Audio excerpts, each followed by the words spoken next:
everybody, and welcome to another exciting episode of Super Saturday Morning, your source for vintage cartoons, commercials, and anime, with a brand new broadcast premiering live every Saturday morning at 7:45 a.m. Eastern right here on YouTube. Now, this is going to be a long monologue, so listen up. I'll try to get through it as quickly as I can, but I got a lot to say, so just let me say it. So last week, you might have noticed that Ranma 1/2 was on the episode list. However, you did not see it. Can you guess why? Any takers?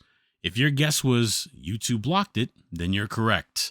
It let me post episode 1, but episode 2 is blocked in the United States for some reason. I don't know why they do this. That being said, I'm not sure if I'm going to show Ranma 1/2 anymore because of this. I'll see what I can do going forward. I'm just going to breeze through the lineup for today because we have some stuff to talk about regarding the lineup and other things. On today's broadcast, we have Fat Albert and the Cosby Kids, CBS Storybreak, Dragon's Blood, Ulysses 31, Dungeons and Dragons, G.I. Joe, Transformers, Bump in the Night, The Tick, Blue Comet, SPT, Layzner, Panzer World Galient, Tekkaman, Berserk, and the movie anime presentation of Arion. Now, CBS Storybreak is a show I don't think I'm going to air very often, if at all anymore. The reason? I just wasn't too into it. The episode I'm airing today, Dragon's Blood, was a good episode that I really enjoyed when I was a young child. It was the very first episode of CBS Storybreak I had ever seen when I was super young. I remember being super blown away and hyped up by the show's intro. That is a mean guitar. Seriously, if you're watching this and never listened to the intro for CBS Storybreak, then check it out. It is worth it for just that opening song alone. However, most everything beyond the song, very unimpressive overall. The cartoons are a quick half-hour presentation of whatever book they were trying to sell us sell to us kids at that time. Sorry, I can't speak right now. Like I said, I saw this when I was super young, loved the music in the intro. I really liked the episode of Dragon's Blood. I remember it differently, and the animation just does not hold up, but I was super into it at the time, like I said, and it's very nostalgic to me. But let's be honest, how many of these shows have actually held up throughout the years? Even as a young child, though, I couldn't get into the other episodes of CBS Storybreak. I'd tune in for that rockin' intro. I'd see the beginning of whatever episode came on that wasn't Dragon's Blood, and I'd lose interest very quickly. But yeah, I do this for you guys. So, with that being said, if you are one of my subscribers and you really, really, really want to see CBS Storybreak, then comment below and let me know. And I might throw one on the Barbie every now and then. But if you're like me and you love the intro and the bumpers but couldn't care less about the rest of it, then let me know that too, because I honestly wouldn't be opposed to throwing that hype intro into the mix just for the Super Saturday Morning vibes. Another new one that we have here today is Blue Comet SPT Layzner. This is another great retro mecha anime that really does not get its flowers at all these days. Kind of like Panzer World Galient and Tekkaman. You'll hear all about Gundam, which is a good thing because those Gundam shows were amazing. But come on, what about the classics? Doesn't anyone care about the classics? Well, we here at Super Saturday Morning do remember the classics, and we're here to show them to you. Let's talk about the big one, though. The big elephant on the list. Dungeons and Dragons Episode 22, The Dungeon at the Heart of Dawn. This is, in my opinion, the greatest episode of Dungeons and Dragons ever made. It's also the creepiest episode of Dungeons and Dragons ever made. It's an episode where Dungeon Master and the young adventurers must battle an impossibly difficult opponent named... Well, it doesn't really have a name. Well, it does, but it's not a name for mere mortals such as you and I to speak. Some just call him pure evil. Some would say he is the harbinger of death as we know it. Hell, even Venger is shook when this powerful new opponent comes through. If you thought Tiamat was Venger's biggest threat, you haven't seen anything yet. Stay tuned for right when the show ends after the credits, because I'm going to interject my thoughts on the ending of the episode. So get ready, because this is going to be an episode of Dungeons & Dragons you will never forget.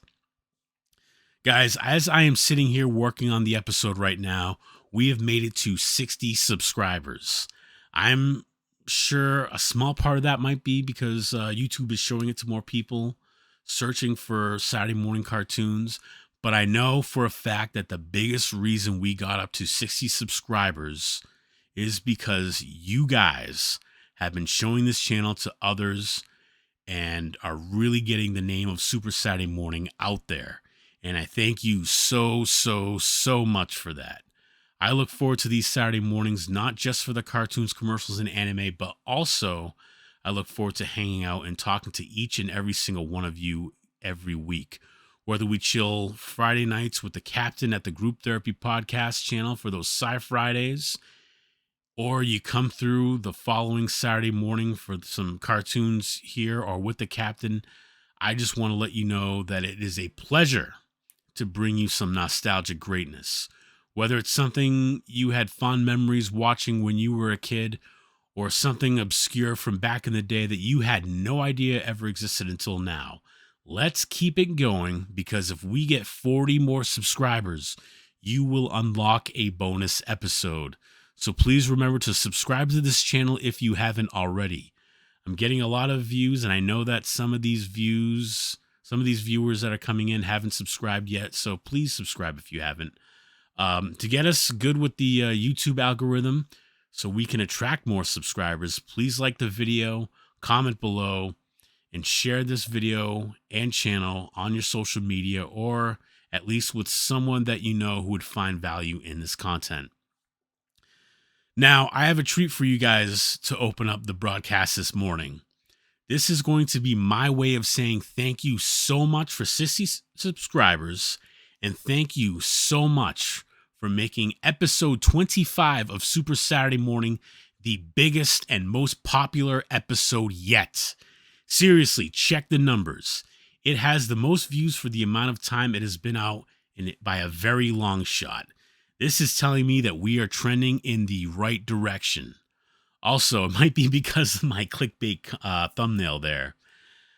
I think that some people click the thumbnail to that video really expecting to see a fight between Pee Wee Herman and Ernest P. Worrell, which, by the way, I gave my analysis on that fight and my prediction as to who would win between Pee Wee and Ernest if they actually got into a fight on my Instagram. If you'd like to read it, check out my Instagram and get the scoop. But yes, I have a surprise. You see, if you are watching this live, or at least the day it gets premiered, you will know that summer officially began just a few days ago. I feel that it is my duty to let you know that yes, it just began. As of right now, that means you have a full season of summer to enjoy. So, make sure you get out there into the real world when the cartoons are over. Go out and get some vitamin D. Go to the beach, the lake, the pond, the river, the water slide, the water park. Go check out some girls wearing bikinis or short shorts, but don't be creepy about it. Nobody likes a creep. Enjoy this summer, because trust me, it will be July very soon. And then in the blink of an eye, July will be almost over, and it will be August soon. And then bam, you start seeing back to school sales at all of the stores that you go to. And then the kids are right back in school before you know it. And then you start to notice the leaves changing color.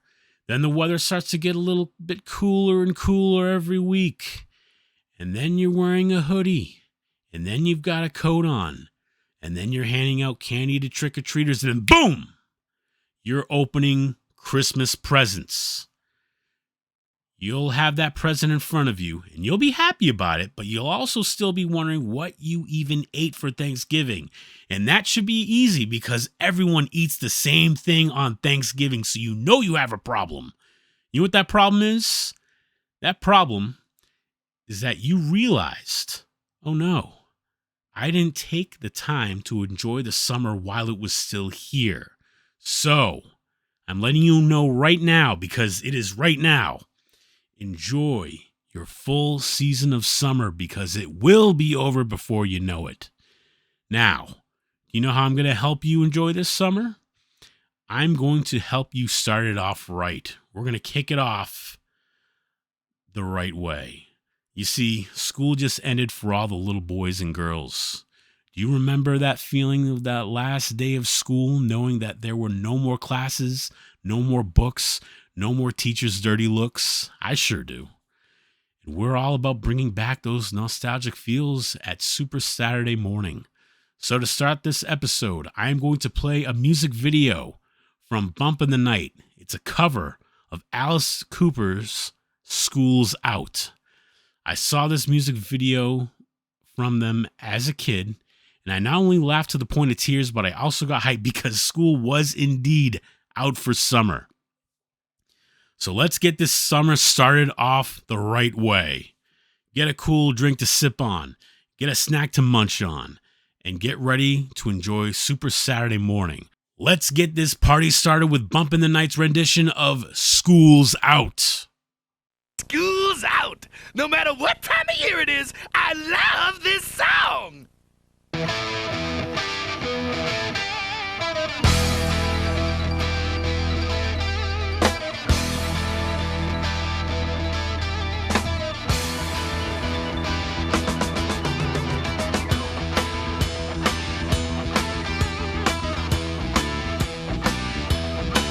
Well, we got no choice.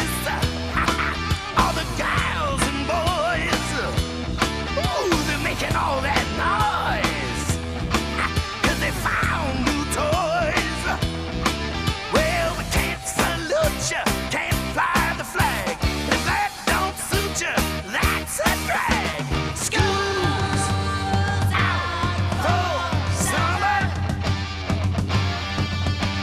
School's out for weather, and that's a long time.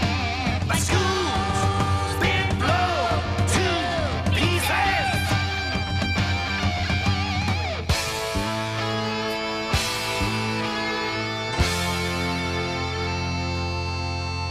No more pencils, and ain't gonna be no more books. Maybe not even.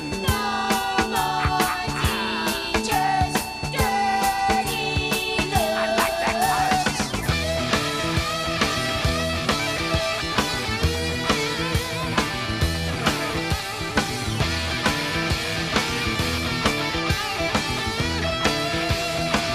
See, what I'm getting at is we got no class.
help you, sir? If I wanted a Whopper and asked you to hold the pickles and hold the lettuce, would I get to hear you sing? No, sir. You'd get to hear us sing. Hold the pickle, hold the lettuce, special order, don't upset us. All we ask is that you let us serve it your way. Hey, you got one big hit. Well, the Whopper's one big hamburger. Have it your way. Come on now. Have it your way. Have it your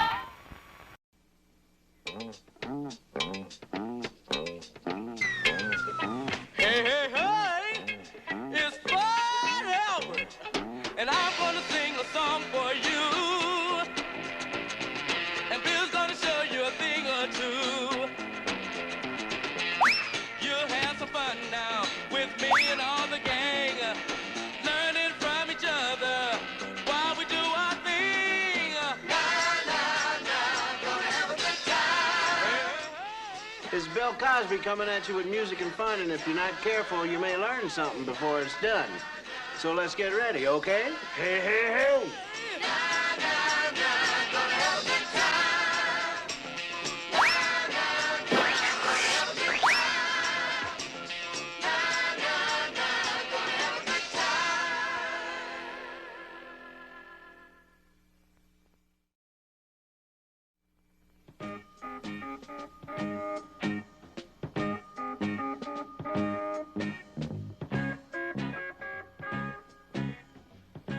Taking a speed course in reading is good.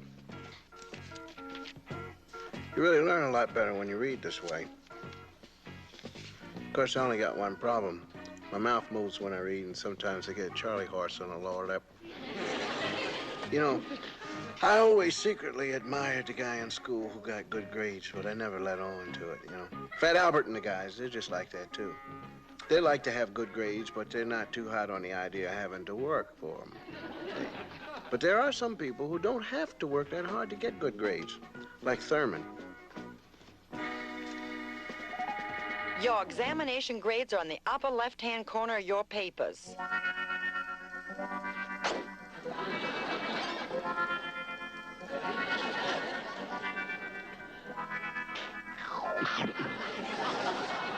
All of you who failed will remain after class. Oh, no. Oh, no. Now we can't play ball. And those of you who got A's may leave early.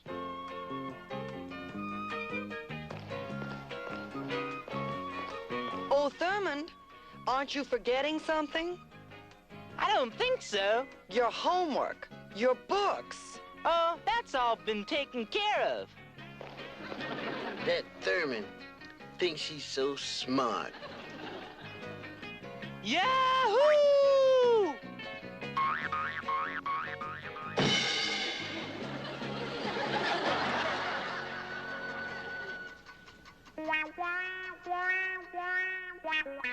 Hey, hey, hey. What a long day. That's for Thurman. He got out early. Oh, why don't you learn to talk through your nose? Why? So you can keep your mouth shut. Man, all this homework we got. I sure don't dig hauling all these books home. Thurman don't take the books home.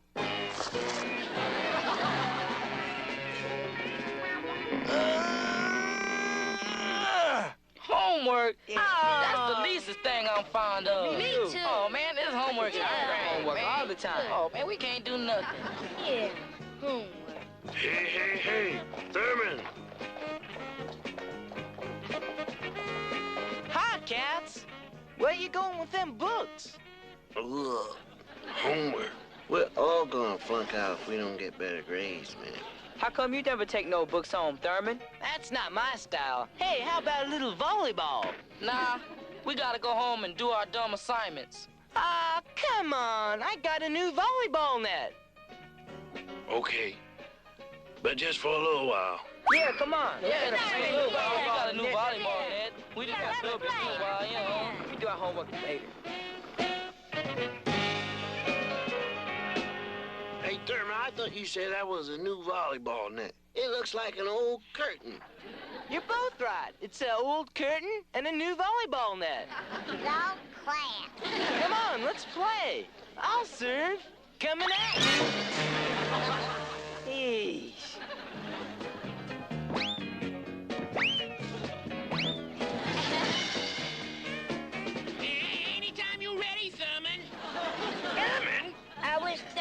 start things he can't finish. He be starting things he can't even begin. Okay, coming at you again. Hey, hold it. You had 2 tries. It's our serve. Okay, here you go. Hey, hey! Ouch. Ouch.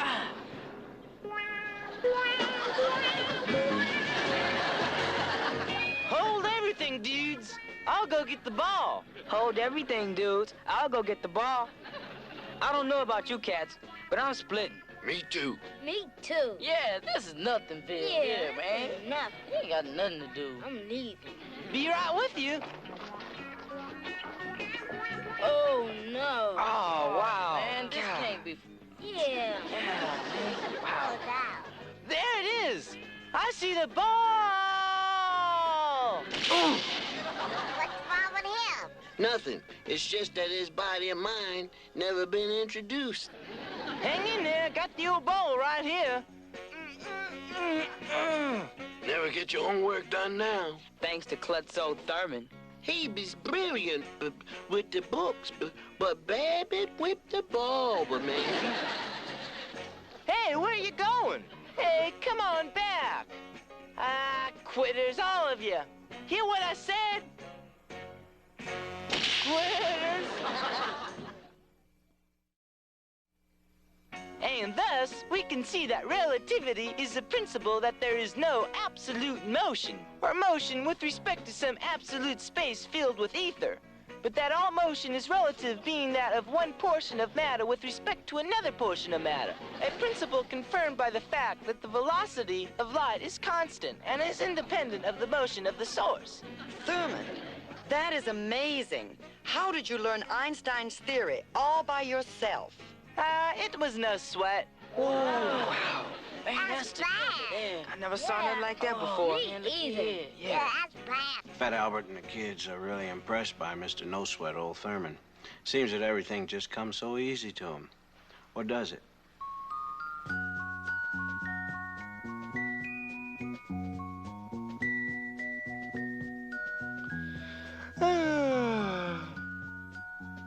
Thurman, Mama says you better go to bed right now. Yeah, pretty soon, pretty soon. Every night the same thing. Study, study, and more study. What are you trying to prove anyway? I'm trying to prove that there's no dude in this family that can do something besides lip flapping. I'm gonna tell your teacher you're working your head to the bone. Don't you tell nobody nothing. No, that should be tell nobody anything.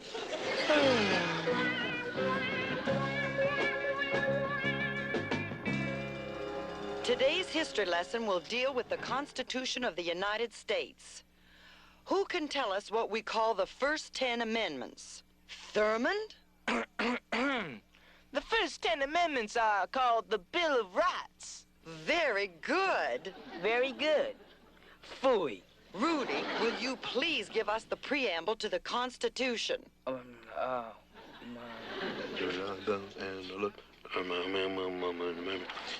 Oh, yeah, now I remember. 407 years ago. No, no, no! Hey, hey, hey. Ha, ha, ha. Ho, ho, ho. Fat Albert, you seem to know quite a bit. Perhaps you can recite the preamble. Listen, my children, and you shall hear of the midnight ride. No, no, no. My country 'tis of thee, sweet land. No, no, no. I know not what course others may take, but as for me, give me liberty or give me, some... I'll give you 2 seconds to sit down. Well, Thurman, what's the answer? We, the people of the United States, in order to form a more perfect union, establish justice, ensure domestic tranquility, provided for the common defense, promote the general welfare, and secure the blessings of liberty. To ourselves and our posterity, do ordain and establish this Constitution for the United States of America.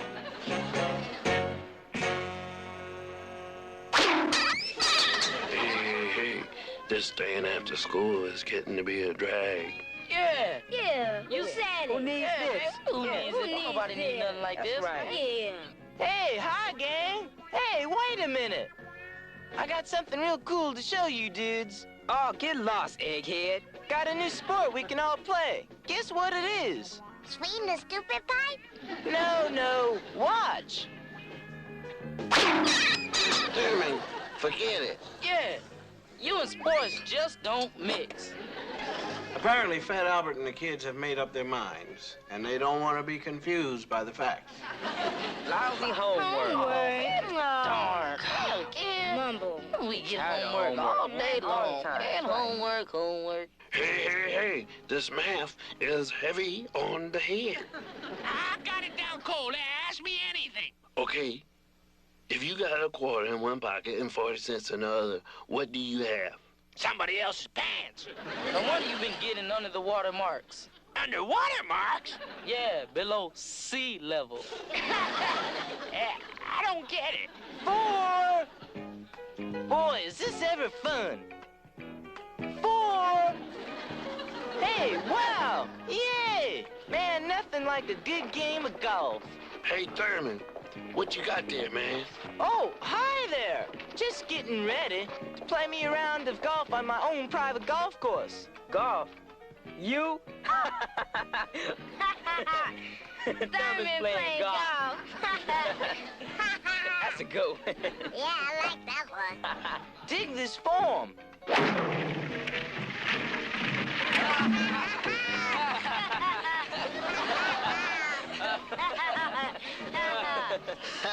You sure dig that one. What do you know? That's the way you're supposed to hit a shank mashy shot. It is that. I suppose you dudes could do better. Yeah, are you kidding, man? Oh, man, you can make books. I know it. Give me that club. Yeah, man, that's the one I want. No, use that one, man. Hey, man, I'm left-handed club, man. So what? I'm left-handed. It don't matter. Let's see if any of you cats can hit a ball as good as me. Zoom on in it. On Yeah, this man, one. watch me part of this one. I'm gonna kill it. Watch. Oh, man. 4. 3, 4, 5.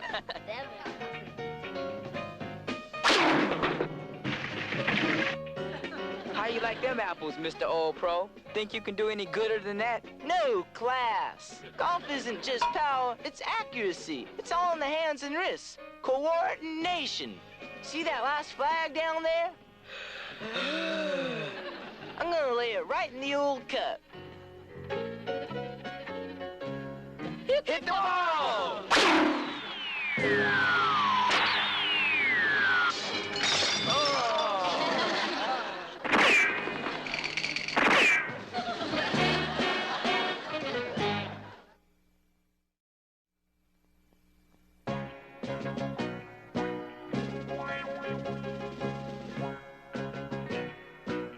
When we left, our gang, they were headed for trouble. And now, they found it. Well, Joe, the kids started the job. Let's finish it. Hey. That sure was nice of that man to give us Thurman's ball back. Wait till we tell him he didn't have to pay for the busted window. What we gotta tell him for? He's been hiding out all weekend. And maybe he won't go to school no more. We won't get hassled so much by Miss Brafogel. That's the smartest thing I heard today. No, that's mean. Good idea, but mean.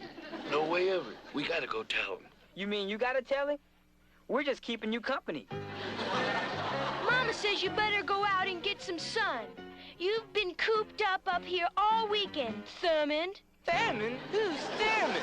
Oh, come on, Thurman. What's with the corny disguise? Oh, you can tell it's me? Hey, Thurman! Hey, Thurman! Come on out. We got something to tell you. Quick, get down there. Tell him I'm not here. Huh? What's with you? Don't argue. Go down there and get rid of him. Thurman! Thurman says he's not here. Don't bug me. I think he's flipped his wig. It's all this studying he does. Huh? Studying? Thurman? Why, he never took a book home in his life. He doesn't have to. He's got a complete set of school books in his room. Why, that's phony baloney. All this time making us think he never studied. Hey, sis, did you get rid of him? Did you tell him I wasn't here? Yeah, she told us. It's always darkest before the dawn, but a total eclipse? Okay, Thurman, we're gonna teach you a lesson. Come on, Thurman, put him up. No, Thurman, not like that. Like this. Come over here and work out on the bag.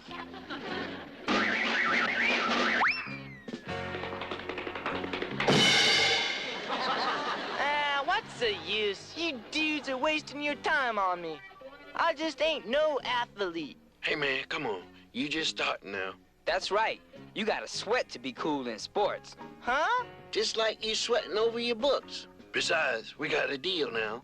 Come on, get going. Hit that bag. Hit that bag. Go get Come it. on, let's go get him. Attaboy. Let him have it. All right, man. Right. Yeah, stick that left there. Fat Albert, tell us what the chemical formula H2O stands for. Let's see. Now, that's 2 parts of hydrogen and 1 part of oxygen. That's right. And what is that chemical compound called? Water. Right. Well, I must compliment you. Every one of you. You've all improved so much recently. Whatever you're doing, it's right on. Come on, Thurman. Yeah, you did it. Yeah, sure, all right. Fill it out the park. Yeah, all right. Stick. Beat him. Don't tighten up. Keep your eye on the baseball, maybe. And step right into it. Yeah, I know. You did it. Sure, I know. We knew you could do it. Yeah, man. World Series, here we come. All right. Thurman the thumper. Yeah, all right. I know. Well, the kids seem to have worked out a pretty fair deal here. An even swap of talents. The kids aren't going to try and become Albert Einstein overnight, and Thurman sure isn't going to be Willie Mays either. But they're all learning something new. As a matter of fact, kids have learned a new song about, guess what? Learning. That's right. You're so smart.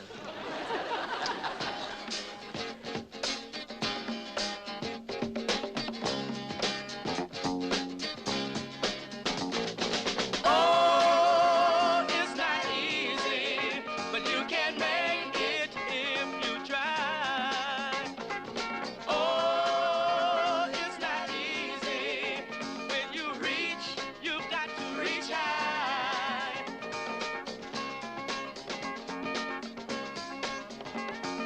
There are things you might want, and if you're smart, you work real hard.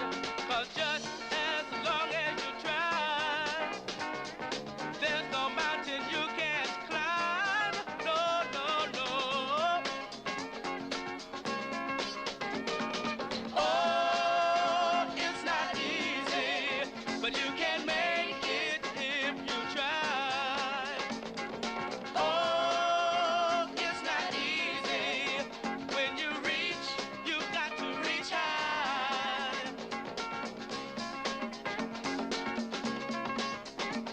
If things get rough, don't give up. Make up your mind. It just takes time, and time is on your side. As long as you try, yeah, yeah, yeah.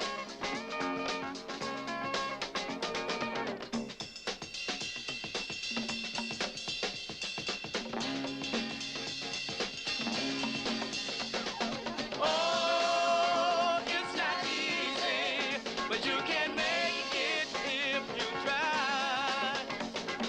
Oh,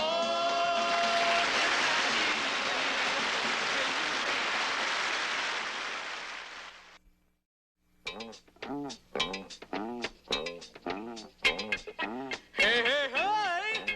It's Fat Albert! Gonna have a good time. Hey, gonna have a good time. Gonna have a good time. Gonna have a good time.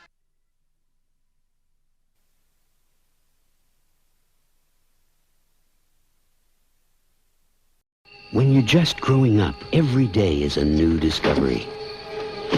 But nothing David Freeman has ever experienced will prepare him for the adventure that lies ahead.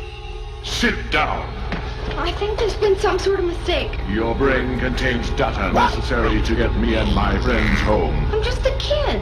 You are the navigator. Walt Disney Pictures presents a new adventure fantasy. What are you doing? Above and beyond the ordinary. Take me back! Okay.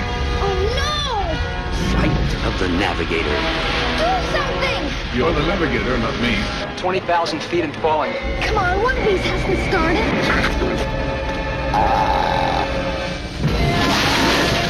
His mind is the key to an adventure on the most fantastic hot rod in the universe.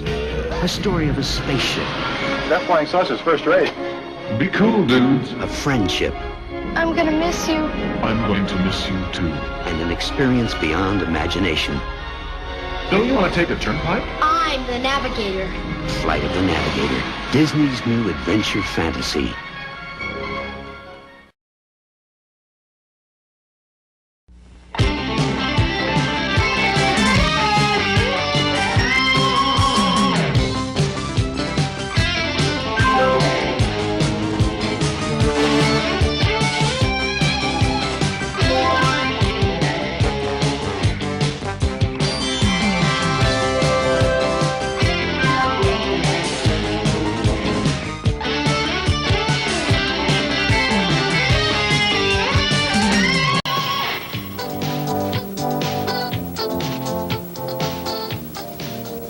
I'm Bob Keeshan, and welcome to CBS Storybreak.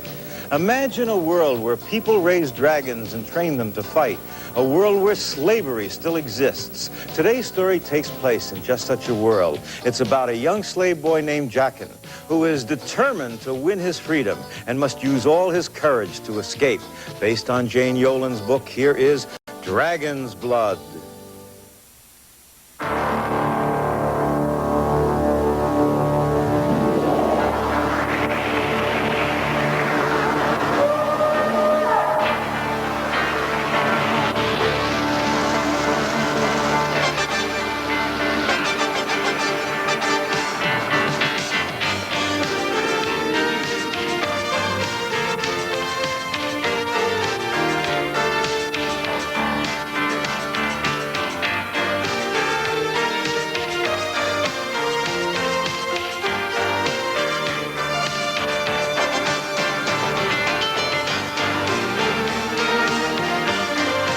Looks like a good hatching this year, Lickard. We'll have plenty of good fighting dragons for the games at Krakow. The dragon trainers will have a good batch to pick from.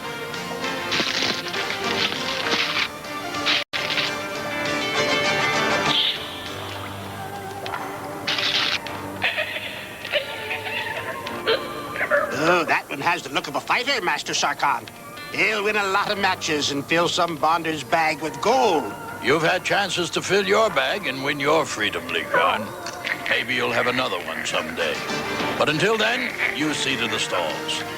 As for you, little one, I have plans for you.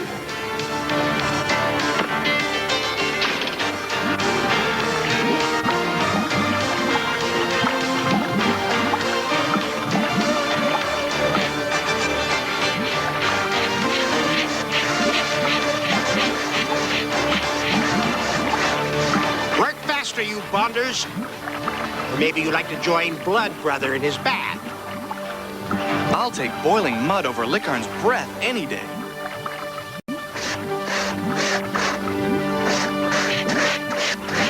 Careful, Jackin. I think Blood Brother's about to hackle.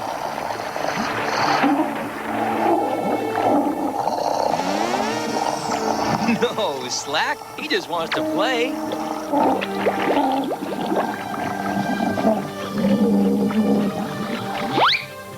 Oh, hey, yuck! Oh, what a mess! See, what did I tell you? I wish I could read dragons' minds as well as you, Jackin. You've got the makings of a trainer, no mistake about it. I hope you're right, Arion. Maybe someday we'll find out. Dreams won't fill your bag, Jackin. Why don't you steal an egg and try to raise it? Oh, don't think I haven't thought about that. Jacket! That was a brand new brush, Wormgrot. How am I going to explain that to Master Sarkhan? Licorn, it was an accident. I'll pay for it out of my bag. Don't bother. I'll just take it out of your hide. Blood Brother, help! Look out! Blood Brother's hackling!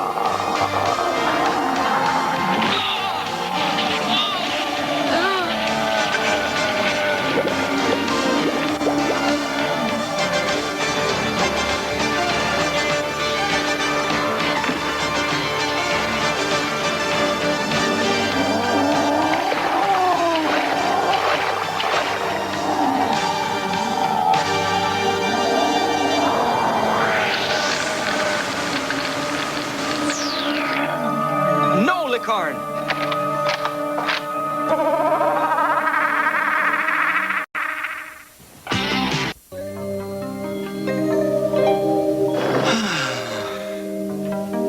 Relax. You're not going anywhere for a while. Who are you? My name's Aki, but who I am is not important. Blood Brother. Is he all right? No, he's not, thanks to Licorn.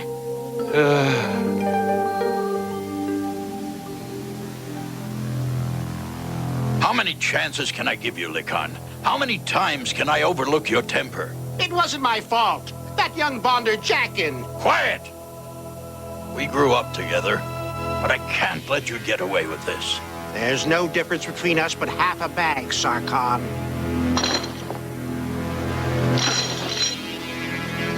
I'm sorry, Licorn. Sorry for all the years we've shared, but I have to break you back to Stall Boy.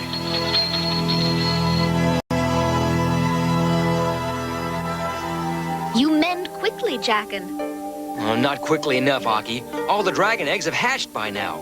Ah, and you plan to steal one to raise on your own. Can't you go for a hatchling instead? No, not a chance. They keep track of all the hatchlings. Still, I suppose it can't hurt to look. You won't tell anyone, will you? Tell anyone what?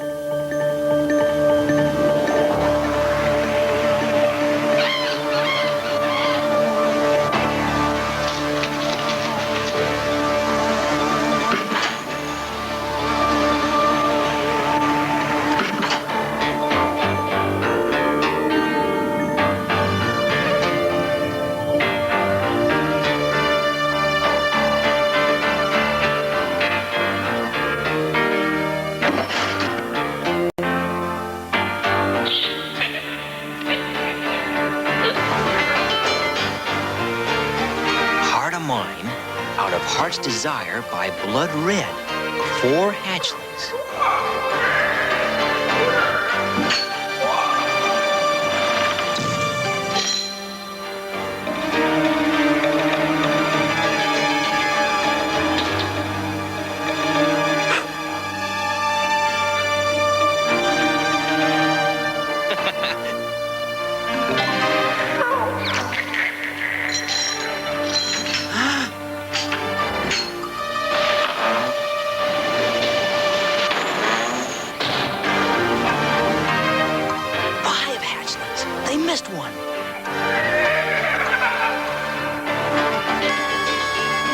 Call you Heart's Blood.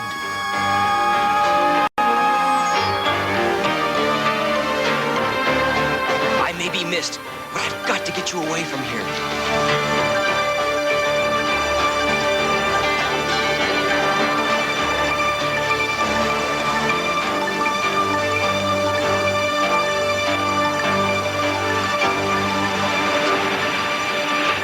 You will be safe here, little one. I must hurry back. The moons have almost set, and the cold of dark after is coming.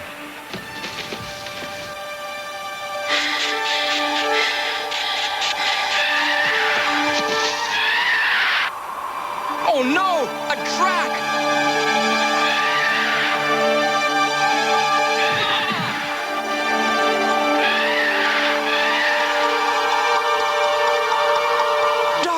after.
This will warm you, Jackin. Why did you risk death during dark after? Answer the question, Jackin. What were you doing out during dark after? I heard something and went to investigate. I saw a drac. If there is one drac out there, there's probably more. Our dragons are in great danger. They must be found. We'll find it if Jackin's telling the truth.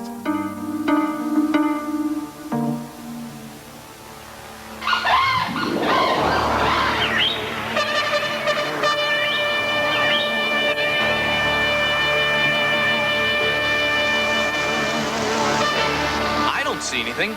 Do you? Quiet. Drac have keen ears.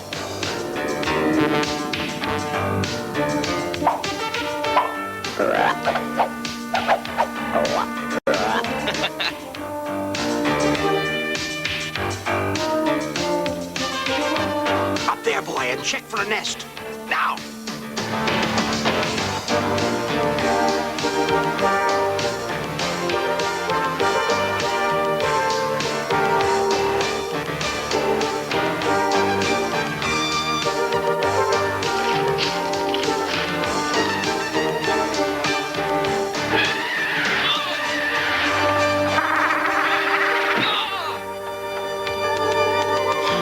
What happened? The drac. Lickon got it. He almost got you, too. You saved my life. Thanks. Never mind that. Did you find a nest? Drac usually travel in pairs. Still, maybe this one was a loner. Let's quit while we're ahead.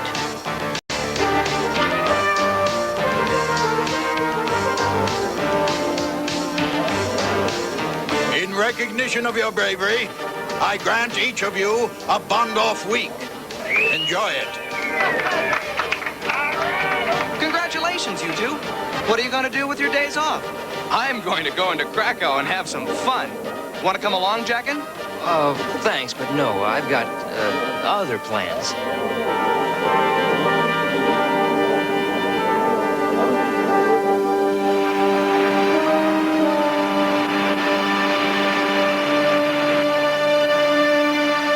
A dragon skin. Heart's blood is shedding.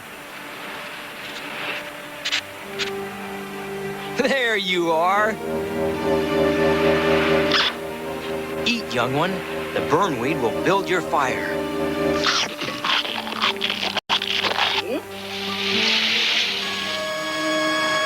You will be a mighty fighter, and I will use my mind to teach you how.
Now what, oh mighty dragon?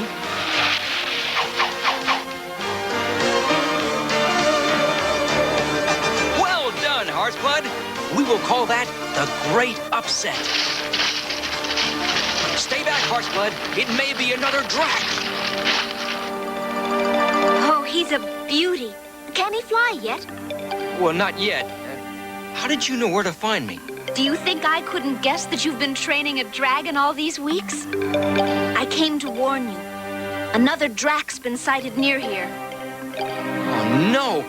I can't leave him here at the oasis if there's a drac about. Don't worry. I know of a cave nearby. It'll be safe there. Good. Let's go before it's too late.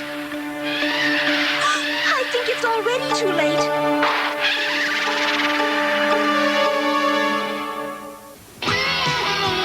We'll return after these messages. What's happening in the land of Rainbow Bright?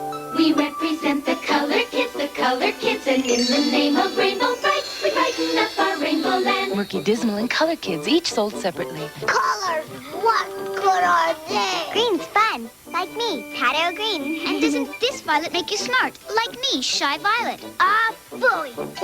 Rainbow colors bring happiness. Shy Violet, Patio Green, and Murky Dismal, each sold separately. From the world of Rainbow Bright. By Mattel. I'm moving my feet for a taste so neat.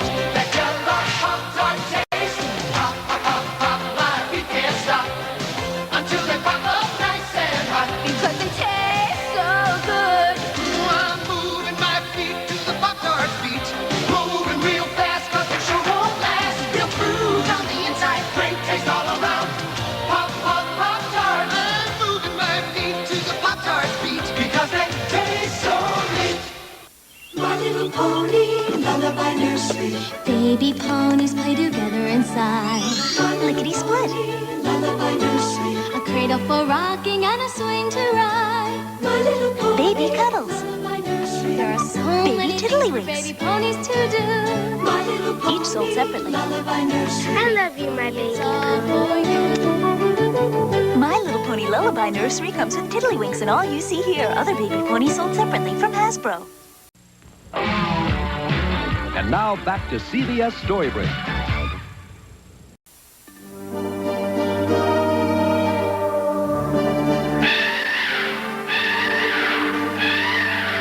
Into the water, Heartsblood! Hurry!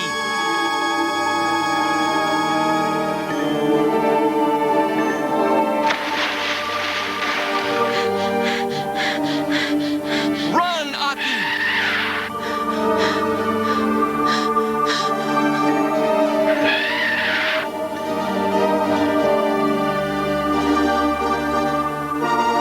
Look! What are you doing, you fool? I can't let that thing hurt Heartsblood. And you can't stop it with your bare hands. This calls for strategy. The drac hunts by scent. Use this old dragon skin to lure it under that bluff yonder. I'll do the rest.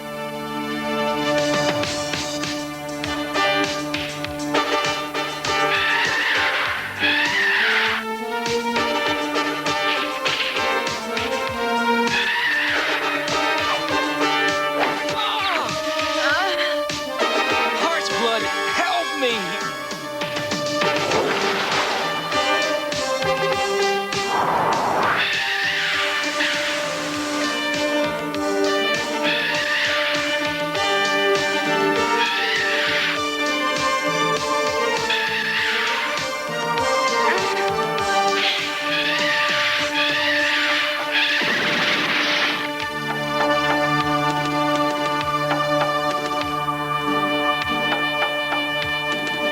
Are you all right? I think so. Look, Aki! Few dragons will take on a drac. He's a fighter, Jackin. Yes, and he's mine.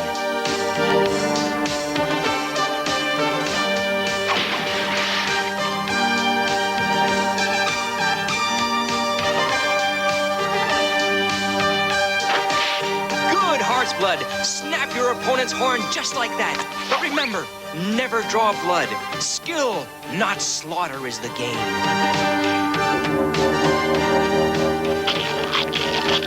Oh, he's magnificent, Jackin. Yes, but he hasn't roared yet.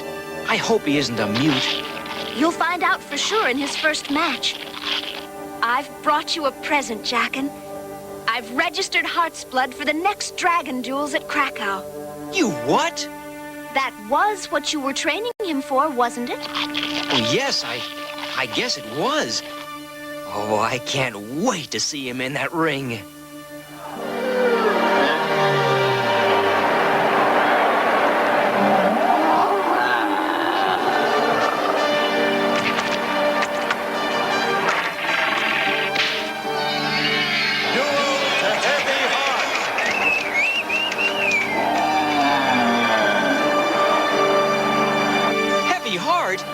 One of Sarkon's dragons. He's here.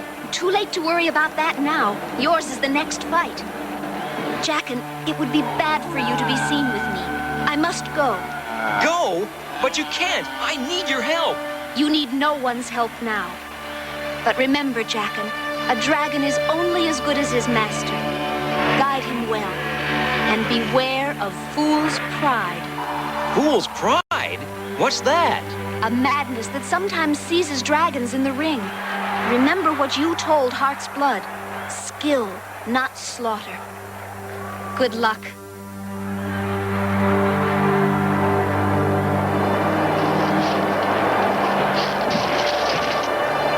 Heart's Blood versus Shining Jade.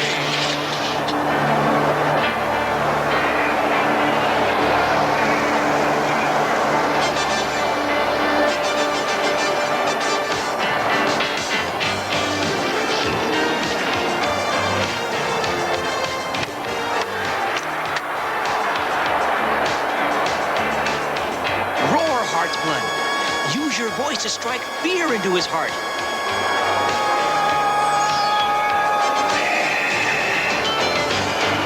The red's a mute. That puts him at a disadvantage. A fighting roar could be a strong weapon.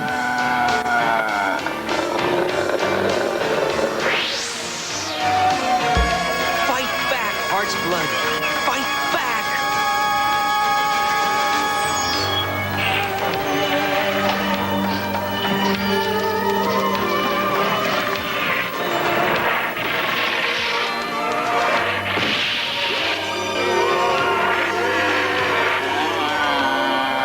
Oh, my poor Heart's Blood.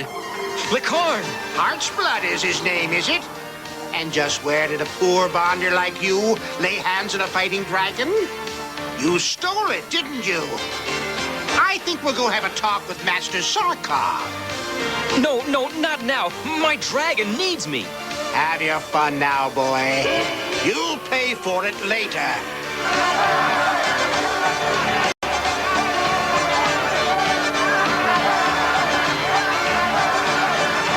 The Great Upset, Heart's Blood. Remember, use the Great Upset.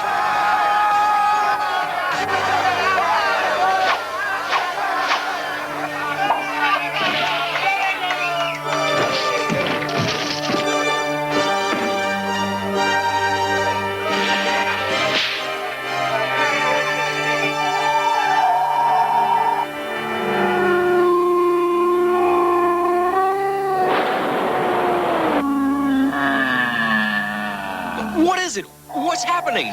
It's fool's pride. Shining Jade is ashamed of having lost. He's demanding death. He'll scream until Heart's Blood attacks out of anger. And once that happens, you'll have nothing more than a wild animal on your hands. No, I can't let him lose. Don't give in, Heart's Blood. Don't listen.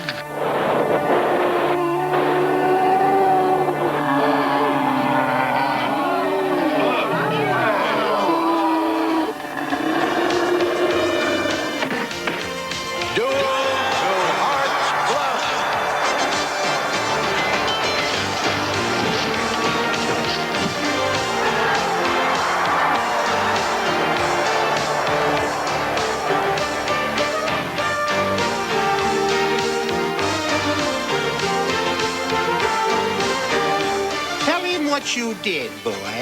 Quiet, Lycan. Heart's Blood is a fine fighter, even for a mute. Sarkon, Heart's Blood is yours. I stole him from your hatchery.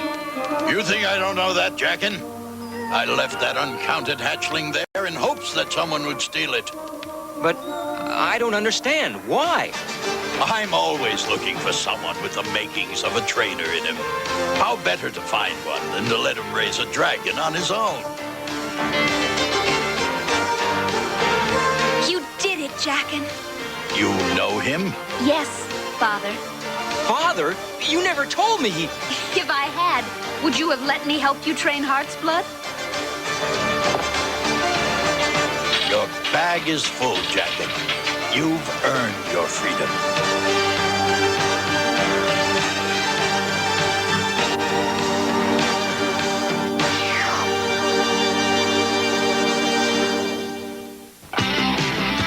We'll return after these messages. Boom, boom, boom, Nerf boomerang. Boom, boom, boom, Nerf boomerang. Nerf boomerang, Nerf boomerang. Easy throwing high or low.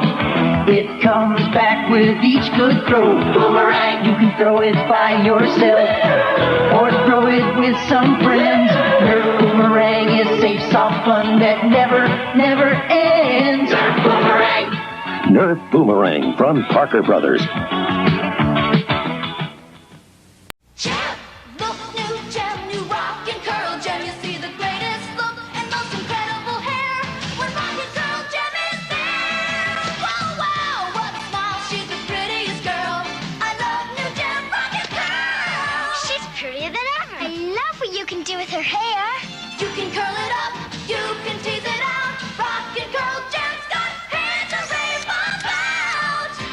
Gem, rock and curl gem.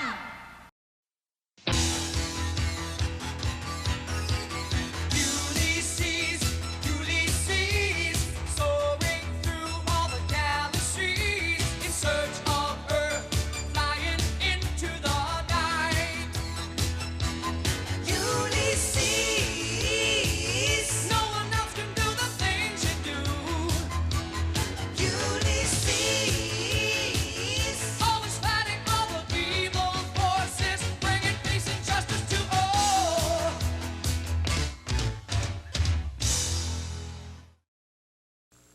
This is a UFO, an unidentified floppy object. It's Nerf, of course.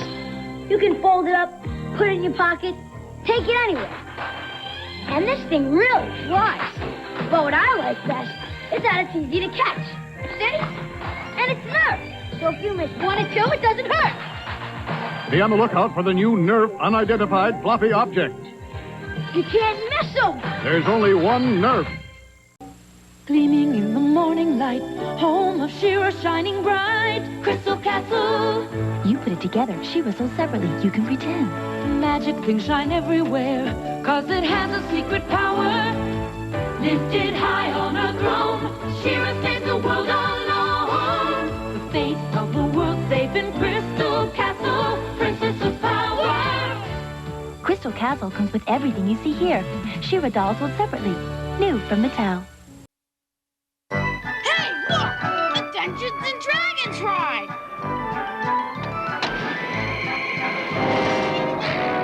Wow, neat! Give me a break. I don't like this! Whoa! What's happening? Whoa! Where are we? Look out! Fear not, Ranger. Barbarian, magician, thief, cavalier, and acrobat.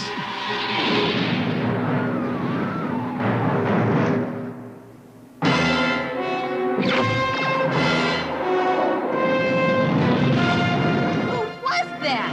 That was Venger, the force of evil. I am Dungeon Master, your guide in the realm of Dungeons and Dragons.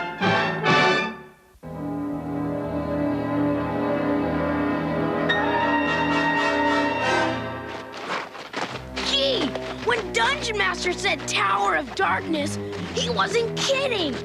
I can't see a thing. Ah! Sorry, Uni. Would you quit fooling around and knock open this door?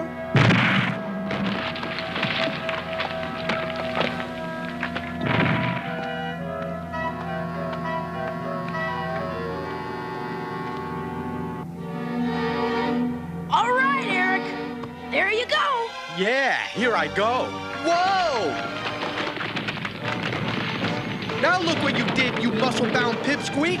I said open the door, not blow up the house. Well, excuse me, but I couldn't see. What do you think I got in my helmet? Radar? It sure isn't brains. Stand back, guys. Here comes the charge of the fight brigade. What do you mean, brains? You shouldn't talk about what you don't have, Eric. And don't call me a pipsqueak either. That's telling him, Uni. Bobby! Come over here and knock this lock off. That's what. I want to see what's inside. Nothing doing. Dungeon Master told us to bring him the box of balefire, not to open it, right? Aw, what can one little peek hurt? How about it, Hank? You're the leader. Leader? Give me a break, Eric. Yes, sir, Master Ranger, sir.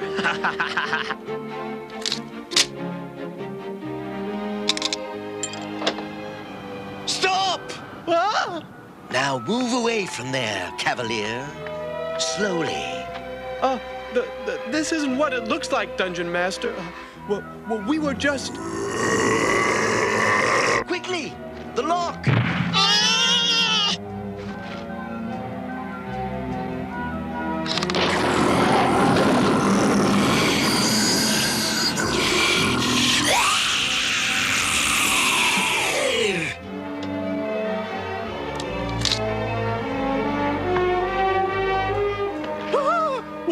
What was that? It was a messenger, my pupils. You have released a signal to a being more powerful than any you have ever faced before. And now he knows we are here. Impossible. The true master! They have retrieved the box of balefire. It must be returned, quickly, before he finds out. I'm afraid it's too late, Master. The pupils of Dungeon Master opened the box. No. You are correct. He is returning, Shadow Demon. No matter what happens, I will survive to see those accursed children punished. And I will crush them. Whoa! Hey, watch it! Take it easy, Hank. All right, quickly now. I thought only crooks buried their evidence. Pupils, hurry! Quickly, Barbarian! Cover it! The rest of you, follow me!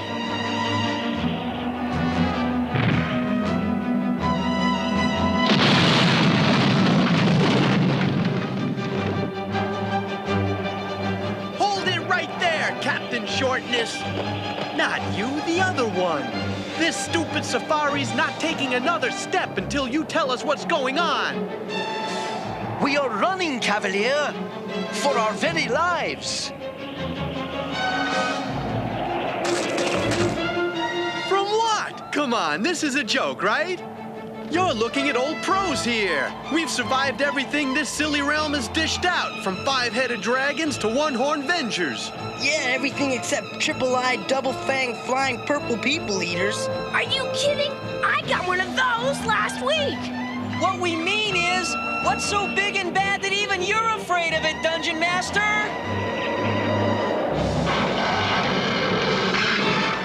Master, there!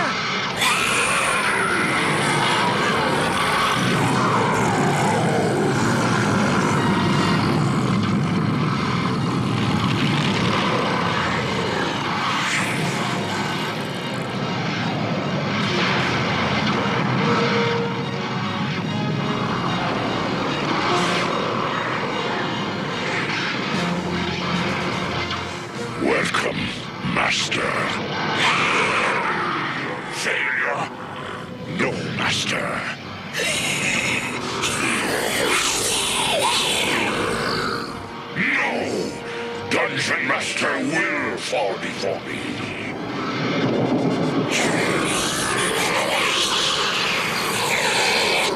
But I have not failed. I have earned no punishment.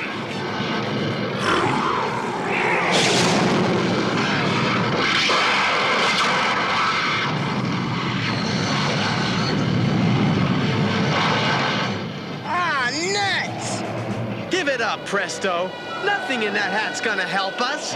Well, not unless you want a set of highway safety flares or a battery-powered emergency radio with no batteries.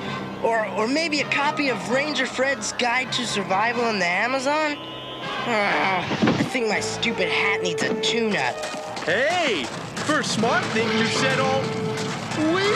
Dungeon Master, is that? Yes, he has found us.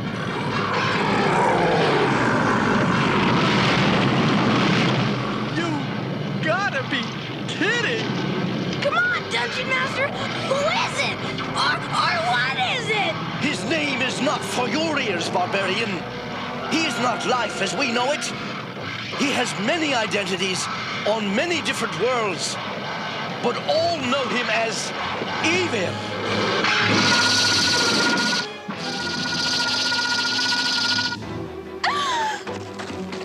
The ruler of many universes. But his goal is to rule the entire cosmos with evil. You okay, Dungeon Master? Thank you. Yes. Transporting us all such a distance is rather fatiguing, I fear. It is.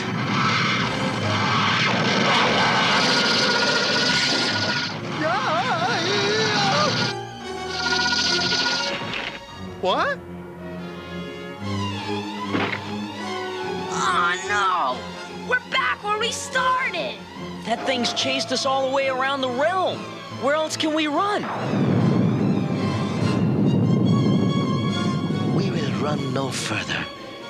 Let it end here. One way or the other. What do you mean, end? Sis, what's gonna happen to us? Hush, Bobby. What's gonna happen? I'll tell you what's gonna happen. Barbecue City, that's what. Eric! I know what you're thinking. It's my fault, right? I'm the one who opened that box. No, Cavalier. You asked. Then we're given permission to open it. Correct? I guess apologies won't make any difference now. Never abandon your leadership, Ranger. Know your hope. There is one chance, my children, if you will give me your weapons. This is all just some kind of a test, isn't it, Dungeon Master? I mean, you are gonna save us, aren't you? Listen carefully, my children. The instant before he strikes, he will reveal his face. No matter what happens, you must not look upon it. What's that thing waiting for? Yeah, what is he, chicken? Sorry, just kidding. Just...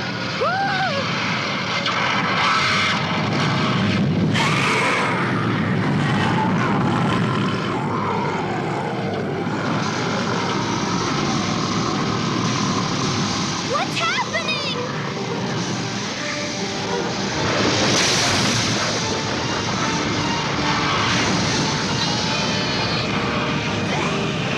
He's too powerful. I cannot stop him.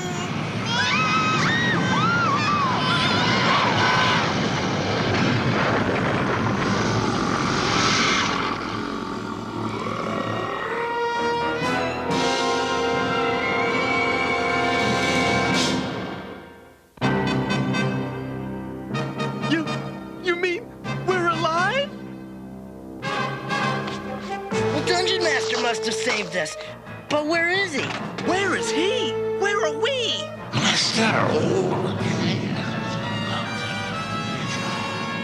Huh? You guys hear that? Yeah.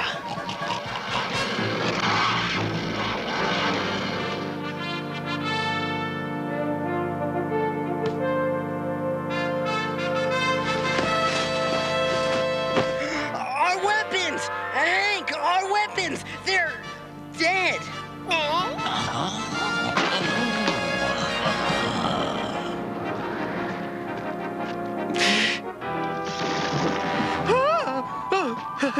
Hey, funny you should drop in. We were just... Dungeon Master! What's wrong? I have used nearly all of my power and the power of your weapons to transport us here to the underworld. Are you okay? Yes. What about old No-Name upstairs? He believes he has destroyed us. Huh. And he may be right. I can only survive a short time. What? Dungeon Master! You must help me cross the plains of fire. That way, to the center of the underworld. There, I may replenish my power and that of your weapons in the dungeon at the heart of dawn. We're like sitting ducks out here. Let's move it! Move it! Diana, you take the lead. Bobby, come with me. Presto and Sheila, stay close to Dungeon Master. And Eric... I know. I'll take care of Dungeon Master. I sort of owe him one. Me too. Thanks, Eric.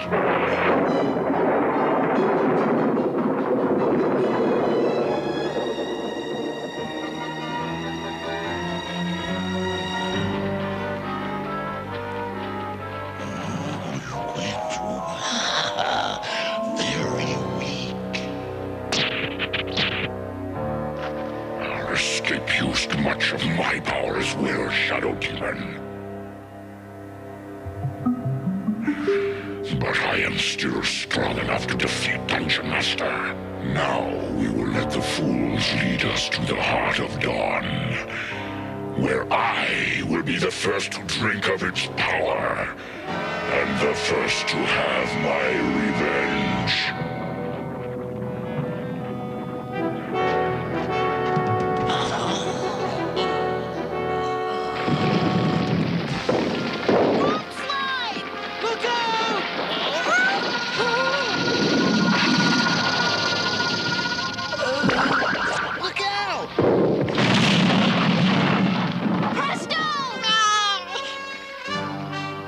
Are you all right? Yeah, just fine. No good, Hank. It won't work. Come on, guys. Somebody think of something. There's your answer. You guys will have to come back for me. Forget it. You forget it. If you don't get Dungeon Master to that Heart of Dawn thing, well, none of us will ever see another sunrise. We'll be back. Just don't move. And don't look down. Don't worry. Nice rock. Good rock.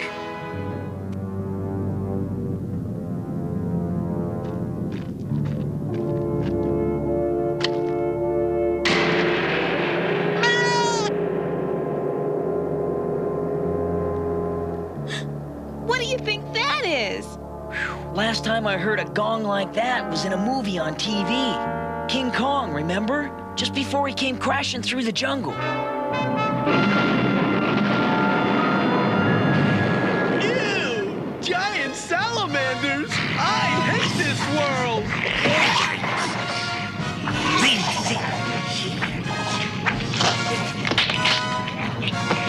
Hey, get Dungeon Master out of here. I can take care of these bums.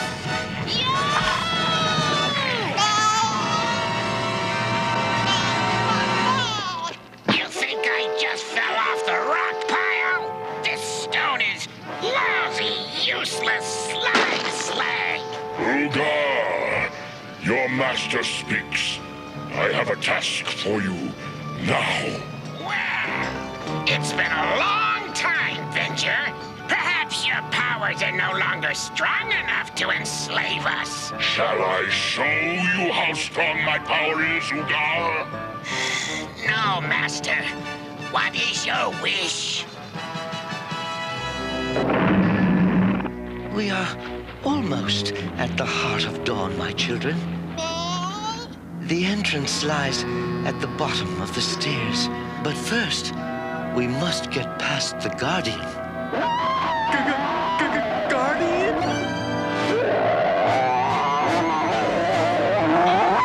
Look out!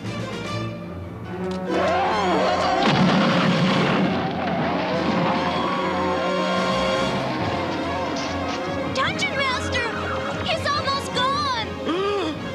You heard what she said? Move out!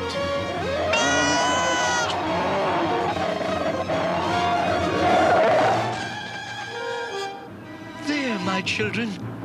The heart of dawn. Stop them!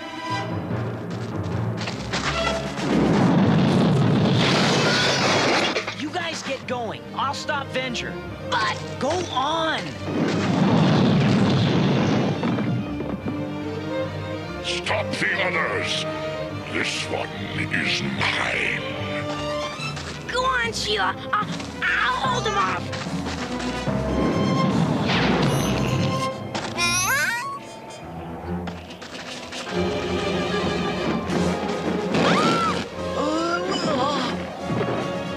Farewell, Dungeon Master. Dungeon Master! No!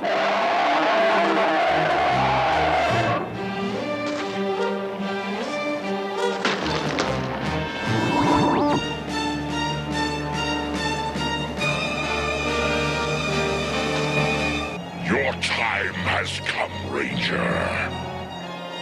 You mean your time, Venger.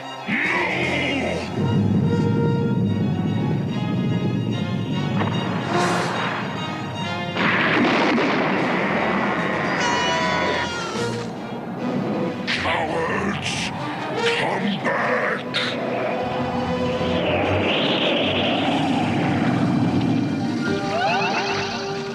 All right! He made it! Huh?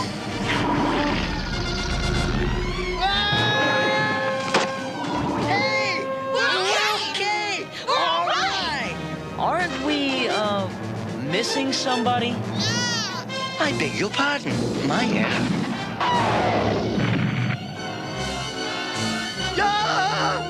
Wow!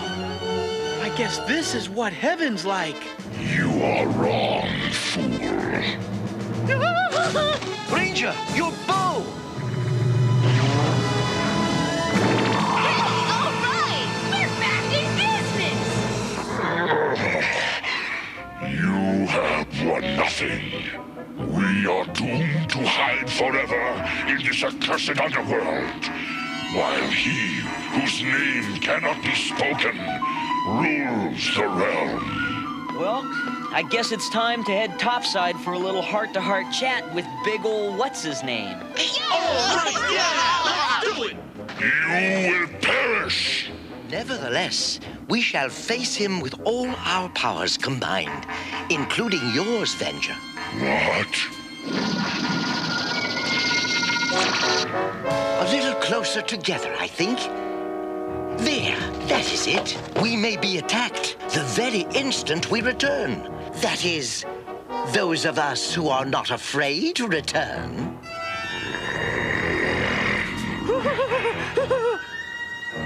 Prepare yourselves, my children. Now!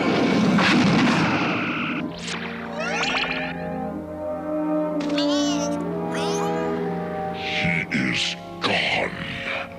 Expect no gratitude from me, old man. I shall not rest until I have destroyed all of you.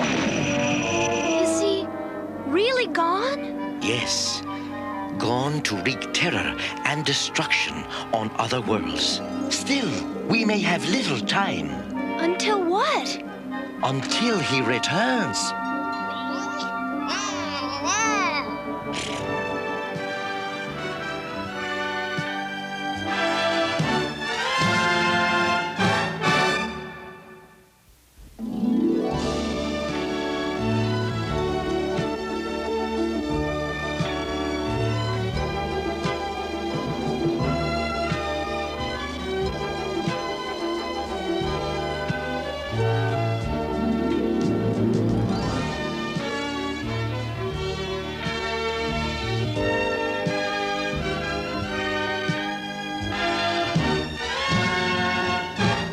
Moral of the story: if someone hands you a box of balefire, don't open it.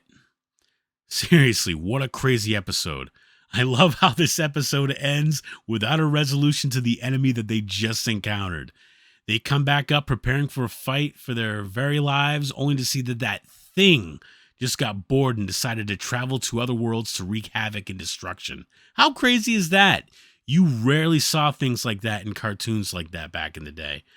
I hope that if they ever make plans to either remake this show or to continue the storyline, that they bring this guy back into the story somehow. But yeah, I'll let you get back to the show.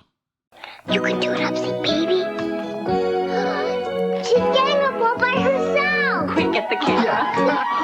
I knew you could do it. How did she do that? Just pull the string, press the button. Upsy baby starting to stand. She gets up by herself now. She looks so proud. Let's give her a hand. That's my baby.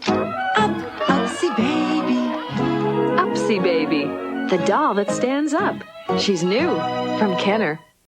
My little pony, baby pony. They're such cute ponies, everyone. My little pony, baby pony. Baby cotton candy. You is so much baby fun. Moon dancer. I love to feed you with baby firefly. And put on your little diaper too. Each sold separately. My little pony, baby pony. You're like a dream. I love you, my baby pony. You're like My Little Pony Baby Firefly comes with everything you see here. Other baby ponies sold separately from Hasbro.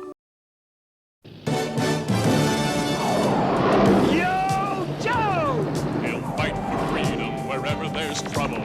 G.I. Joe is there. G.I. Joe, American hero. G.I. Joe is there. It's G.I. Joe against Cobra the enemy, fighting to save the day. He never gives up. He's always there, fighting for freedom over land and air. G.I. Joe, American hero. G.I. Joe is there. G.I. Joe is the code name for America's daring, highly trained Special Mission Force. Its purpose, to defend human freedom against Cobra, a ruthless terrorist organization determined to rule the world. He never gives up, he'll stay till the fight's won. G.I. Joe will dare. G.I. Joe, American hero. G.I. Joe.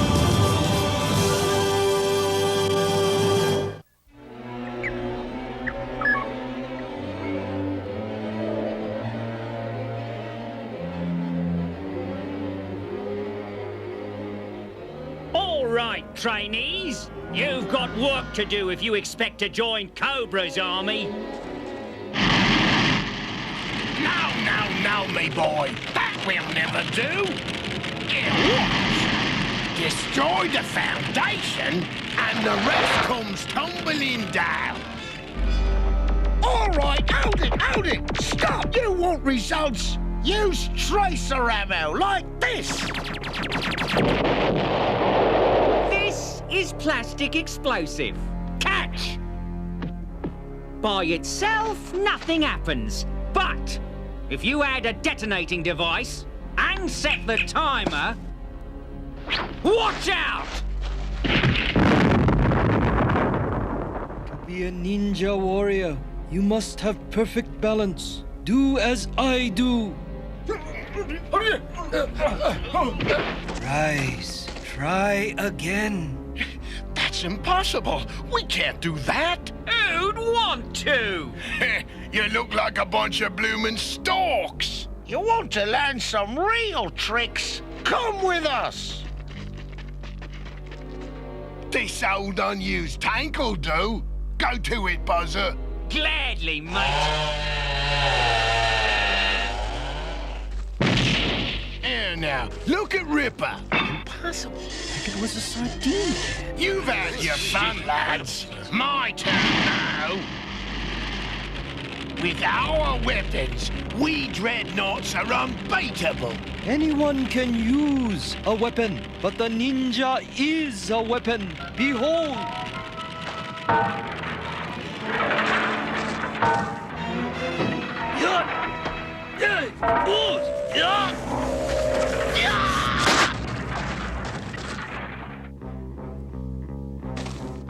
He's not so tough.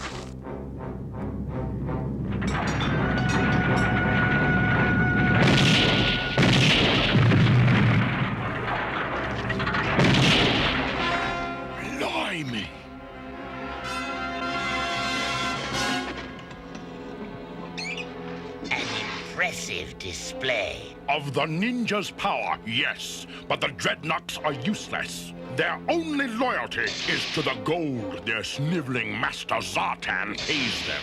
Zartan and the dreadnoks are far more loyal and valuable to me than you are, Destro. How can you say that, Commander? They are fools. Greetings, Destro. What?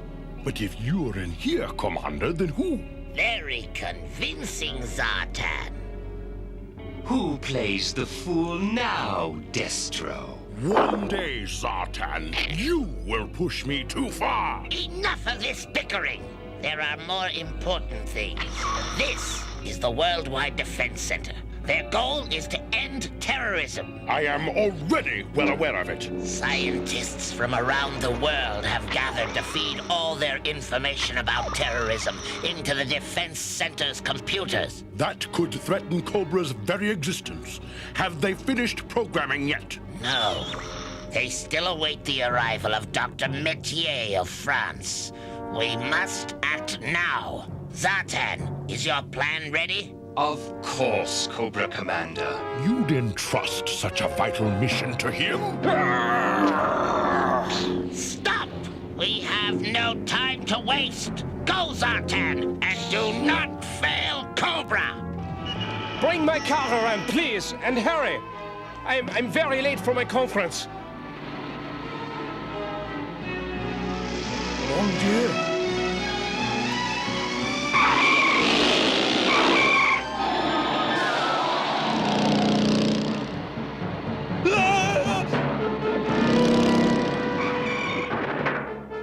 What do you want with me? I do not want you, Dr. Metier.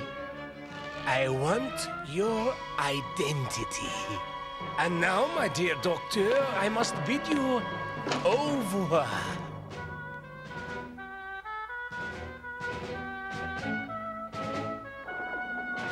Freedom!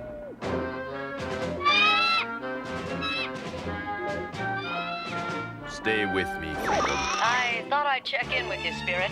Has everyone arrived yet? All but one, Lady J. Dr. Metier should arrive soon. The Joes are standing by if you need us. I'll call you again later. Please place your hand on the screen. Thank you, Dr. Metier. Enter. We'll rendezvous inside the building. Please wait while we scan for concealed weapons. Welcome to the Worldwide Defense Center. Emile, good to see you again. Yes. Good to see you, too. Welcome, Dr. Metier. Have you the tapes in your briefcase? Yes, all the accumulated information about terrorist activities that my country possesses. I turn them over to you. Aha! Caught you. I beg your pardon? Last year, you said you'd never wear a digital watch, and I said you would. Yes, I had forgotten. Excuse me, please. I am suspicious too, Freedom. There is something strange about Dr. Metier.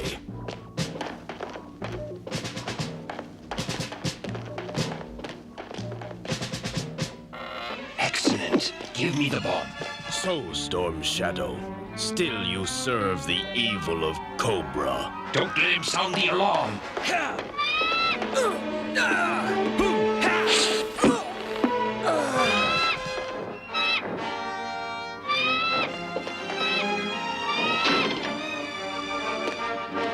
Backup control room. Perfect.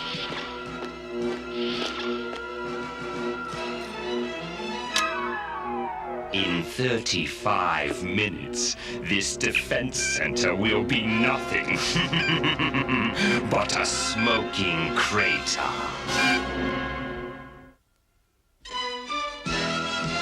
G.I. Joe will return after these messages.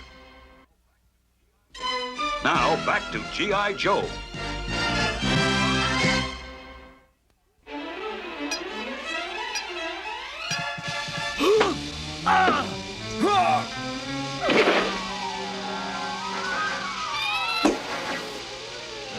Go, Freedom! Get help! Ha! Dear me, I'd better let him out.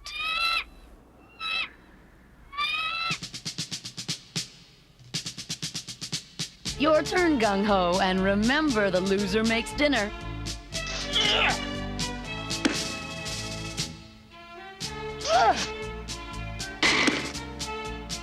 I win. What did you do that for, Lady J? He'll make us eat that homemade Cajun gumbo of his. Yeah, last time we used it to fuel the Sky Strikers. Gumbo builds muscles, right, Doc? Well, it's certainly given you a cast iron stomach. Freedom, what's wrong? Spirit must be in trouble. To the defense center, on the double. Yo, Joe!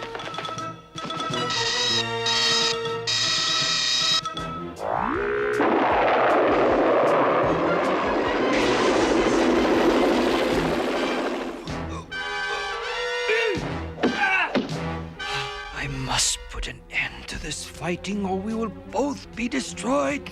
Destroyed? How? You had no right to interfere, Zartan. Don't be a fool, Storm Shadow. The bomb is set to go off. Get rid of him.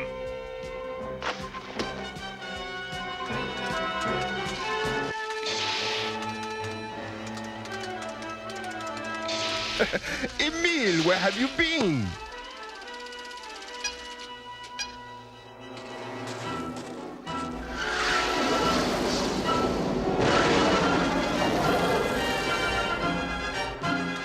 I really must go. Please, remain where you are. We have an emergency situation.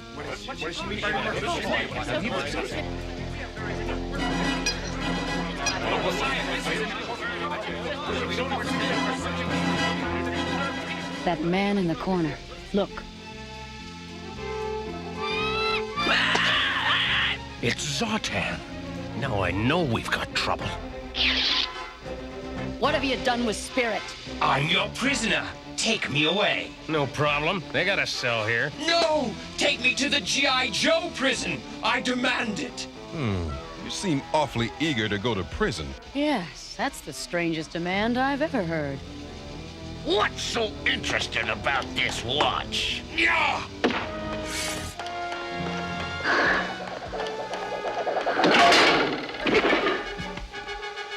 It's a countdown. For what? Talk! I've planted a bomb that will destroy the defense center. But you'll never find it in time. Gung-ho, take Zartan to the cell. Doc, Recondo, Stalker, find that bomb. Freedom, go find Spirit. You want to get out of here in one piece. Start talking, creep. You can't fool me. You're weaklings. You won't let me die here. Oh, yeah? Well, keep your eye on this. When you change your mind, just holler.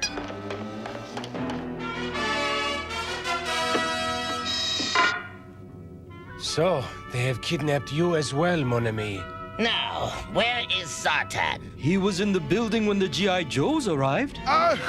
That's terrible. Yeah, who's gonna pay us? Cobra will see that you get your gold. Guard the prisoners. Destro, Storm Shadow, follow me. Shall I attempt to rescue Zartan? He is so clever. Let him escape on his own. Stalker, report. I'm still looking. Doc, come in. Have you found anything? Not yet, Lady J. And there are a lot of hiding places. Recondo, what's your situation? No luck. I'm going on to the next room. Gung-ho, where are you now? In the kitchen, but there's nothing cooking here. Well, at least the scientists are out of the building. I'm going to check the microfilm room.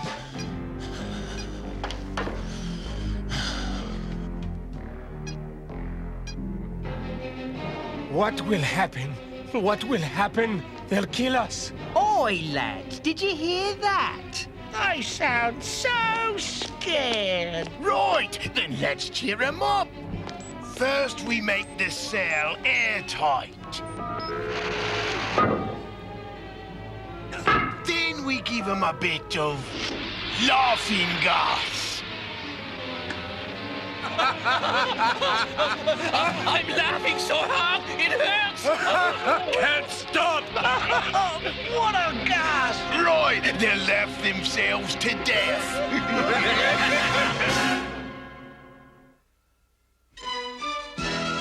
G.I. Joe will return after these messages.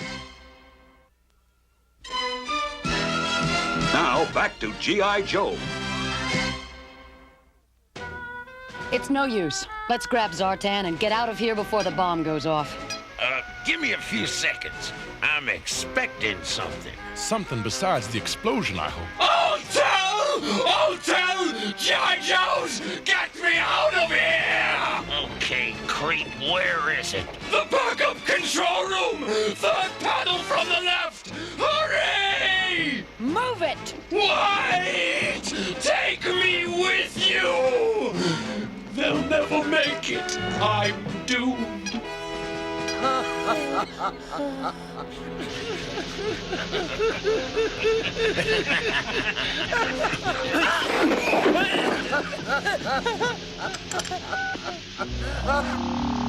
Get out. If I find you here again, you shall pay dearly. Noble enemies should not be treated in this fashion.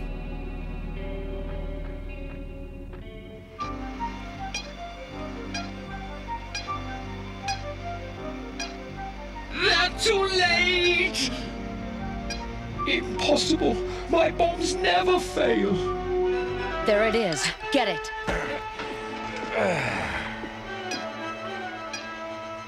This wire should do it. Wrong wire. I wish you hadn't said that. So do I. I don't get it. The timer on this bomb was 2 minutes slower than Zartan's watch. Oh, that. I just set Zartan's watch 2 minutes ahead. I figured his nerve would give out before ours. I think Zartan has figured it out. I'd better go check on him.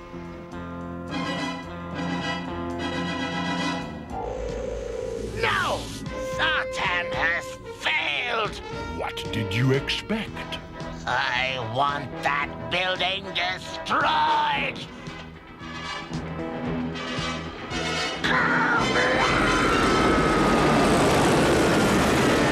I can wait no longer. My friends are in danger. But what can you do? They took all your weapons.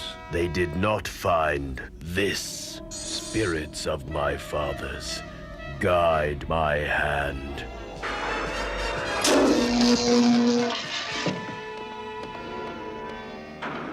Zartan? Where could he?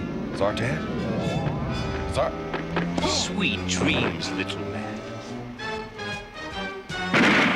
This will bring them running. Someone's tampering with the power, and Doc hasn't come back. Gung-Ho, Rakondo, go check on Doc. Stalker and I will go to the power room. Hurry, Doctor. All right, here we... That was only a warning, Spirit. Turn back! No.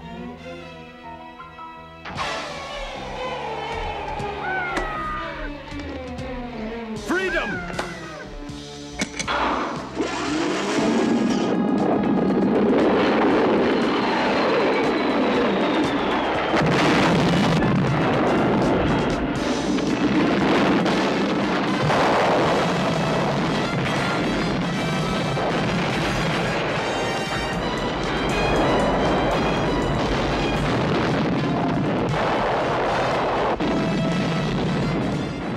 We shall meet again, Spirit. We shall meet again.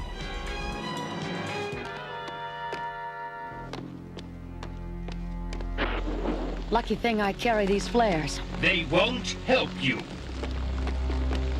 Fools, I'm over here. You'll never find me in the shadows. We'll see about that. No, don't! Lady J? Lady J! If you've hurt her, Zartan...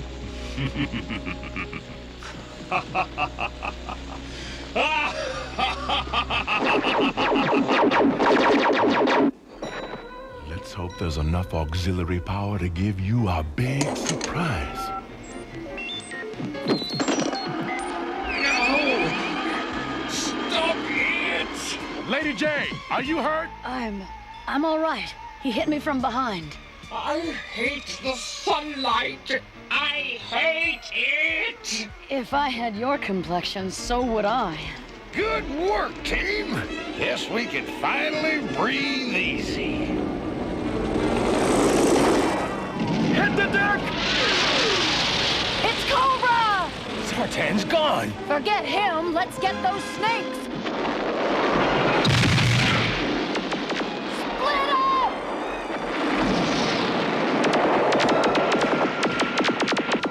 You down there! Use your tracers like I taught you!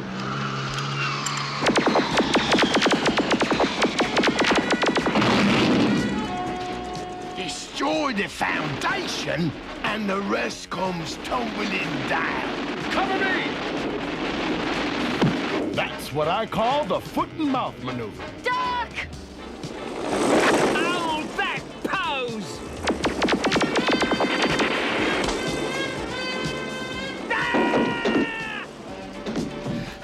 Say your prayers, Yank. Now I lay you down to sleep.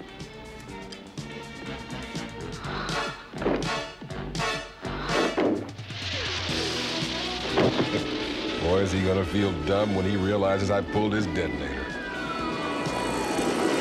Well, what a nice bit of fluff you are! This bit of fluff bites.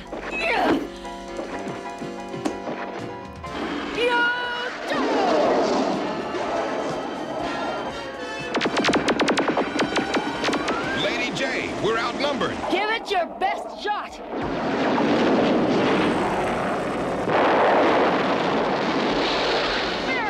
Yahoo! Go get 'em!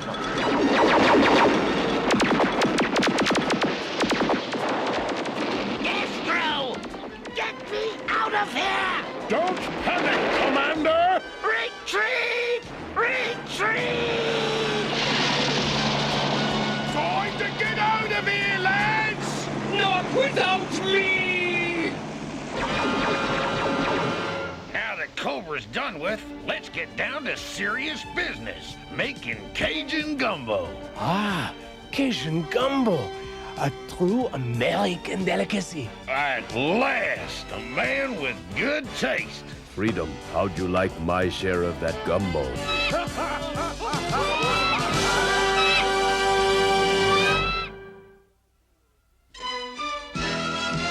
G.I. Joe will return after these messages.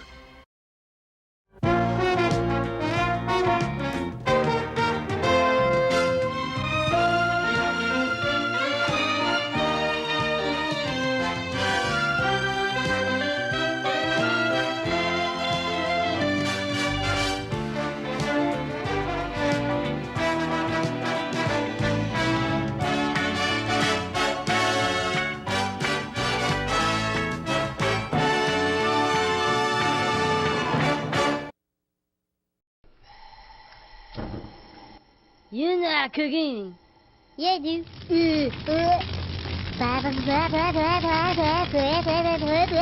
Pork chop sandwiches. Oh shit! Get the fuck out of here! What are you doing? Go! Get the fuck out of here, you stupid idiot! Fuck, we're all dead! Get the fuck out! My God, did that smell good. Detective, there's no going and you tell me do things. I done running. G.I. Joe! The sun is getting hotter. Oh, look, is that some water? What's this crazy thingamajiggle? It's a squiggly water wiggle. What you doing? You're a giggle. Water wiggle! Crazy water wiggle. You can't tell what he'll do. You think you're chasing him. In blue, he's chasing you. What you doing? You're a giggle. Water wiggle! There's sweat in every wriggle. Water wiggle! Water Wiggle water toy. Your parents attach it to any garden hose. From Whammo. This is Princess Adora, sister of He-Man, and her gentle horse. Each sold separately, you can pretend. She's lovely as a flower, but she has a secret power. A magic sword in one stroke, and she's got the strength of a tower. She brought Princess of Power. The fate of the world's in the hands of one beautiful girl. Princess of Power. She-Ra doll Princess of Power comes with everything you see here. Swiftwind horse sold separately, new from Mattel.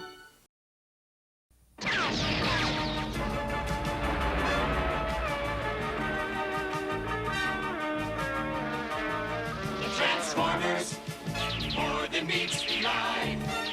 Autobots wage their battle to destroy the evil forces of the Decepticons. The Transformers, robots in disguise. The Transformers, more than meets the eye. The Transformers.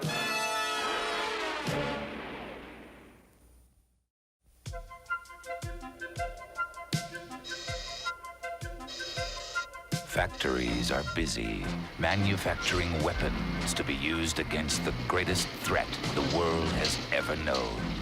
Evil, super powerful robots, Decepticons. If you can use your computer skills to step up our efficiency chip, we'll be able to double our weapons output. I'll give it a try, sir.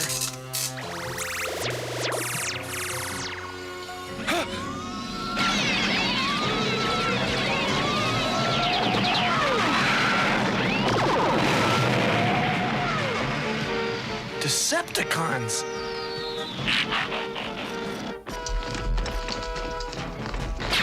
Foolish insects.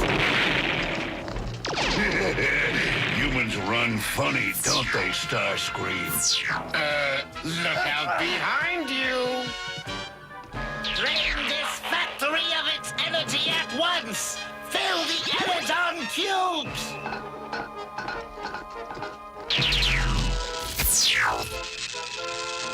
There's nothing we can do to stop them. Well, don't cash in your computer chips yet, sir.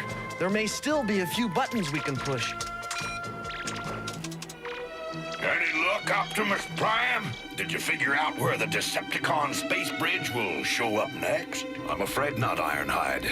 I've scanned the area where the bridge first appeared, but my readouts came up to 0.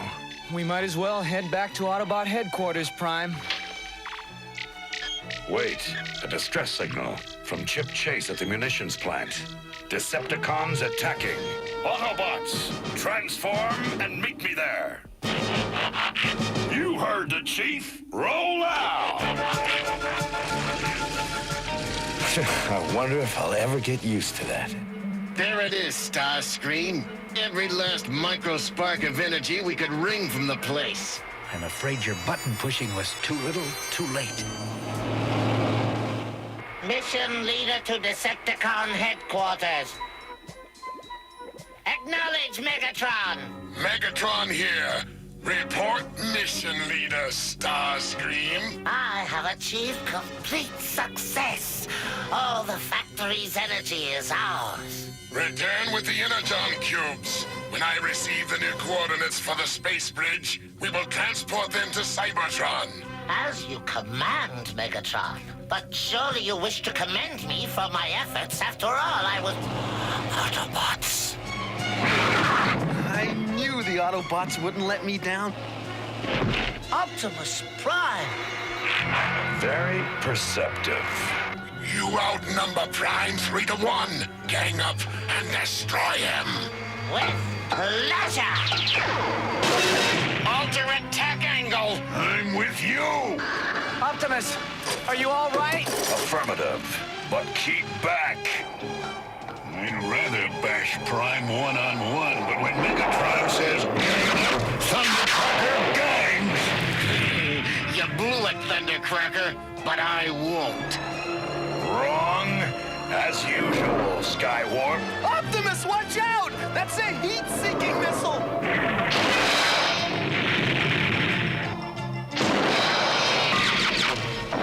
Optimus! The computer! It's going to blow! I will shield you. Hit him with everything.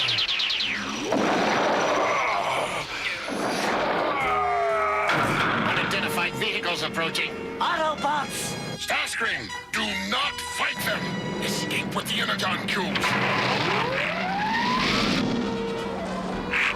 Decepticons! We'll run them into the ground! You can't, Ironhide. You've got to help Optimus Prime. Wow. What happened to you, Prime? Badly damaged. Losing energy rapidly. Wheeljack, can you repair me? I hope so, but not here. Can you still transform? I'll try. Power relays are fused. Mobility limited. Part replacement essential. He's gotta make it. I don't know. He got hit real bad. Hey, lighten up, you guys. Optimus is gonna pull through. He's got to.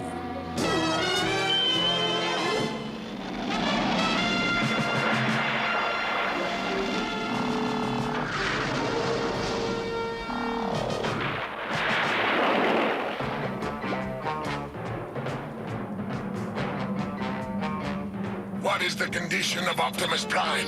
He has been permanently deactivated. We saw him fall. Fallen, yes. But can you guarantee his laser core was extinguished? I must be certain. Soundwave, activate Laserbeak. Laserbeak, transform. Come to me.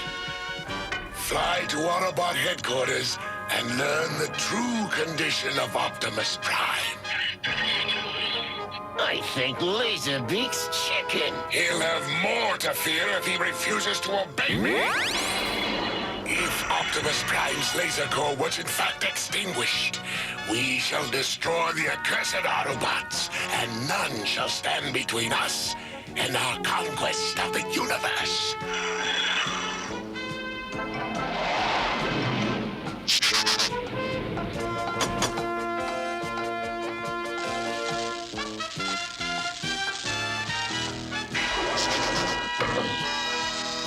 I don't know, fellas. It looks bad. Excellent. What's your diagnosis, Ratchet? It's a miracle that his hydraulics are still functioning. Weaker. Electro pulse fading. He's doomed. I know it. I can feel it in my data bank. Nuts to that. There's gotta be something we can do. Isn't there, Dad? I don't know, son. Now, Laserbeak, finish him off! What the? It's Laserbeak! Stop him! He started some kind of chain reaction inside Optimus Prime. Get back, everyone! He's going to explode! The Transformers will return after these messages. We now return to the Transformers.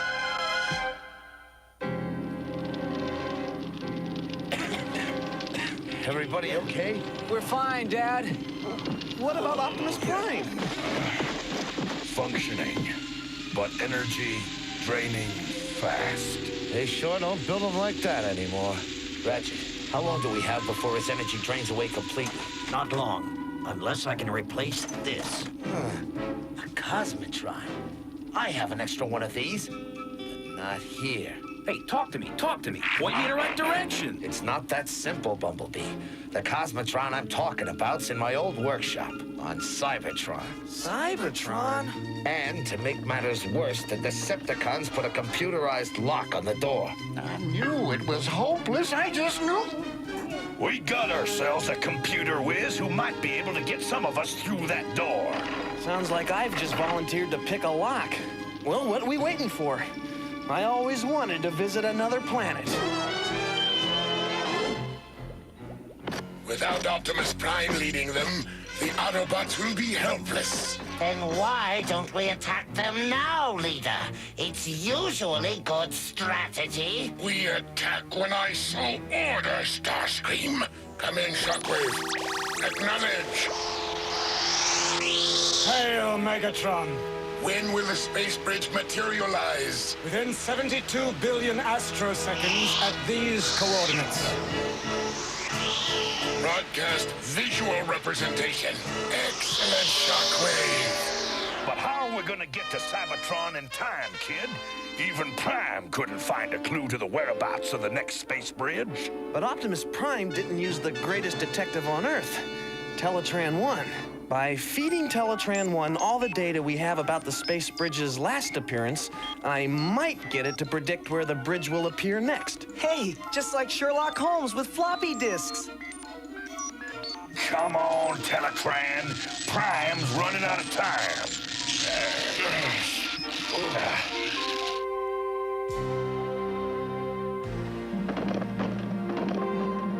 Careful with those cubes, Rumble. You clumsy clunker! Hey, who you calling clumsy, gasket breath? My talents are wasted on this project. I should be in sole command of everything. Ready, Starscream. Hey, I thought we needed a driver to haul the stuff across the space bridge. We do. No! Please! Not me! No! Have a nice journey, warrior. Say hi to the old gang on Cybertron!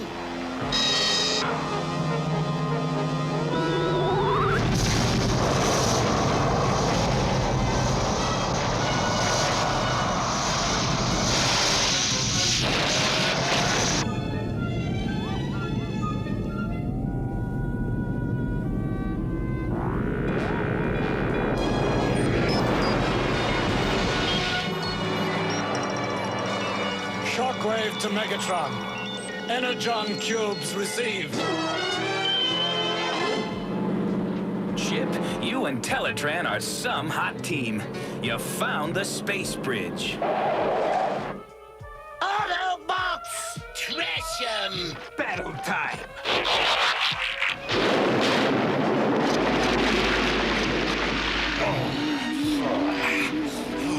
Can't see. The flash shorted my optic sensors. Bumblebee, look out! Don't split yet, Runt! The party's just starting! This ought to shake you up!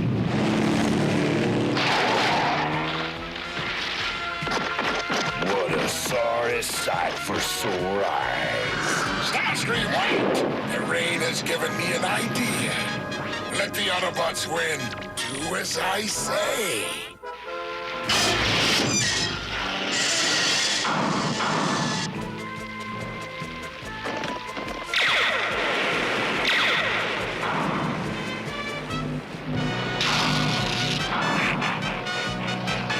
Well done. Return to headquarters immediately for further orders.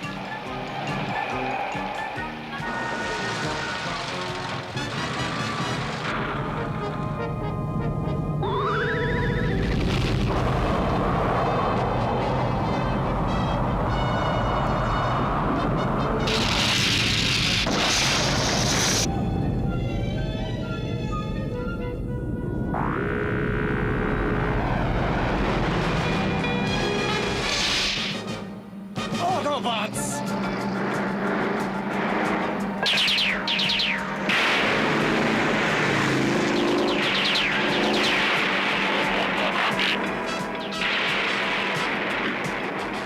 Some liquid nitrogen should cool things off.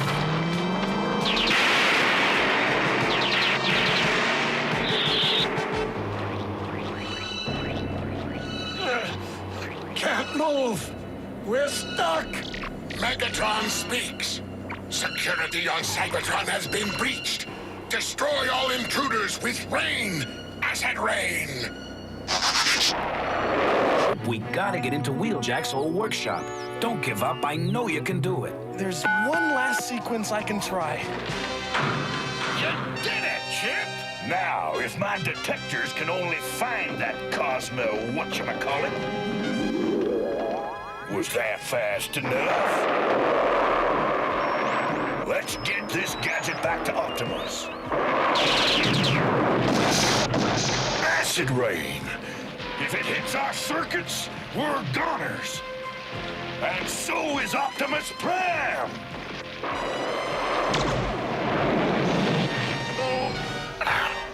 We failed, Chip. We failed.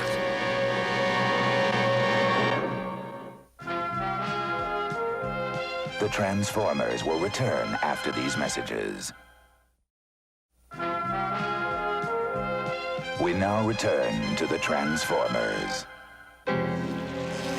It's all over, Chip. All over. All over for them. For us, it is just starting. Everything is going according to my plan. The Autobots are without their mighty leader, and 4 of their number have been vanquished on Cybertron. Then I humbly suggest we attack their base now while we have the advantage. For once, Starscream, we agree. And I shall personally lead the assault. The new age of Decepticon supremacy is about to begin. What's the verdict, Wheeljack? We've done all we can, Sparkplug. Optimus Prime needs a new Cosmotron, and if we don't get one soon, all hope is lost.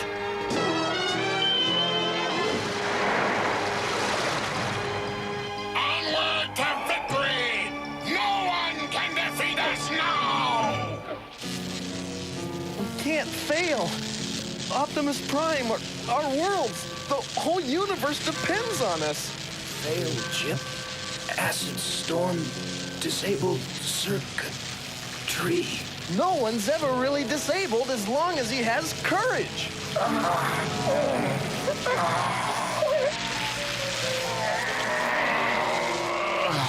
Well, guys, do we quit or fight? Maybe I still have enough power left to shield us from this killer rain. Way to go, Trailbreaker! Now your automatic repair systems can put you back in shape.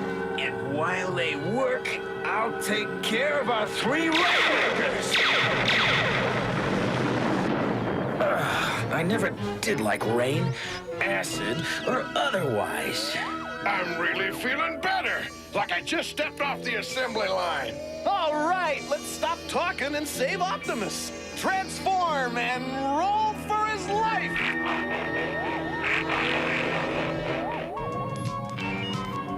Don't strain your linkage. I'll set us free. The fools, they're back. They'll never reach Earth as functional mechanisms.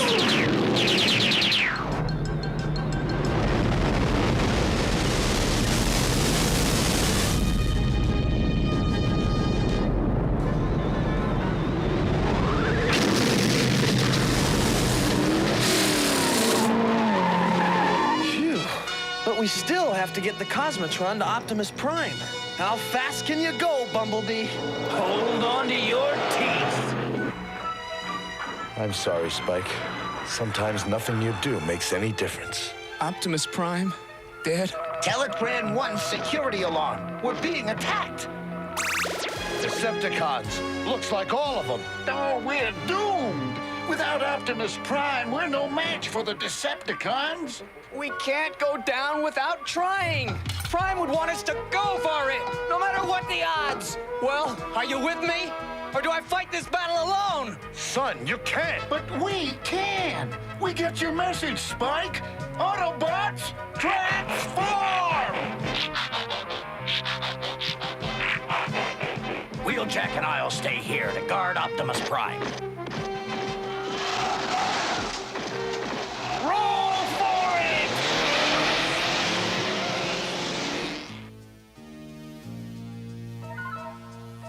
Can you get a fix on the enemy's location, Hound?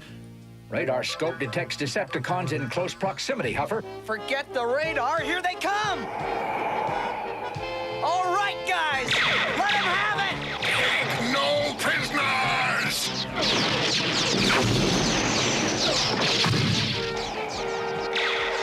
You can't hit all of us at once, Earth Germ!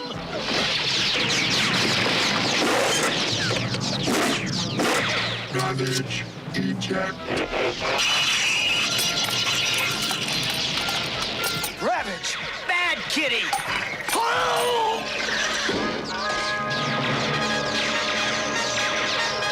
So you wanna rumble with Rumble, eh?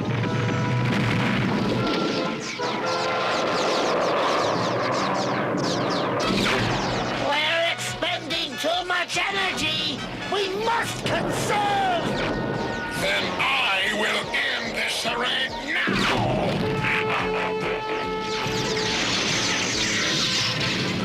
Chip, did you get the Cosmotron? Yeah, I just hope it's not too late.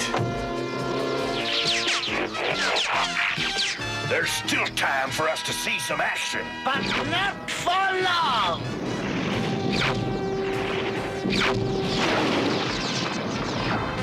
Where's the gizmo?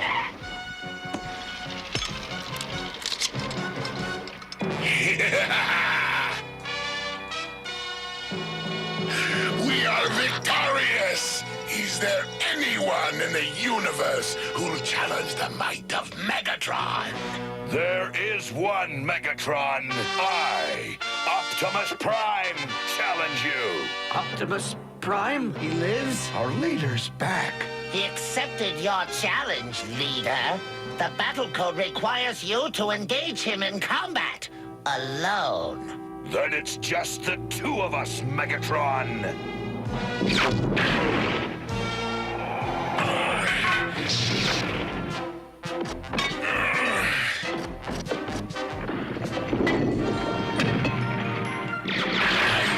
Too much power against the Autobots. I need assistance. How unfortunate. If you cannot fight your opponent yourself, you are not fit to be our leader. I am the only suitable leader anyway.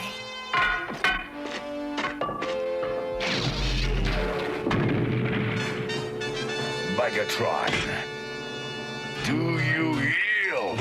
Yield for now. Only for now. Retreat and take our leader back for repairs. I guess that takes care of the Decepticons. They'll be back. I just know it. They'll be back. The Transformers will return after these messages.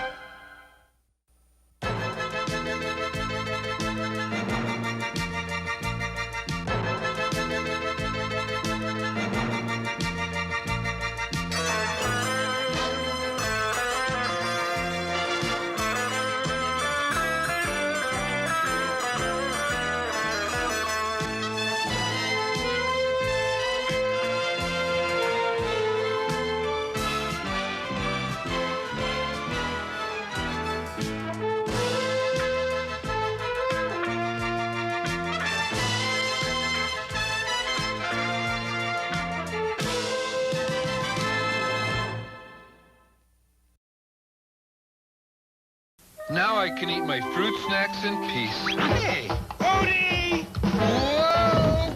What I go through for my great-tasting fruit snacks. Can't fool me. Gotcha.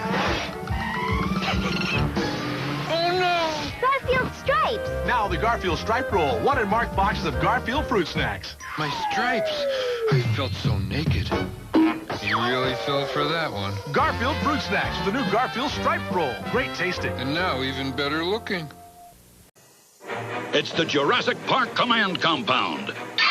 With an electronic computer that says over 100 commands. Good film. We need more firepower. The computer helps you control Jurassic Park. Got him. T-Rex attacking. Look out, Brad! Fire the net. Got him. Compound secure. Yeah. Jurassic Park Electronic Talking Command Compound. Figures and dinosaurs sold separately. Batteries not included. I'm a wild green guy living under the bed. I gobble up a sock before you turn your head. Like a bolt to light, make your heart jump. My name is Mr. Bumpy. I go bump, bump, bump, yeah, bump. Bump, bump, bumpity bump. Everybody bump. Bump, bump, bumpity dad. He goes 100 miles an hour. He's big dynamite. His name is Mr. Bumpy. He goes bumping and night. It's Bump with Squishy. She's my very best pal. Bump with Molly. She's my favorite gal. Bump of Closet Monster and Destructo too. But those guys don't bother Bumpy. He knows what to do. Say bump. Bump, bump, bumpity bump. Everybody bump. Bump, bump, bumpity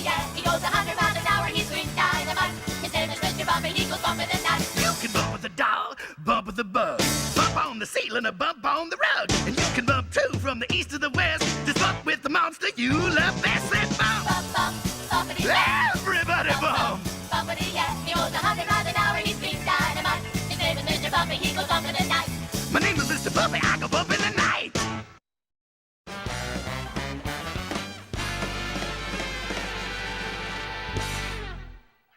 You have got to be kidding! Over the lips and past the gums. Look out, Tony, 'cause here it comes. That cream corn must taste even worse than it looks. You couldn't be wronger, Mr. Bumpy. They really love it. Oochie woochie coodly-coo, I got a spoonful of goodness for you.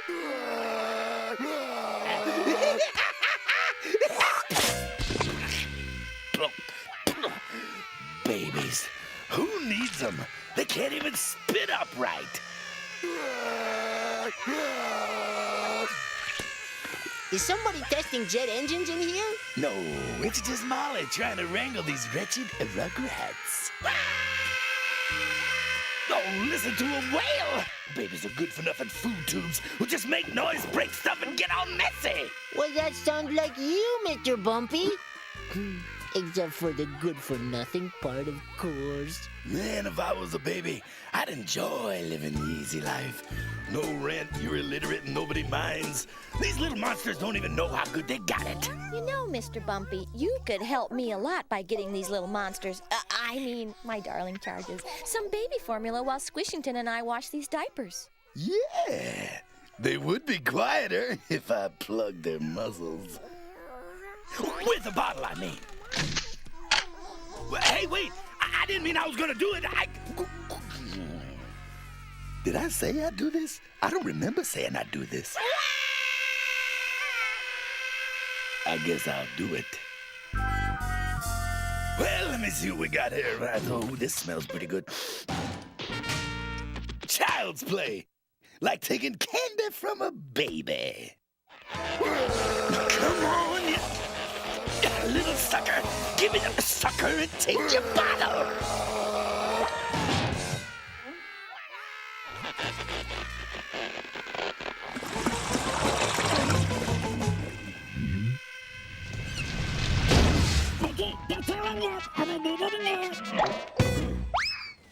That's what I call baby formula, all right.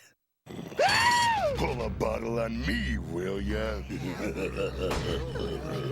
That latch is a long way off now, ain't it, new kid?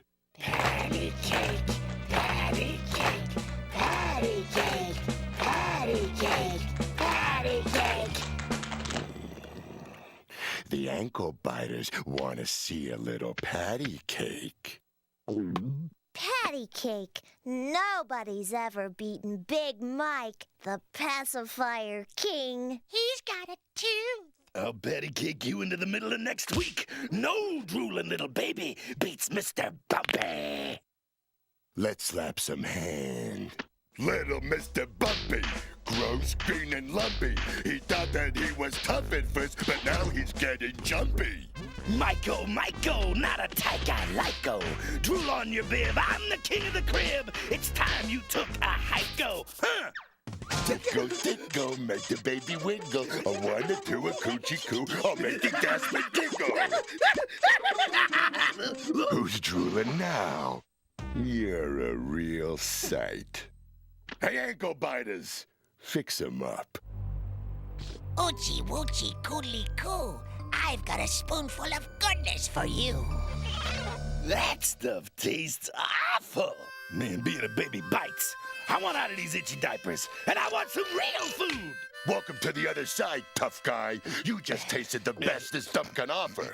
Oh, yeah. I see you biggers out there with your yummy snack treats and your delicious sugar-covered breakfast cereals. You get to eat forbidden fruit, and we get strained prunes. Yeah, what you say? Well, I got needs, too. I got a tooth. I gotta get out of here. Trapped like a rat. A rugrat! There's no way to crack this crib, tough guy. better babies than you have tried. But you've been on the outside. Maybe something in that soft green head of yours will help. What do we got to lose? What do you say we bust out of this joint? Don't ask me twice. I got big ideas. All right, and everybody write this down. Oh, that's right. You don't remember how to write. All right, just try to remember it.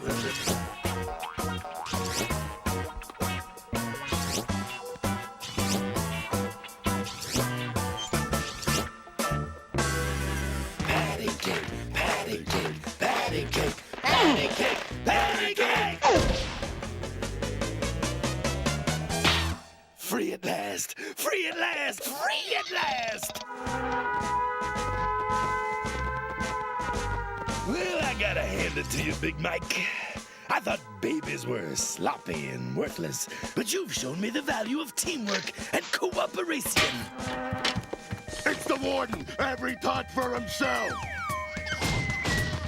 They're making a break for it!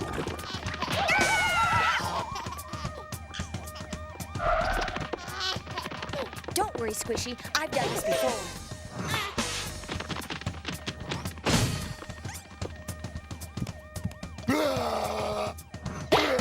Crawl for it, tough guy!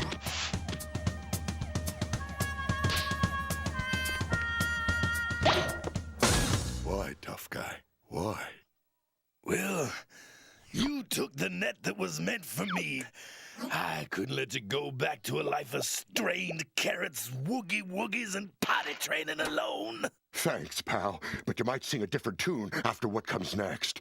The burping. Oh, there's my big furry guy. He's a fun. The poor sap.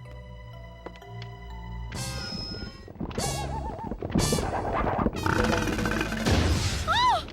Bumpy! How on earth? I guess everybody just needs a good burp once in a while.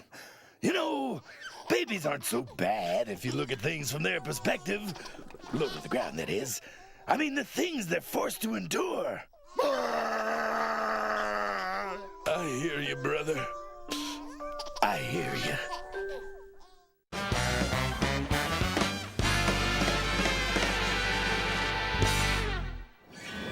Horror, fear, deeds too grisly to describe. While good men sleep, terror wakes. Frankenstein is alive, alive, alive! Frankenstein, Frankenstein, Frankenstein. Ah! Cower before Frankenstein! Beat it before I tell Mom on you. The horror! The horror! Frankenstein. Frankenstein.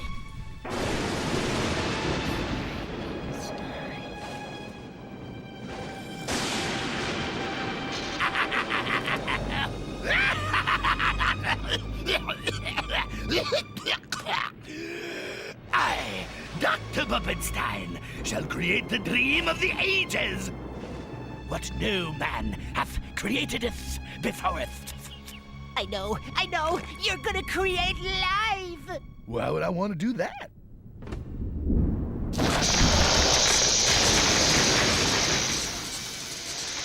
Are you okay, my crispy blue buddy?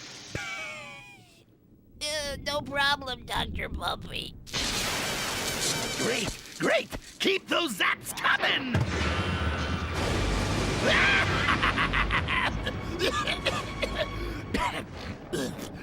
It is finished!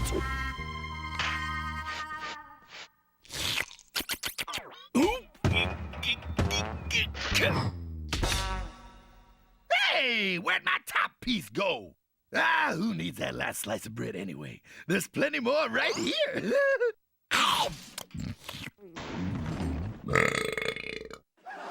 Whoa, you guys here already?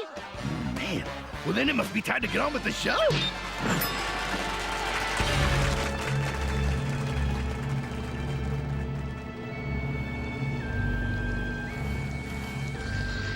It's alive. Alive! Alive! Was it cosmic mutation or merely improper food storage? The world may never know. It was a dark, ominous, foreboding night. The night we now call the Night of the Living Bread. It's kind of dark and ominous in here tonight. I also have this strange feeling of foreboding.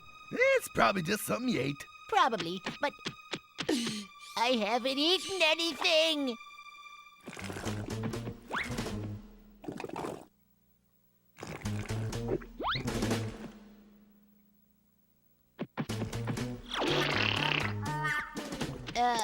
Call me Goofy. Okay, you're Goofy. Yeah, but I keep seeing this large, evil slice of bread. Whoa, you are Goofy. Told you I saw a large, evil slice of bread.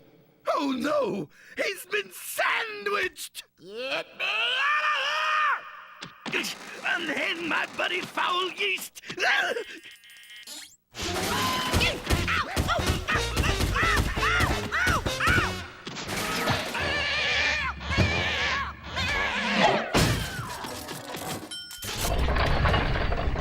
Well, this ought to do the trick.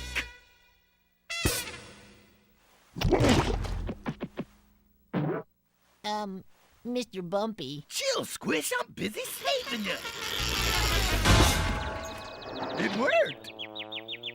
Are you all right, Squishamundo? Yeah, I think so.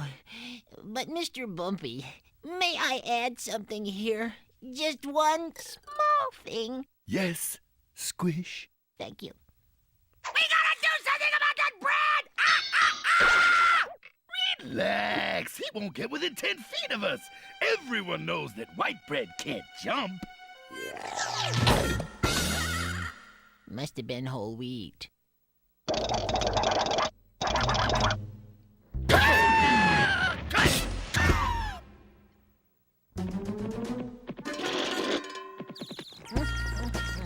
I don't mind telling you, it's a good thing you don't taste too good, Mr. Bumpy, or you would have been luncheon meat. The bread continued its reign of terror. Nothing was safe from this evil foe.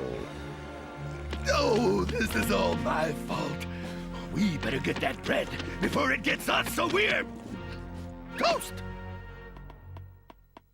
I know what we could do. What if we... No. What if we... No. What if we... No. What if we... No. What if we... Oh, that's a good one. So the subjects devised a trap.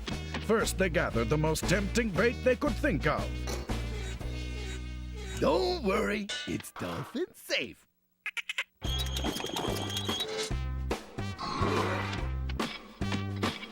This will be perfect. We know the bread likes to eat. I'm betting that if we give it the chance, it'll eat so much it will explode. You think of the coolest plans, Mr. Bumpy. If this works, it's kapowie! Breadcrumb blizzard! Oh, this is gonna be good! Hey, Squish, why don't you hurry things along a little or something? Here, bread! Bread! We got a tasty treat for you! Here, bread! Bready, bready, bready, bready! We got all your favorite things here! Really good stuff like jelly, ham, tuna fish, and lots more. What do you say, bread? Care for a bite? Come and get it! Sorry, buddy. Couldn't help myself. Is it just me, or are you getting the feeling of deja vu all over again?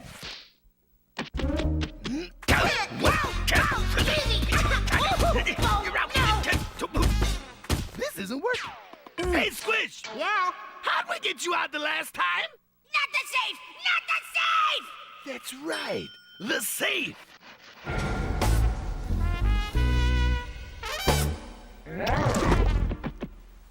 No. So the subjects prepared a second trap. It was a good trap, a clever trap, but... Bread! Oh, bread! Get over here, you stupid muffin mouth! Crumpet! Scone breath! Dinner roll! Come on, doughboy! Waffle face! Crumb lips! Come get me! Hasta la vista, baby. You're toast. Now, Squish! Now! Oh, you are a hero, Mr. Bumpy. No, you're the hero. Oh, I beg to differ, but you're the hero. No. You're the hero. Look! I hereby award you the Cœur de Baguette. Their clever trap would prove to have one fatal flaw. Hey, what's the fatal flaw that guy's talking about? Gee, I don't know. If only they'd thought to look behind them, all might have been saved. But they didn't look behind them, so the bread ate them. And the bread ate everyone else in the house. And the bread ate all the neighbors. And the bread ate the mailman. And the bread ate the little dog. And the bread ate the cute, dimpled, rosy-cheeked sprite of a... Will you shut up with that look? The bread's not gonna eat anyone! Oh, sorry. Not even... No! Well... So the subjects prepared an awesome weapon of total bread destruction. And tried again. Bread! Oh, bread! Not so fast. Hold him, Squish! Hold him! I am! Where's the blood?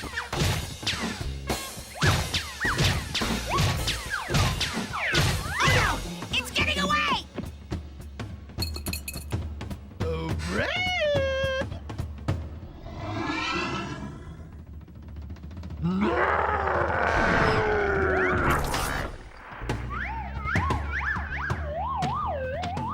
Hi-ya!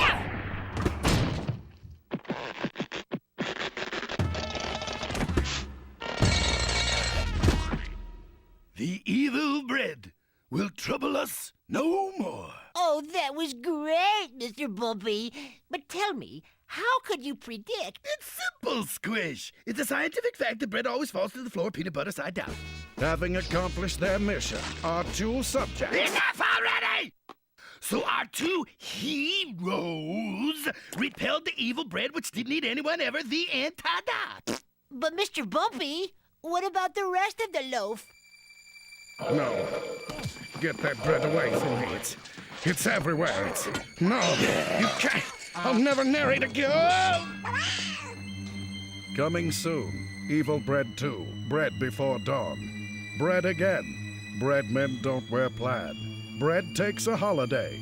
The Bread Zone. The good, the bread, and the ugly. The burning bread. Murder by bread. The quick and the bread.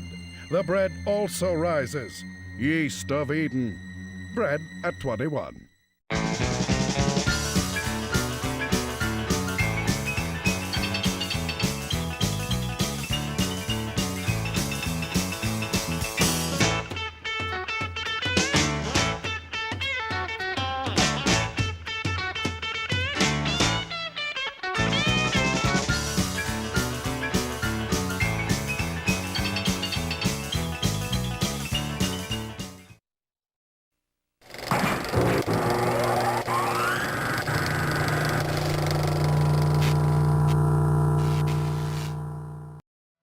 The signal goes out. An intruder has been spotted at Wayne Manor. Down in the Batcave Command Center, it's time for Gotham's greatest hero. Batman returns. Not a bad nest. Batman makes a crashing entrance and sends the Penguin flying back to his Arctic hideout. Without warning, Batman appears. Surprise, Penguin! Pity penguins can't fly. Batman returns. Batcave Command Center and figures sold separately. Some assembly required. Nothing tops ice cream better than Hershey's chocolate syrup. And because it's virtually fat-free, you can really pour it on. But do watch out for those cherries. Box Bugle Snacks. Doc, who thinks they're fun to blow. However, when he eats the bugles, he finds a crispy corn crunch and discovers with bugles it's the taste that's a blast.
Your slides and swings, my reckless heart your seesaw, and in my mouth it sings.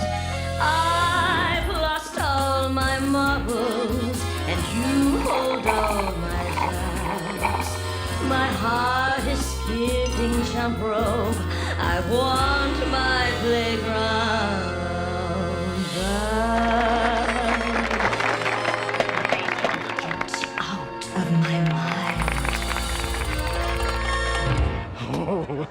What a show. What an atmosphere. What fun.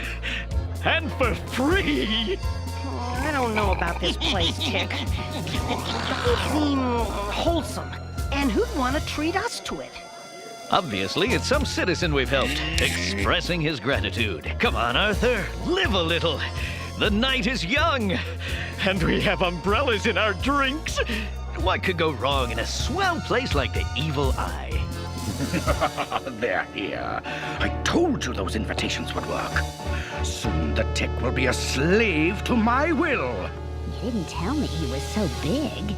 Ah, but his brain is the size of a cherry pit. And it's mine for the taking. Good heavens! It works! Oh, thank you. Thank you very much. And now, the Evil Eye is proud to present the world's greatest mentalist, the amazing Mr. Mental. Thank you, Lotta Belor. Yay! I love a good mentalist. Good evening, ladies and gentlemen, and welcome. Without further ado, it's on with the show. I shall begin by donning this blindfold, while my beautiful assistant, Minder, enters the audience. Now, I will demonstrate my amazing mind by identifying objects selected at random by the beautiful Minder. I'm seeing... Could it be a piece of rope? Yes, Mr. Mental. Telepathy, Arthur. Incredible. And now, Minder, another object, if you please. I'm seeing a group of objects. This is a hard one. Are they a timing clock, fuse wire, and a package of high explosives? Thank you. For my next phenomenal feat, I will require a volunteer from the audience. You, sir! Me? Give him a hand, everybody! My. Aren't you a big fella? And now, a demonstration of the marvelous and always amusing powers of hypnosis. Tick, your mind is under my control. Your will is now mine. Whoa. Okay, my will is yours. There you have it. An amazing feat of mind control. Demanding crowd. Very well. Cluck like a chicken. Cluck, cluck. Cluck, cluck.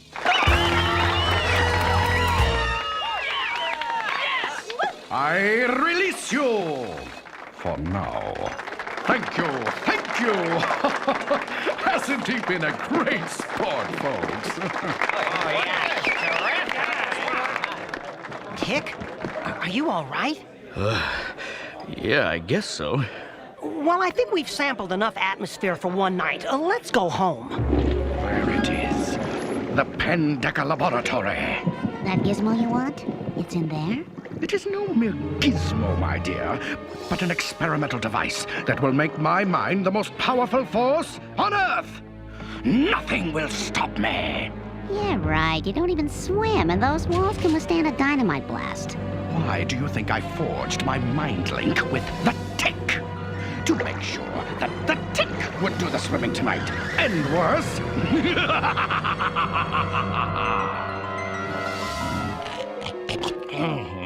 Cluck, play.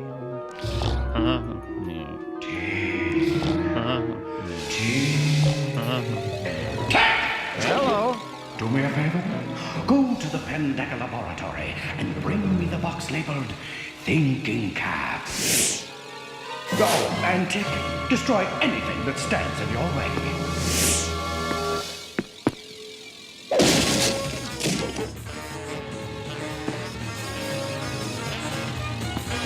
Tick?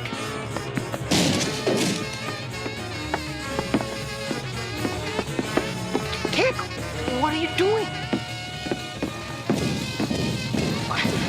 Tick, what's wrong? Where are you going? Stop! Tick! Tick, wait a minute! Oh! Ow!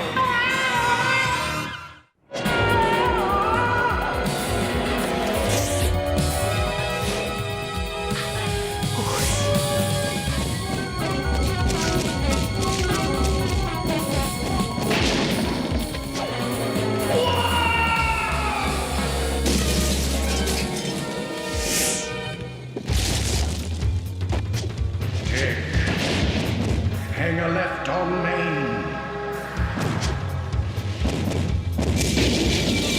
Good. Now you're gonna want to go down Main for 2 lights. You'll see a filling station on your right. Don't take that right! Keep going for another block. Minder! Would you turn that thing down? I'm controlling a mind here. Control yourself. I'm trying to watch this. I am this close to ruling the world! You know what I miss? I miss the old days when I'd think up a sinister scheme for world domination and you'd show a little emotional support. Tick! Arthur, hi. I just had the craziest dream. Mr. Mental, you know, the guy from the nightclub, he was giving me directions, and I was powerless to resist. Directions? All right. I'll turn it off. Okay? What kind of directions? I'm not sure. Something about going for a swim. I'm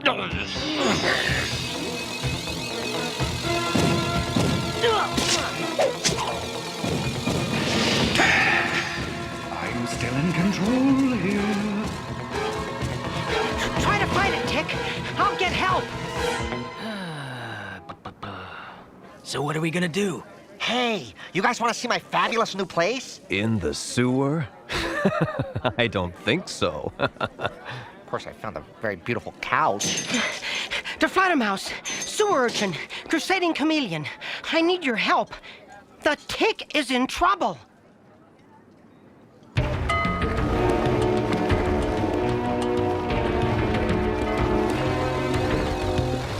it is. The prize awaits on that island. Let nothing stop you.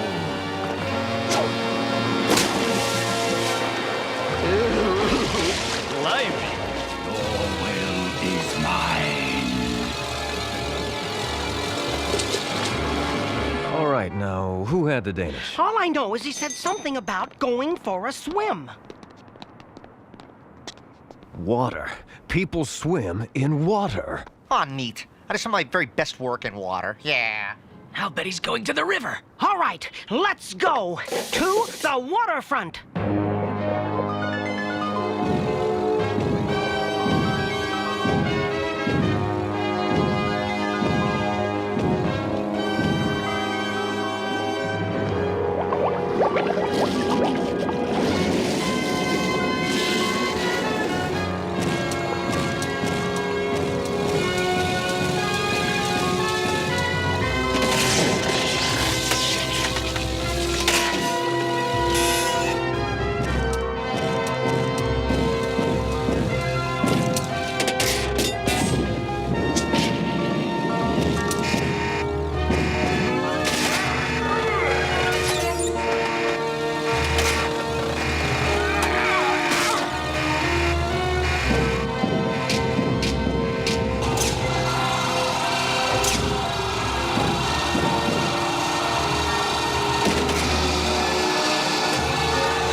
from the air.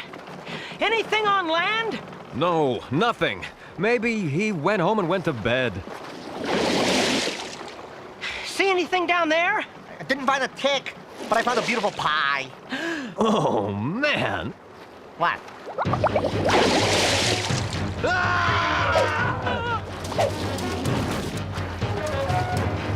Hey, it's the tick. Ah, tick. Yeah, definitely glad it's you. We thought you were something very dangerous. Stop him!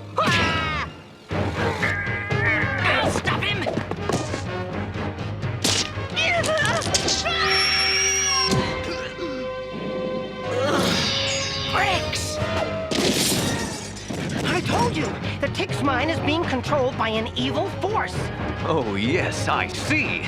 Well, tell me how it all turns out. You have the thinking cap. Excellent. Bring it to me. Tick, you've got to fight it. Don't give in. Tick? Tick, let nothing stand in your way. Tick, what's wrong? Where are you going?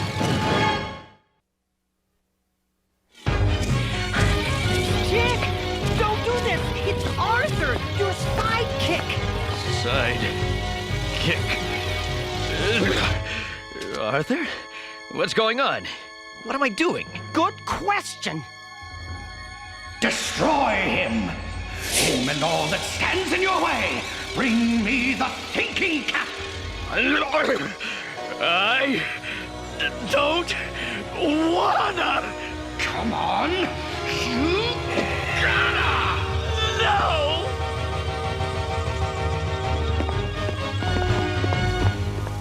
Briggs.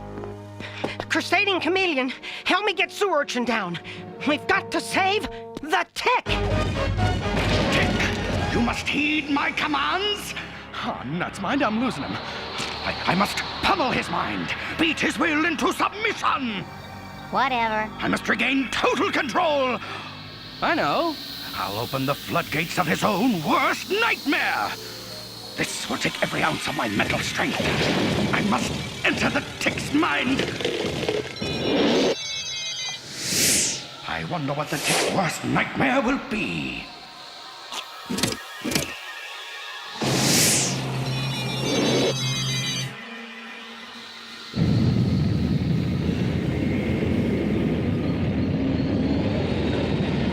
You have reached the offices of the Tick's worst nightmare. The Tick is out of his mind right now. If you'd like to leave a message, please wait for the tone. If you'd like to speak to an operator, press star, then A zero. day job? For other options, In press an pound, office? pound, My pound, worst nightmare! pound. No! Tick, here's the shack. I need this Titan triplicate. Anderson gave himself the promotion. Tick, you're not so special. Anyone can touch Not so that. special, anyone can touch that. Hey, Tick, here's the shack. Now, no more fooling around. No more fooling around. He's moving again. Let's go. Straight ahead. 2 more blocks. You can't miss it. Well, I gotta get some sleep. We got a matinee tomorrow. No, tomorrow we rule the world. Yeah, right. Night, Mal.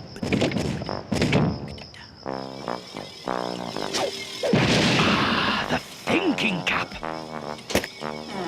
It will give an ordinary human mental abilities to rival mine. So it will give me the powers of the gods.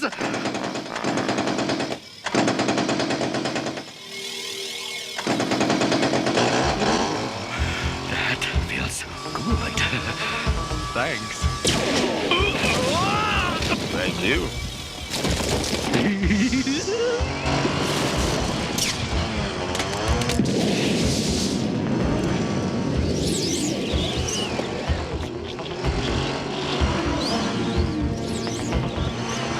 What did you do with the Tick? Nothing compared to what I'm going to do to you.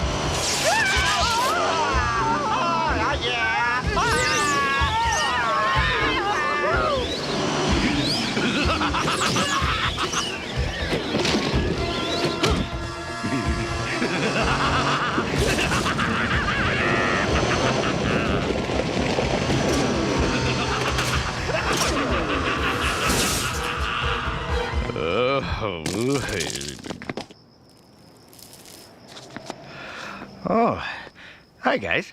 Tick! Mr. Metal took over your mind, and now he's gonna take over the world with that thinking cap. That rat! Let's get him, boys! Wait! He's too powerful with that thinking cap. But it runs on an internal combustion engine. So? What's your point? Yeah. We've got to get close enough to that helmet to pull the choke on its engine and flood his mind.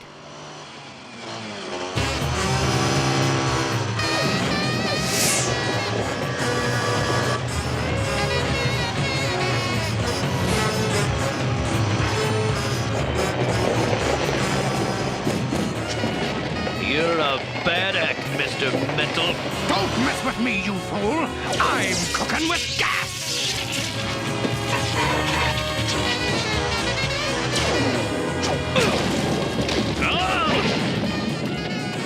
Oh, yeah! How about you? Mindless!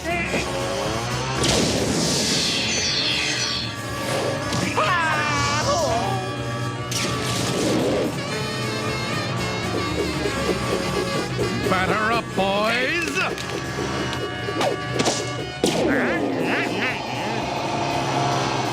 Get off me!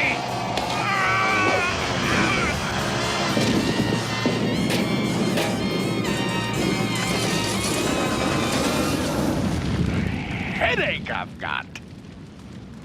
I'd almost say you deserve it. The human mind is a dangerous plaything, boys. When it's used for evil, watch out. But when it's used for good, then things are much nicer. And let's try and keep that in mind.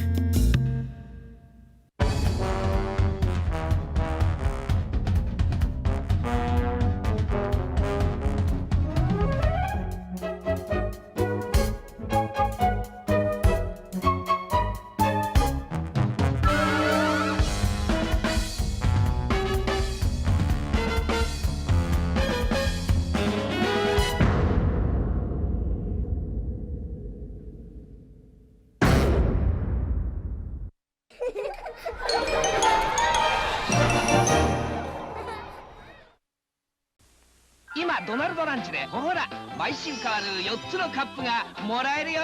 今週はこれドナルドカップ。カップがもらえるドナルドランチ。ドナルド。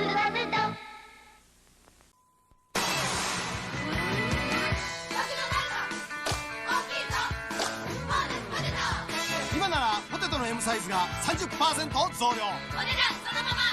ボーナスポテトマクドナルド。もしもし、俺だ。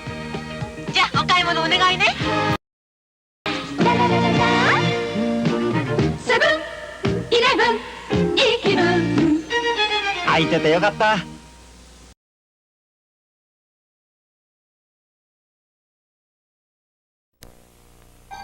Right now, I'm surprised and entertained. 今、ジョージ・ルーカスを驚かせ、楽しませているもの。キューヘッドの高画質。ナショナルマックロードムービー。It's something new.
生徒はここにいるだけ。誰か説明してくれよ。ロリウェイこの僕のロリウェイ思うまま走れメロスのようにロリウェイ行き先はロリウェイ遥か彼方の夢を探して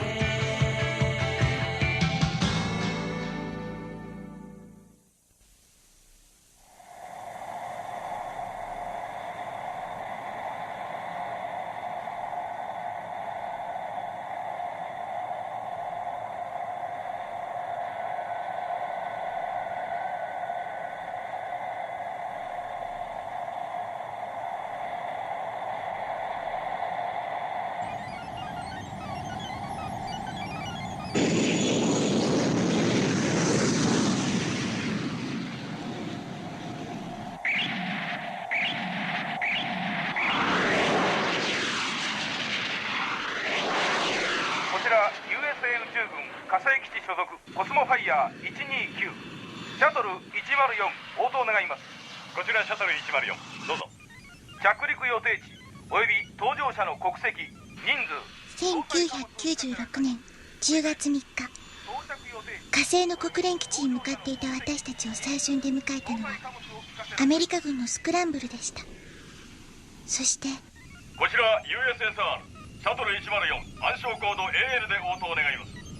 こちら UNSS104 二大大国の軍事競争は月からさらには火星にまで広がり、両国の軍事基地が宇宙にまで緊張を作り出しているのです。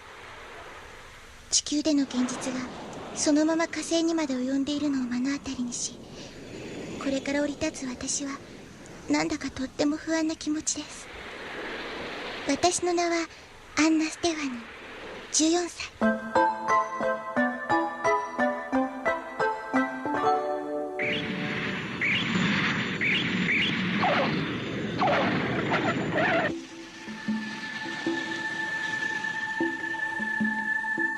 オーケー、スイッチオフスイッチオフ。時間通りだ。着いたぜ。火星だ火星だ。しかし何にもねえところだな。見て火山よ。どこどこほら。あれはこのファリ火山14600メーター。わあったわあった。お前は物知りだよ。本当に空が赤いのね。そりゃそうよ、火星だもん。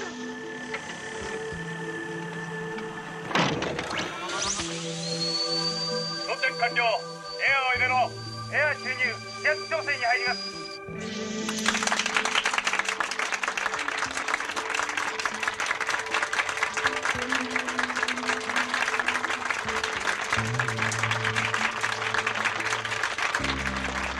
やったなジュド。とうとう来たぜ。盛大なお出迎えだな。感激だ。思ったより快適そうね。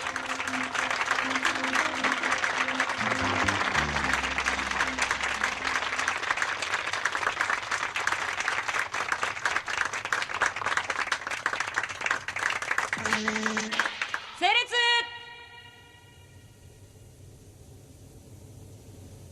コズミックカルチャークラブの第一陣16名全員到着しました。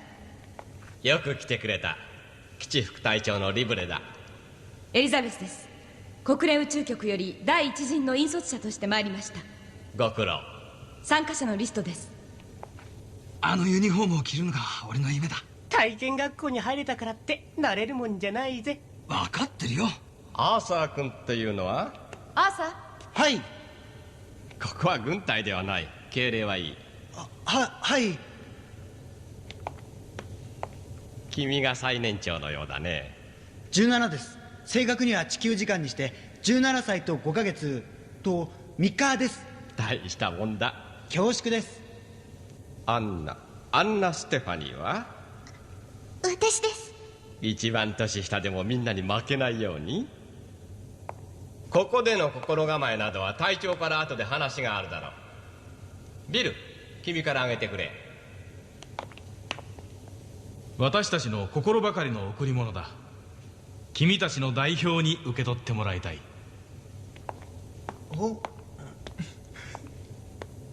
わからないことがあったら何でも聞きに来たまえ。ありがとうございます。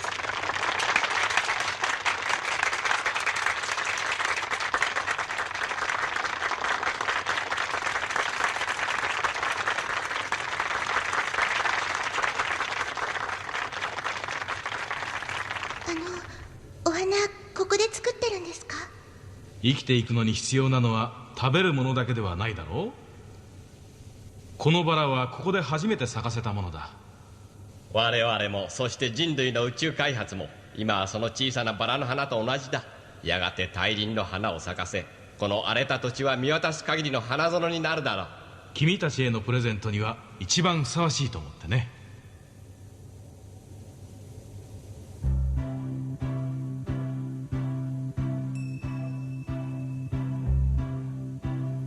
2年前、国連の宇宙局がコズミックカルチャークラブ、つまり火星体験学校を作ると聞いて、私は1も2もなく応募し、そして幸運にも採用されました。それから半年間、火星で生活するための基礎訓練を受けました。そして今私はやったーという気分です。ね、ちょっと見せて。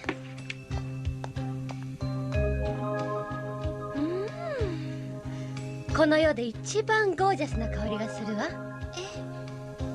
きっと1000万ドルくらいはかかってるはずよ。ここは火星だもの。よかったら1本どうぞ。まあ嬉しい。ありがとう。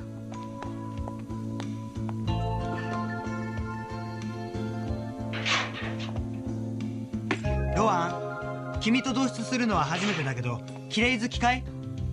普通だと思いますよ。僕はテーブルクロスがシワになっていても気になるんだ。最初に言っておいた方がいいと思ってね。他には？後のことには寛大だ。助かります。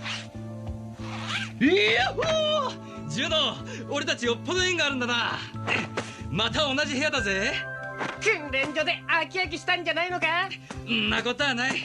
最初見た時からお前はいいやつだと思った。俺の直感は当たるんだ。じゃあ占ってくれ。俺とお前、将来どっちが先にここのスタッフに入れるか。俺だな。お前よりは運が良さそうだ。あいつよせ、冗談だよ。私がここの隊長のジョブ・グレンだ。本当によく来てくれた。改めて言うまでもなく、これからの宇宙時代を担うのは諸君ら若い世代である。ここへ来るまでのところで見たことと思うが、軍事目的が優先されている現実は甚だ残念であると言わざるを得ない。あってはならないことである。我々は彼らと違う価値観があることを示し続けなければならない。我々も努力するが、君たちにも期待したい。来たるべき時代に対応できるものの見方、考え方を半年というわずかな期間だが、実際に宇宙に住むことで一つでも二つでも何かを学んでいってもらいたい。我々がコズミックカルチャークラブを設立した動機はただその一点にある。はい、この火星に降り立つまでに人類は数千年、いや数万年という歳月を必要としてきたわけだが。何？まだ確認できんのか？確認できません。第4中継衛星がキャッチしました。よし、映像をこっちへ回せ。あ、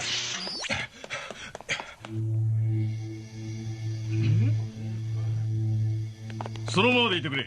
すぐ戻る。静かにしなさい。指示があるまで席を離れないように。隊長、見てください。なんだこれは。第2中継衛星がキャッチしている映像です。近いな。よくわからん。拡大しろ。はっ。破壊されました。何があったんだよ。席へ戻りなさい。ソ連とアメリカがぶつかったんじゃないのか？まさか。十分考えられますね。大丈夫よ。静かに。根拠のない憶測はやめなさい。ダメです。呼びかけに応じてきません。そっちは？ダメです。ソ連軍基地にも米軍基地にもつながりません。コールを続けろ。月基地ともコンタクトを取れ。はい。応答してください。飛行物体から熱反応。レーザーの発射かもしれません。応答してください。隊長。なんだ。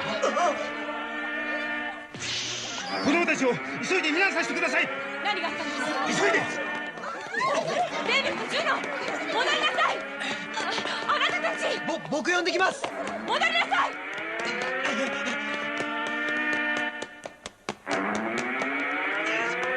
さい君たち。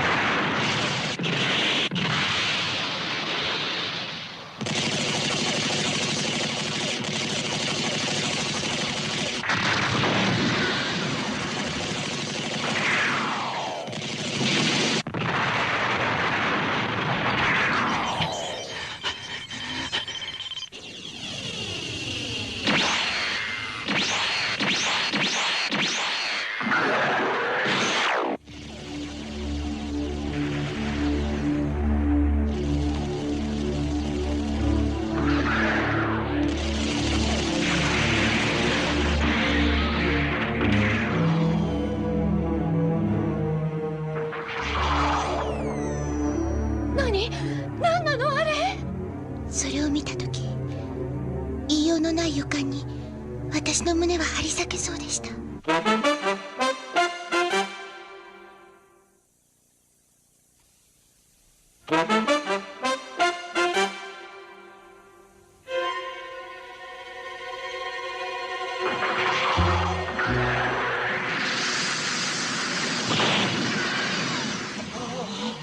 何をしてるの？スペーススーツに着替えなさい。急いで。何ですかあれは。いいから言うこと聞きなさい。さあ早く。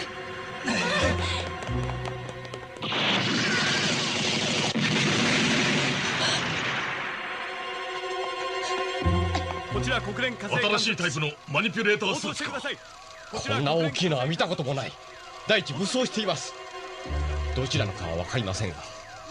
まだ繋がらんのか。繋がりません。まだどっちにも。ここは純粋な観測基地だぞ。問題にしてやる。新兵器の実戦訓練だったとしたら、一体どっちの国の。戦策は後だ。全員に避難の準備をさせろ。状況によっては脱出だ。わかりました。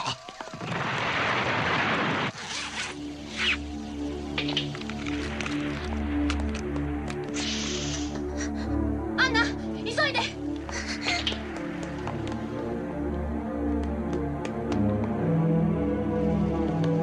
あれは絶対宇宙戦闘用だぜ。どえらい秘密兵器だぞ。来た早々えらい体験だ。待ってくれ。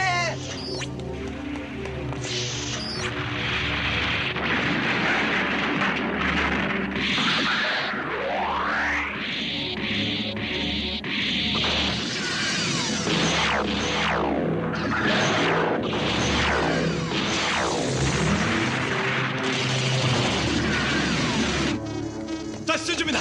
急げ急げ。第3ブロックのシャッターを開けろ。あなたたちヘルメットをつけなさい。はい。みんな落ち着いてよく聞いて。私の指示通りに動くのよ。勝手な行動をとってはダメよ。いいわね。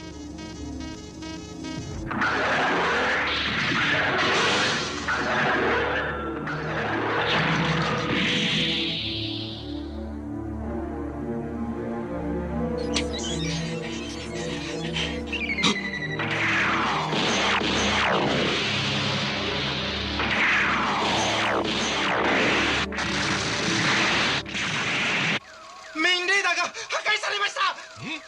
2番3番レーダーも使用不能です。なんてことだ。6番レーダー破壊されました。基地の責任者はジョブ・グレンだ。君たちの国籍所属は。応答したまえ。我々のテリトリーで軍事行動を起こせばどうなるか分かっているはずだ。これ以上の理不尽は断じて許さん。すぐに退去したまえ。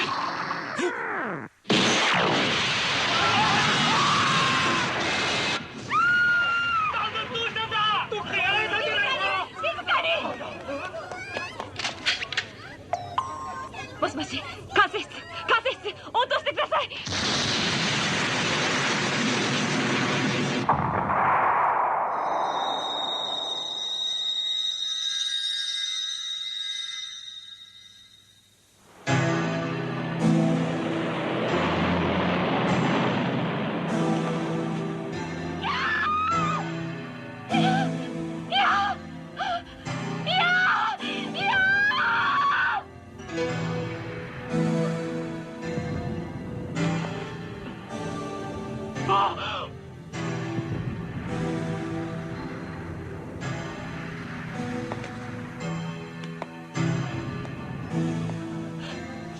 ひどい。地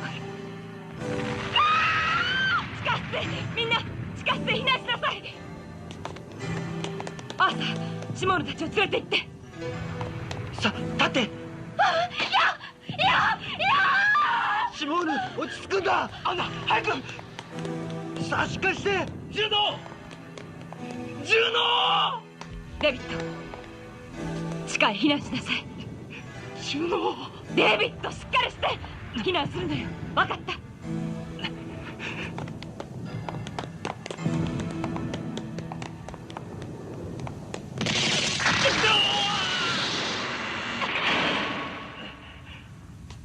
ジュノ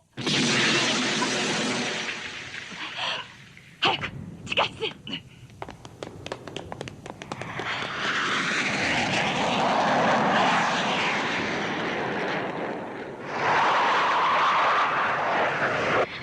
ソ連軍が。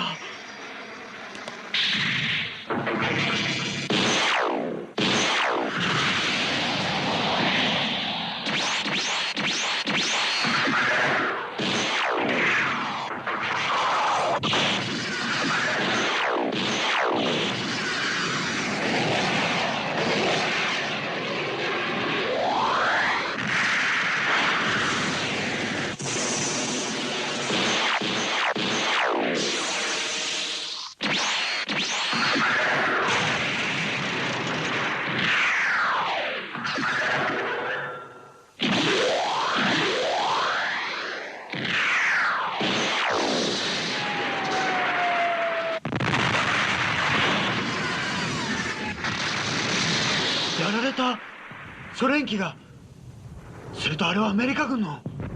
だったら狙われていたやつはどこのやつです？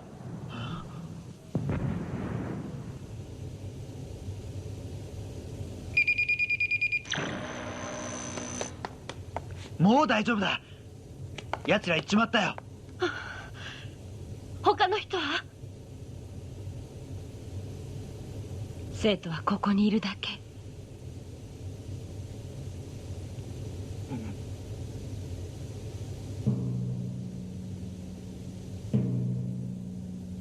誰か説明してくれよ。一体何がどうなってるんだ。誰か説明してくれよ。わからない。どうしてこんなことになったのか。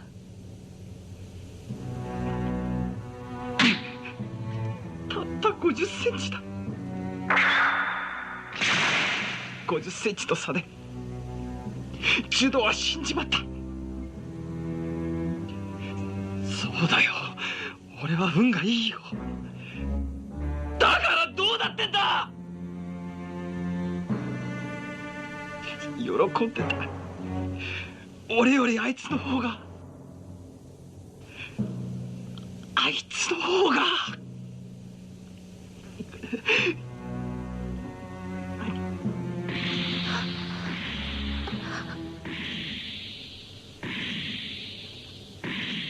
もう戻ってきた。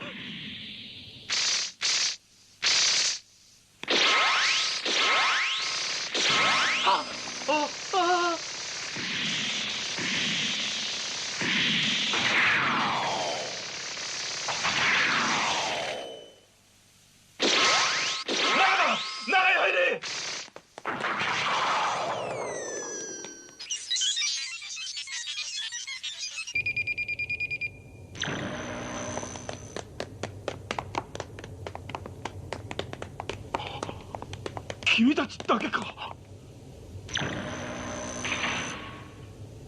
他のスタッフの方は？奥に固まっていなさい。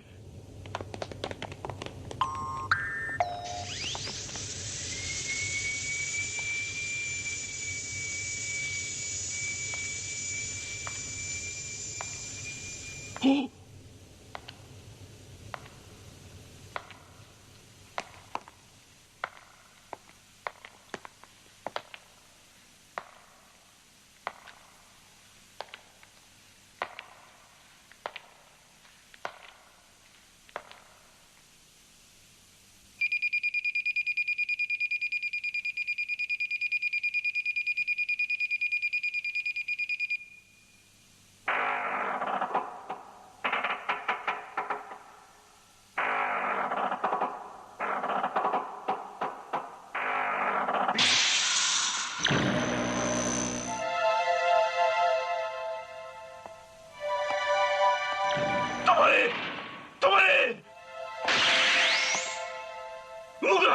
撃つな。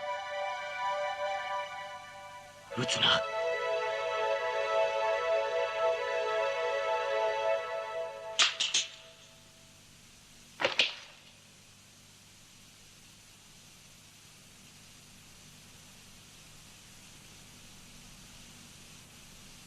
どこの所属だ？名前は？グラドスから来た。僕の名はエイジ。地球は狙われている。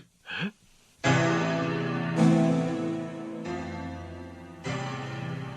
の時は目の前にいる若者の言っていることが誰にも分かりませんでした。でもそれは本当だったのです。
白い谷の戦いにおいて我が王子とガリアンは辛くもマーダルの騎行兵団を撃退せしめた。だがその時怪しい光の船と共に現れた謎の女ヒルムカが族長の娘チュルルをさらって逃げた。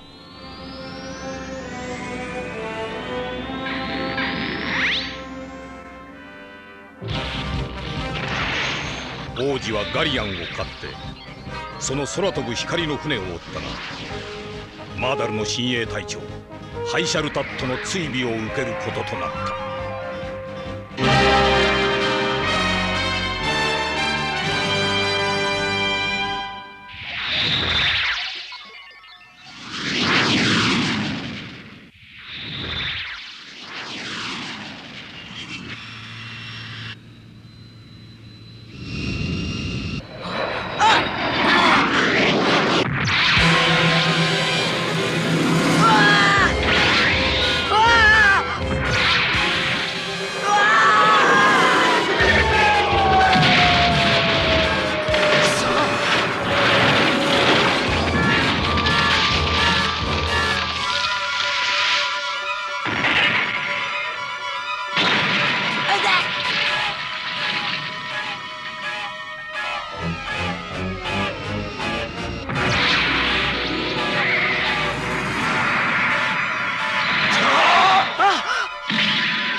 何者だ。ただ者じゃないぞ。正体を暴いてやる。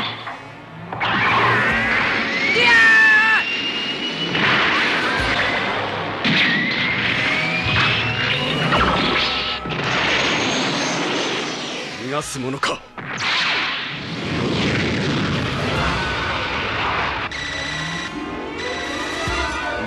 いかん。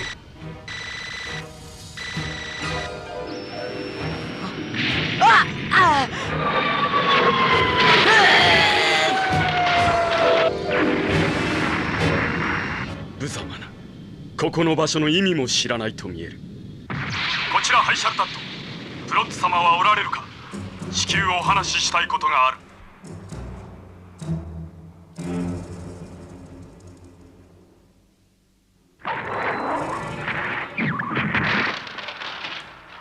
どうなっているんだここは。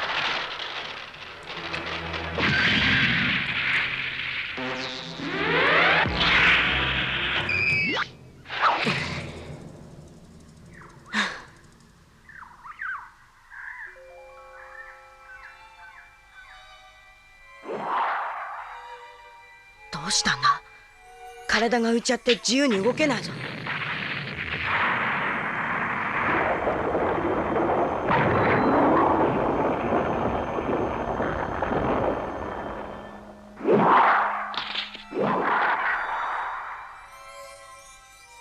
一体この辺はどうなってんだ。俺まるっきり風船になったみたいだ。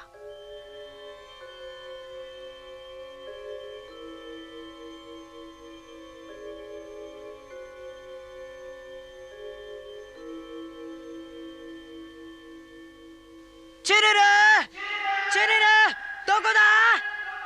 チュルルー。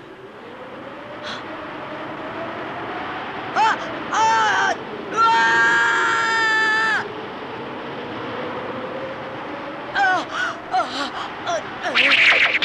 静かに。落ち着いてゆっくり伝ってこいや。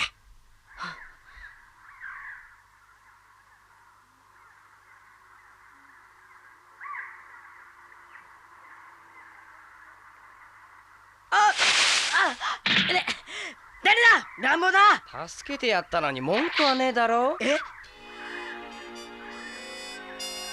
礼ぐれ言ってもらえてやな。さっき俺を襲ったのはお前か。だったらこんなことするかよ。とっくに命はいただいてら。それにあのまま流されていたらお前は永久に空気とふわふわ遊ぶことになってたんだぞ。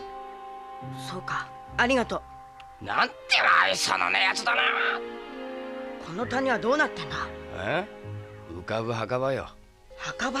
ねえ、いろんなもんがな、酔っ払った魂のように重さがなくなっちまうんだよ。俺、女の子探してるんだ。チュルルって言うんだけど見なかった？お前、なんてなんだ？ジョジョ。名前は可愛いがな、よくあんな鉄の化け物操れるよな。見てたのか？俺はレッドウィンド、ちっとは知れた泥棒よ。泥棒？探し物ならお手の内だ。手を貸すぜ。俺は人を探してるんだ。泥棒の手伝いはたくさんさ。一人で探すよ。あっと待ちだって。一人じゃこの谷は渡れねえよ。手を組まねえか。下見は済んでんだ。ほら、向こう岸にぼんやり見えるだろう。あれが宝の館さ。宝の館って？あの厳重な警戒ぶりから見ても、五田尾大臣の10倍のお宝はあると踏んでるんだよ。泥棒は嫌だって言っただろ。バカ、あの館の中に女の子が囚われてるかもしれねえんだぞ。俺はお宝、おめえは女の子。どうだ、手を握るか？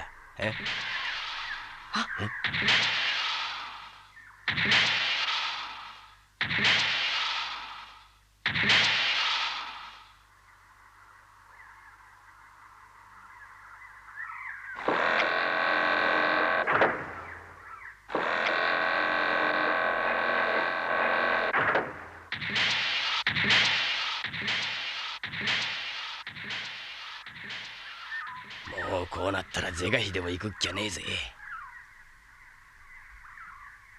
わかった、やるよ。しかしすごいとこだな。あれ、おじけづいたの？なーに、やってやるよ。じゃ行くぜ。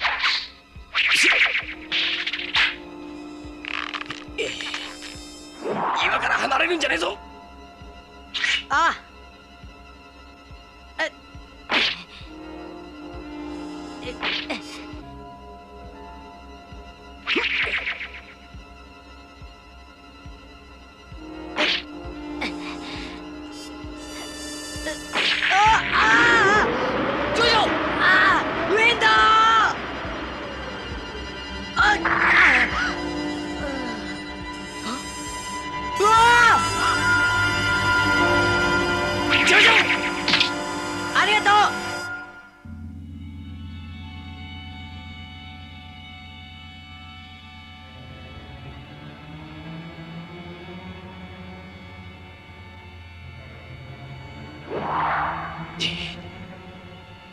こっちへ来い。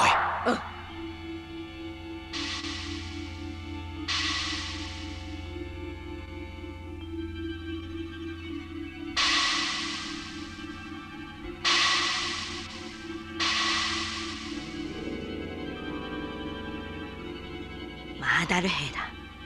やはりひるむか奴らの手下だったのか。さすがマーダルのお宝だ。警戒もなかなかなもんだぜ。仕事のしがいがあるってもんだい。宝じゃないぞ。シュルルを助けんだ。大声出すなっつってんだ。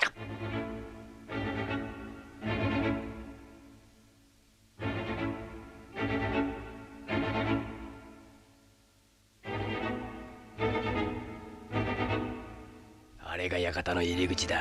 行こう。待ちなって。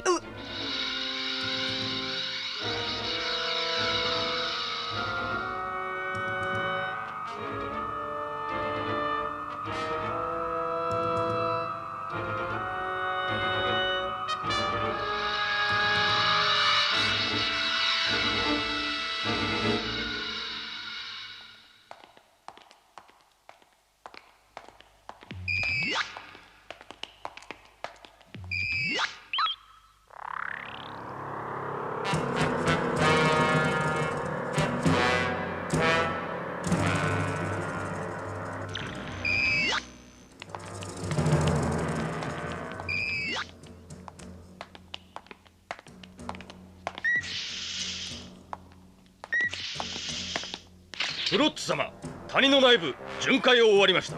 異常ありません。ご苦労。引き続き谷の上も警戒するように。はっ。分かったが、ここへ普通の人間が近づけるわけがない。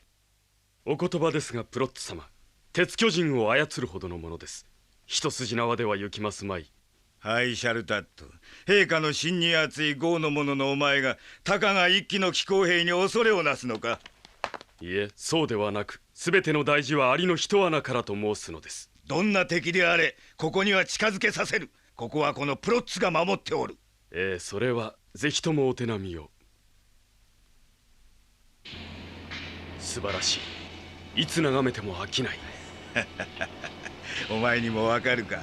アーストの科学では想像もつかぬこの精密なメカニズムが。マーダル陛下は真に偉大です。私にはただただ脅威です。そうであろう。これが鉄の都に送られる時こそ、世界、いや宇宙が震える日になろう。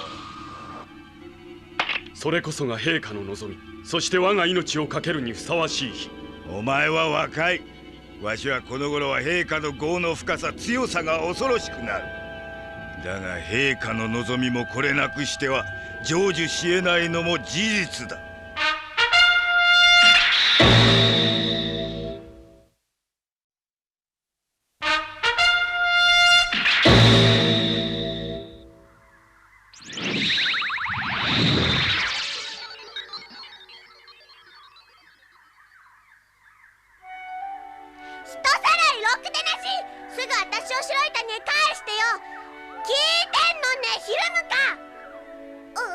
おちびちゃん、あんたジョジョのこと好きなんだろ？それが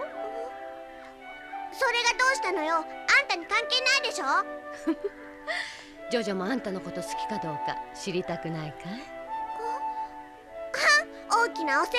私は谷へ早く返してもらいたいだけよ。ジョジョがあんたのこと好きならきっとここまで追ってくるよ。好きならだけどね。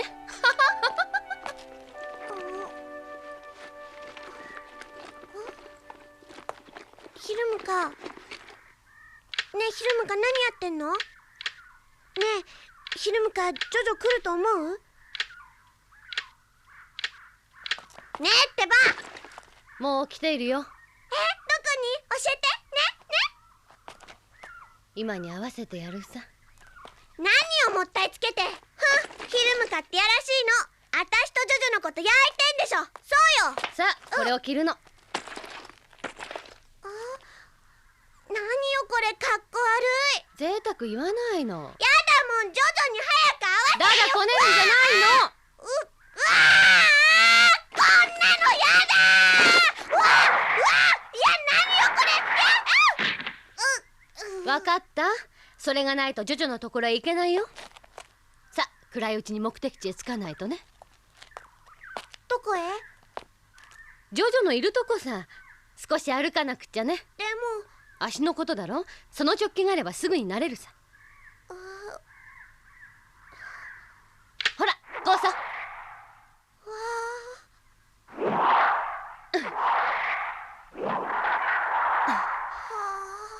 ほら、やってごらん。いや、気味悪い。そんなこと言ってるとジョジョに会えないよ。わかったわよ。やればいいんでしょ。しょうのない子ね。さ、ほらほら、その調子。あんよは上手。1、2、3。何よ、バカにしないで。いいわよ、自分で飛べるから。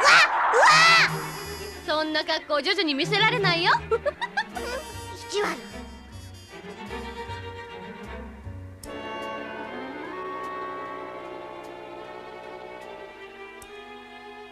チュルル、向こう岸へ渡るんだよ。いや、怖いよ、怒っちゃうわ。落ちやしないよ。勇気を出して私についてくればいいのよ。そら。さあ、チュルル。怖くなんかないよ、チュルル。ほら、この通り。私だって何ともないでしょ。急ぐのよ、チュルル。ジョジョが待ってるよ。ジョジョ、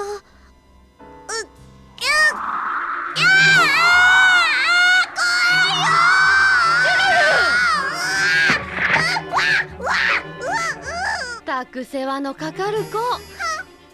ちょうどいい。このケーブル線を伝わっていこう。なら目をつぶっていけるだろう。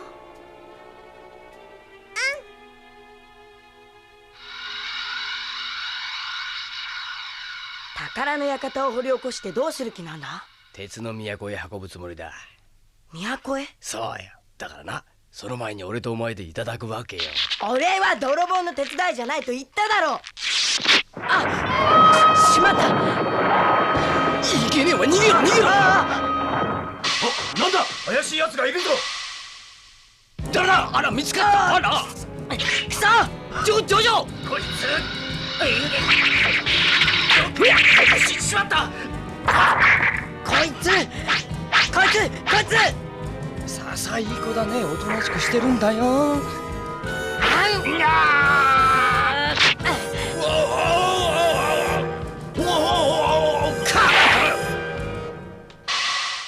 ジョジョ、いいか、ここにスイッチがあるんだ。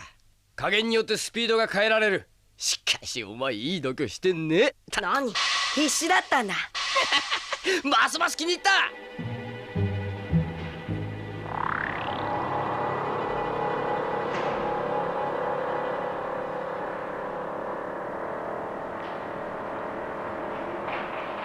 ここから戻れねえな。どうする？今さらなんだい？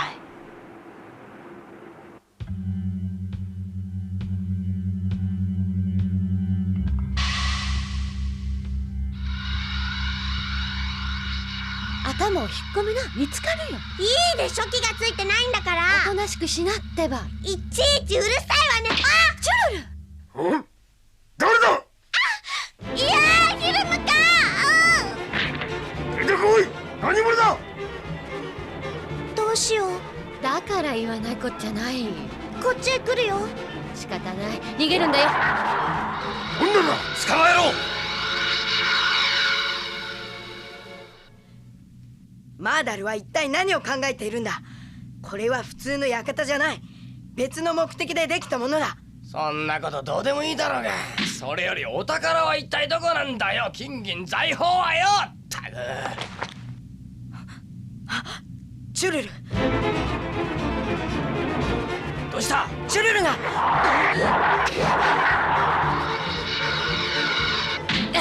くそ。女二人じゃ逃げ切りやしねえよ。諦めな。チュルル、待ってろ。今行くからな。おい、俺たちまで見つかっちまうぞ。ヒルムか。あ、チュルル。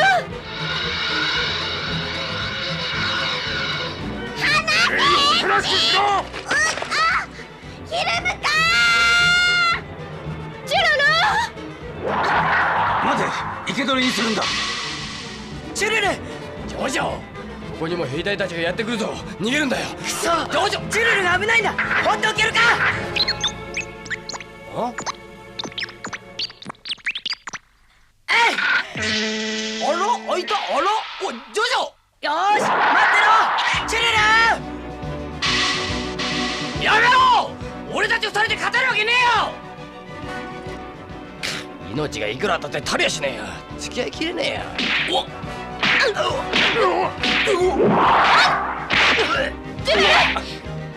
そう、手強いぞ。生け捕りにできなきゃ銃を使っても構わんぞ。チュルル。買うぞ。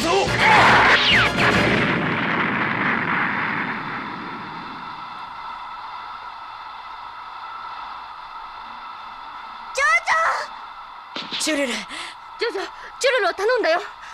とにかくこのガスが晴れるまでに向こう側へ渡らないと。プロッツ様、報告します。怪しい奴が侵入。警備兵と交戦中です。なんだと？やはり。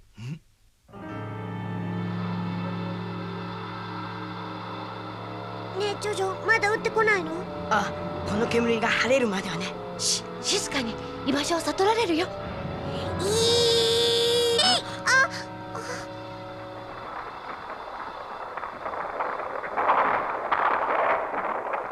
何の音？さあ。何の音だ？なん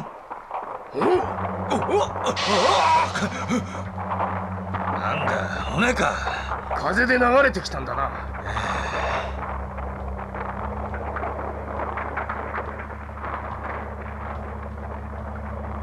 待てよ、煙が消えないのにあんな大きなものが流れてくるか。ウィンド、ありがとう。礼には及ばねえ。しかしお前の無鉄砲に呆れたぜ。ジョジョ、奴ら感づいたよ。くそ、バカにして。ジョジョ、全速力だ。オッケー。ほら、向こう岸へ急ぐぞ。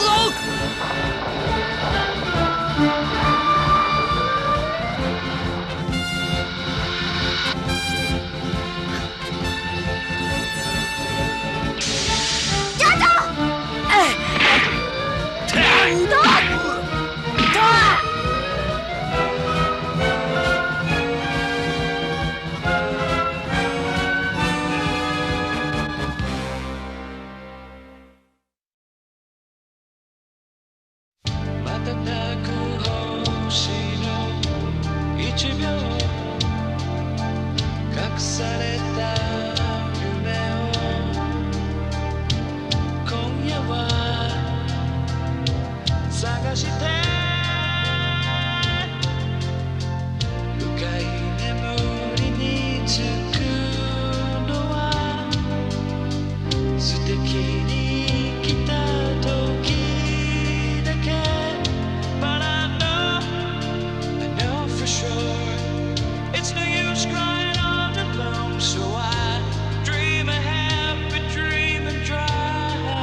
こんな谷なんだ。物の重さがなくなるなんて。それにしてもひるむか敵なのか味方なのかさっぱりわからない。どっちにしてもここを早く脱出しなければ。彼女に正体を聞くのはその後だ。次回無重力の谷、お楽しみに。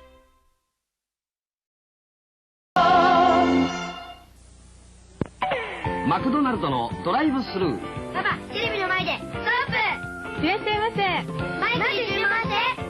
よし、ビッグマック2個。はい。スプライト、コカ・コーラ。線に沿ってお車を前へどうぞ。車のままでご注文。ありがとうございます。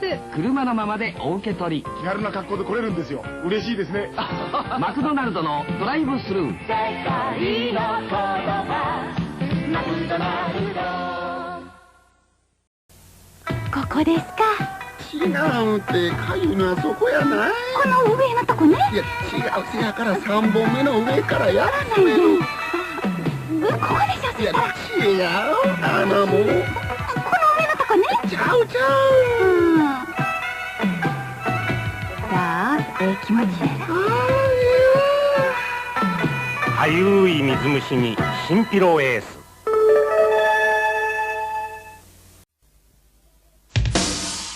誰かの傷ついた心が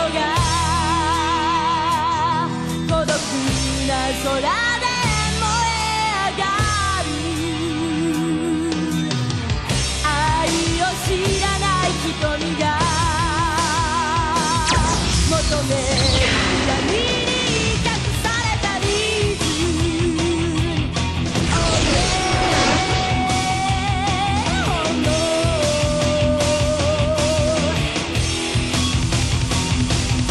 抱きしめながらあなたの気持ちを伝えて理由のない涙がこぼれ落ちる。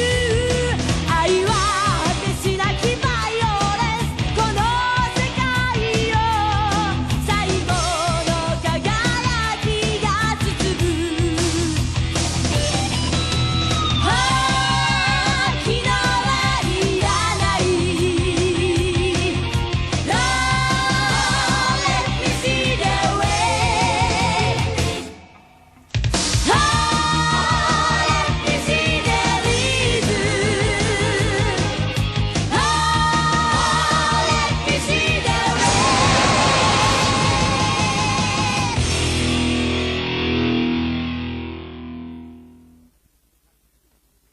連合地球歴192年、人類は滅亡の危機に瀕していた。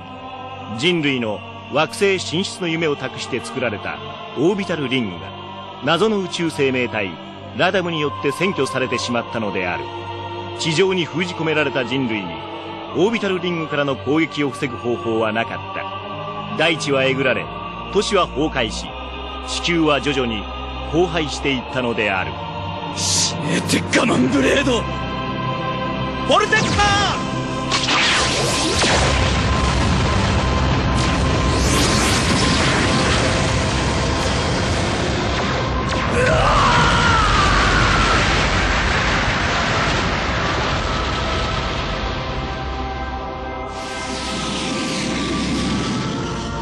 D ボーイを回収するわよ。アキ、あいつは敵か味方がわからないんだ。あんな危険な奴を連れて帰るわけには。私たちの使命は D ボーイを地球に連れて帰ることよ。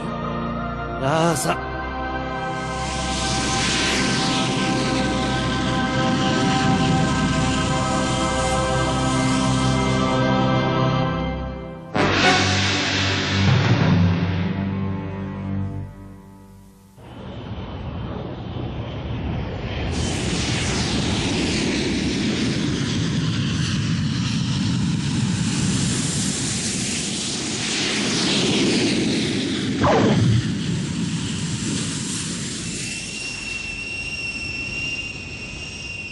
やってくれたな。胸がスッとしたぜ。もう胸キュンでバリバリの不整脈よ。ほんと1週間ぶりのお通じが来たみたい。ちょっとさミリー、他に言い方ないわけ？だってあいつらにはずっとやられっぱなしだったんだもん。レビンだってトイレに行くでしょ。そういう問題じゃないの。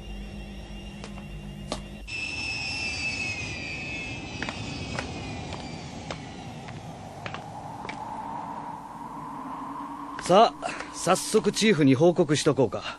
行くぞ、D ボーイ。あれ、おかしいな。あ、D ボーイ。どこ行くの D ボーイ。俺はここの人間じゃないからな。オタクらが宇宙に行ってくれないんなら他を探すさ。待ってくれないか D ボーイ。まだ何かあるのか。協力してもらえないか、我々に。あなたの体を調べさせてほしいの。体？そのテッカマンとかになるシステムについてね。わかった。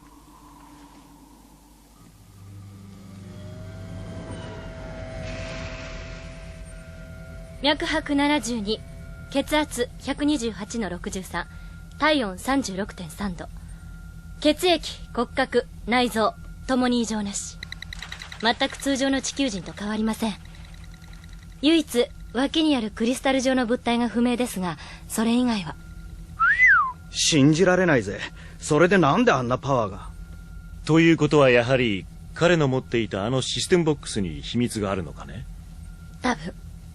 ミリー、システムの解析は進んでいるかね。ダメです。肝心なところがブラックボックスになっちゃってます。そこは分子構造も何もわかりません。結局彼から聞くしかないわけか。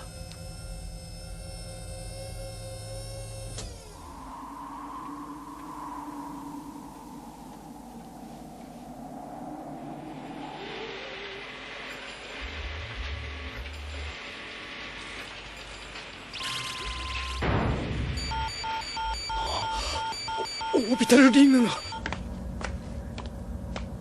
どこへ連れて行く？もう協力とやらは済んだはずだろう。確かにここから出ていくのもとどまるのも君の自由だが、その前に君に見せたいものがあってね。見せたいもの？あれはラダム。我々がラダムについて知っていることはあまりにも少ない。分かっているのは生物上で地上に降りたこいつらがそのまま地中に潜り込み植物の種となる、それだけだ。だが君はこの名前がラダムということを知っていた。そしてその目的が地球征服にあるということも。その他に知っていることがあれば教えてくれないか。ラダムとはそもそも何なのか。そしてなぜ通常の人間と変わらぬ肉体を持つ君がテッカマンブレードとなれるのか。こいつの分析は残念ながら我々には。そうか。俺も知りたかったんだがな。俺に分かっているのは、この地球上でラダムに勝つことができるのは俺一人だってこと。それだけだ。くどいようだが協力ってのは終わりだろう。確かに。がここを出てもスペースシップはないぞ。君がどこに行くつもりかは知らないが、スペースシップなしにどうやってラダムと戦うのかな。だったらここにいても悪くはないんじゃないか。君にとっても我々にとっても。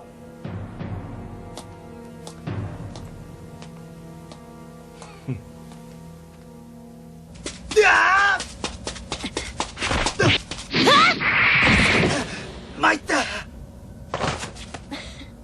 ディボーイ。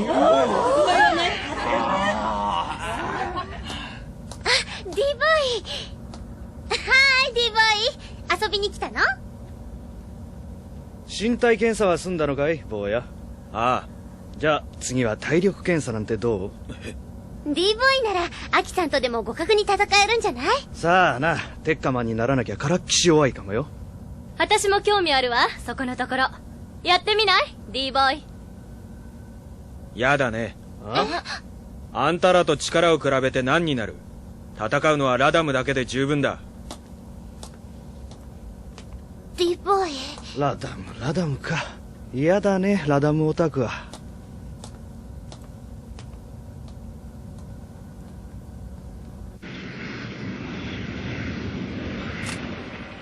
連合防衛軍のコルベット准将だ。この基地の責任者に会いたい。着陸の許可を願う。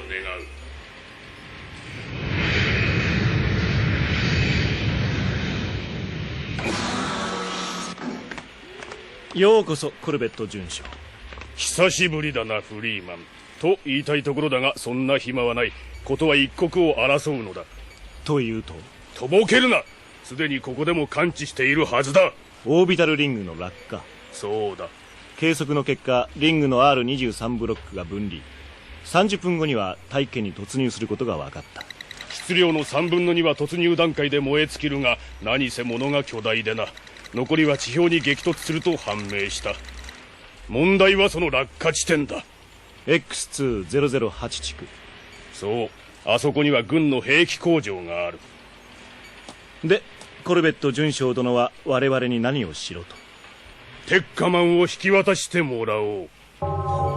軍へ？そうだ。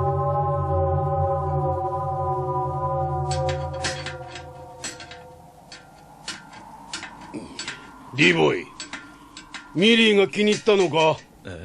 隠すなよ。お前あの子には見る目が違うぜ。妹に似てるんだ。どこへ行くつもりだこれから？別に当てなんかないさ。思うか。じゃあいればいいさ、ここに。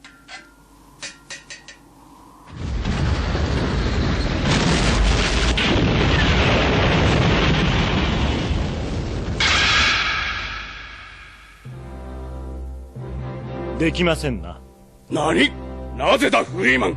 落下してくるオービタルリングは質量が大きすぎ、ミサイルでも破壊は難しいが、あのテッカマンの凄まじいパワーならそれが可能なのだ。ご覧なさい、彼のデータです。 D ボーイは全ての面において完全な地球人です。しかも身分的には純然たる民間人というわけです。それであなたは D ボーイを武器か何かと勘違いしているようだ。彼は人間なのだ、兵器ではない。一民間人に死に向かえと命令する権限など私にもあなたにも、いや誰一人としてない。フリーマン、わしはできるだけ紳士的に事を収めようと思ったが、どうやらそうもいかんようだな。フリーマン司令。忠誠心厚き部下を持って結構なことだな。コルベット貴様。この基地の周辺はすでにわし配下の主力部隊が取り囲んでおる。そしてわしがこのスイッチを押しさえすれば直ちにこの基地に攻撃が加えられるようになっているのだよ。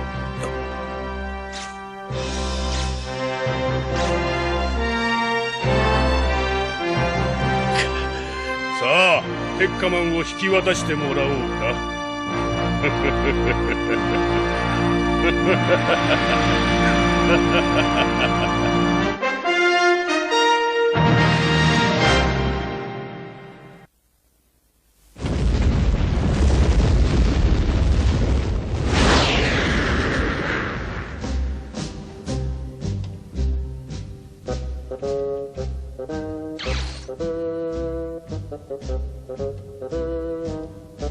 ービタルリングパーツの地上落下まであと20分。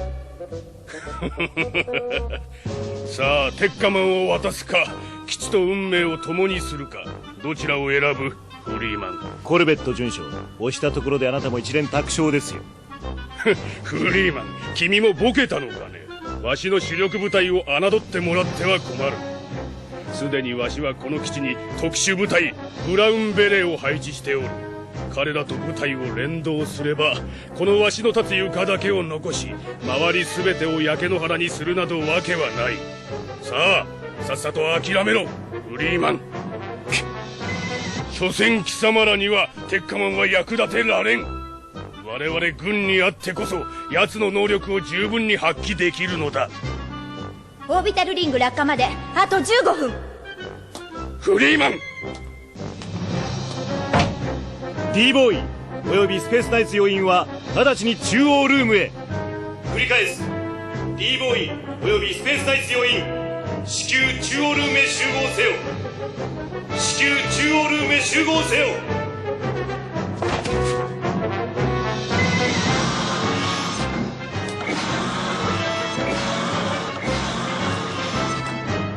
ミリー、レビンもか。ホンダのおやっさんもか。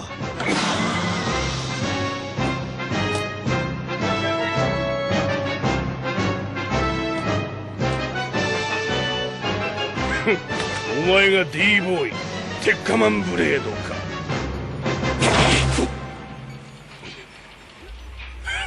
元気があって結構だ。さて、諸君もスペースナイツとして顔を合わすのは初めてだな。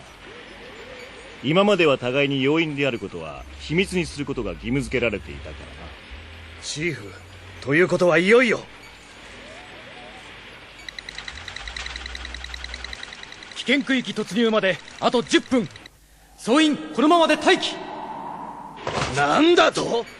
テッカマンを軍に渡せだ。その通り、議論の余地はない。チーフ、こんな奴の言うことを黙って聞くつもり？黙って聞くっきゃないわけね。そういうわけだ。 D ボーイ、あとは君次第だ。軍に協力するかな。ふん、協力するのは俺じゃない、軍の方だ。何？連合防衛軍なんかいくら束になっても奴らに勝てやしない。勝てるのはたった一人、俺だけだ。だから軍は俺に協力しろ。それが嫌なら邪魔なんかするな。どこか隅でも隠れて見てるんだな。貴様、ちょっと。撃てるの撃ってみろよ。俺が欲しいんじゃないのか。軍のおっさんよ、攻撃開始。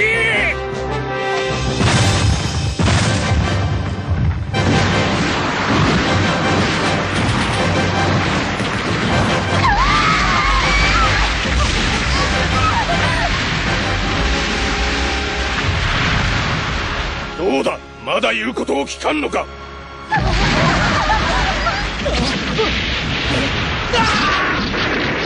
コルベット准将、危険区域突入まであと5分ですよ。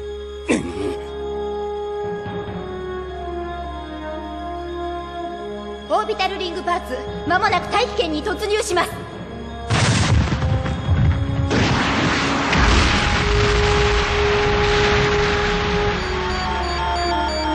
チーフ、通信が入っています。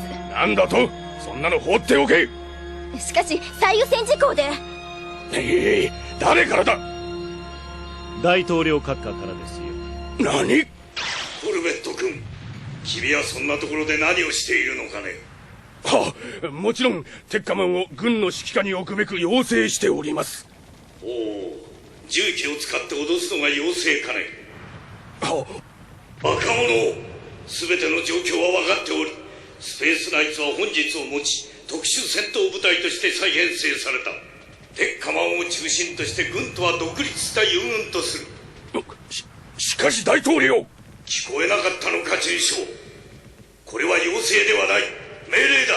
軍は直ちに攻撃を中止、落下パーツ破壊のためスペースナイツに協力せよ。以上だ。攻撃中止だ。では諸君、スペースナイツとして命令を下す。ちょっと待った。俺はスペースナイツとやらに入るなんて一言も言ってない。俺は命令なんてクソくらいだ。軍だろうとあんただろうと。けどま、軍よりはここの方が飯はうまそうだ。ブルーアース号、直ちに発進せよ。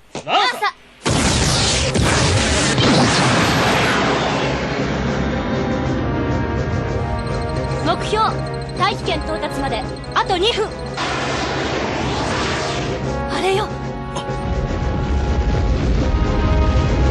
突っ込むんだ。分かってる。行くぜ。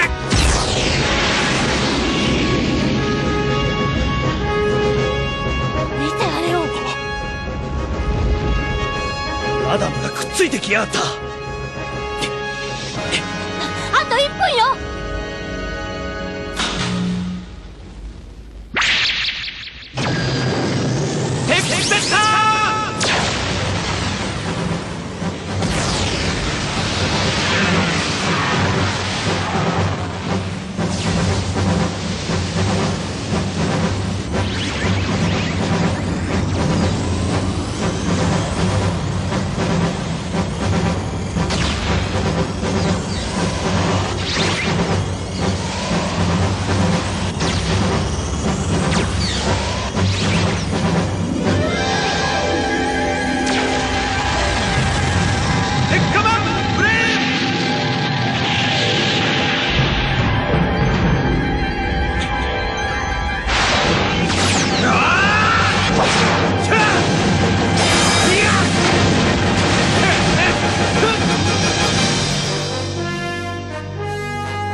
突入まであと30秒。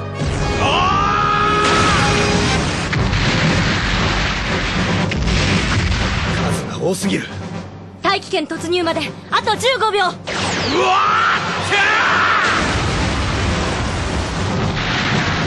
ー！受けた。あと10秒。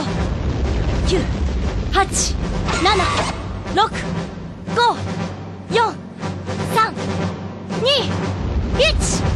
降りてきた！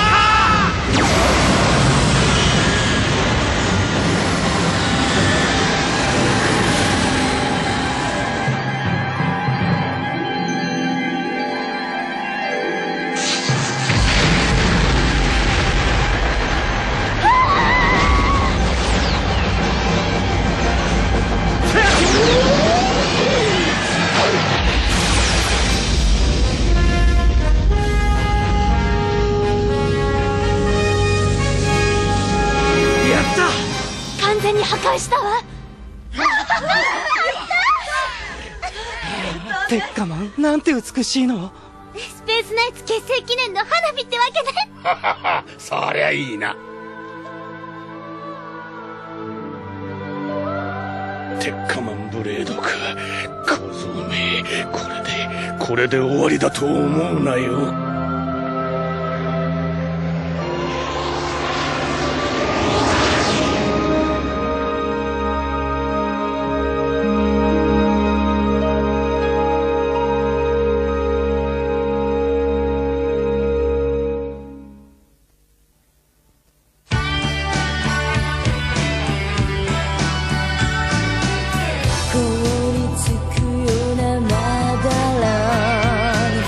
悲しみ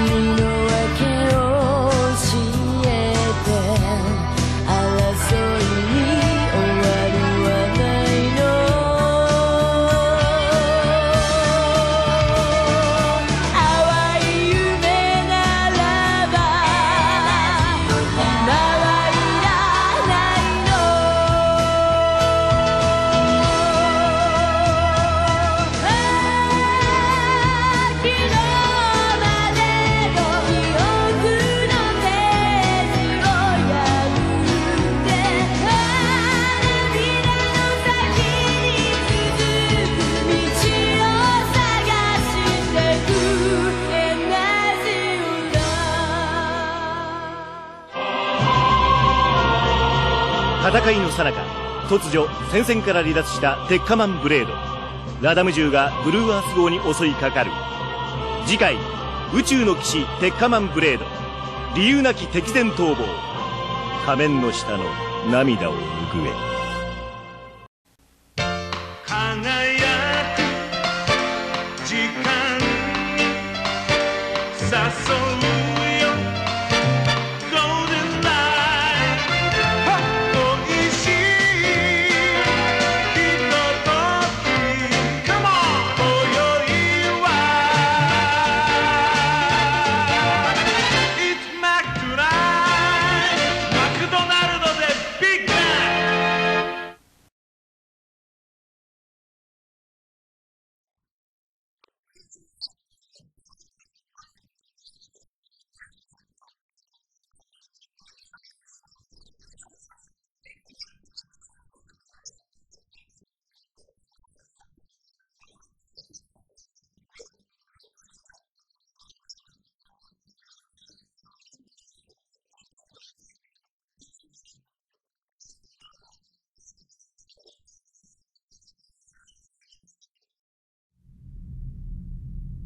In this world, is the destiny of mankind controlled by some transcendental entity or law? Is it like the hand of God hovering above? At least it is true that man has no control, even over his own will.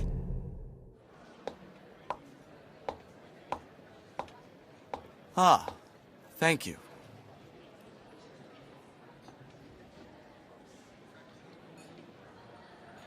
Excuse me, pardon me. To our heroes! Here! Excuse me, please. Pardon me. General Griffith!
Sentry! Seal the doors at once! Don't allow anyone to leave the hall!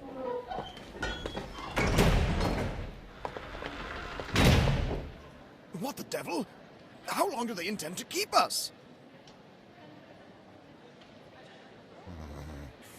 Griffith! Griffith! Griffith!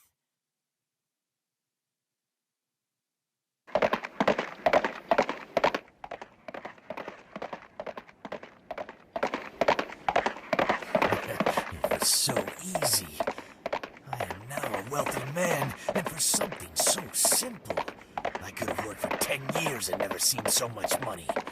Now I've got to leave this city before dawn. Huh?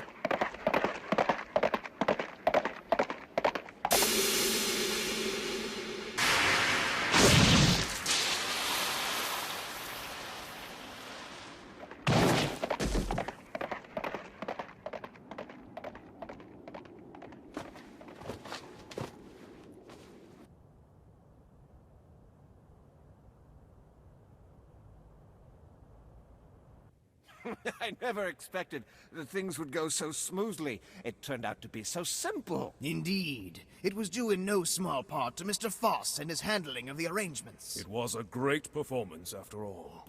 Oh, come now, it wasn't all me. Congratulations are in order, Minister Foss. You are too kind. What's the matter? You look positively ill, Minister. Perhaps it's just the light. I tend to look a bit sickly under candlelight. Have any of you given any thought to our personal safety? What if our waiter were to be captured? He might be convinced to confess to the crime, exposing us. We cannot afford to be dragged into this. We need not worry about any such thing. A moment ago, I received a report from an associate I had in place. The matter has already been dealt with. Is there nothing that escapes your careful cunning? What a delicious scheme. And to think that you were but a mere minister. Now, if you all will allow me to go and double-check on the proceedings.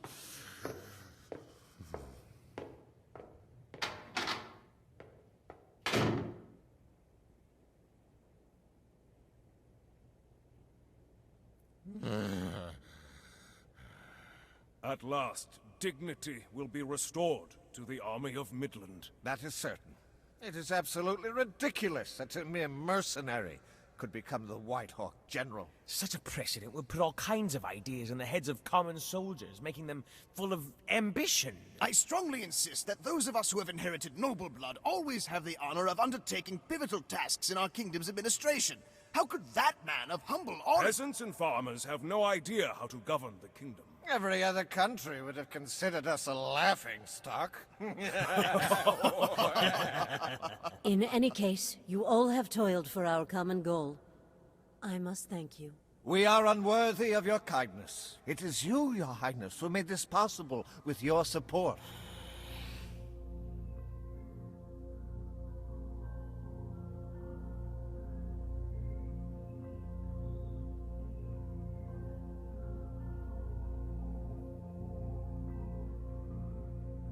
Finally, the noble bloodline has been protected.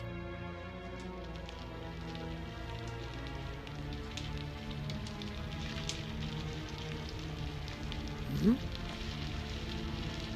What? What is this smoke? Open the door!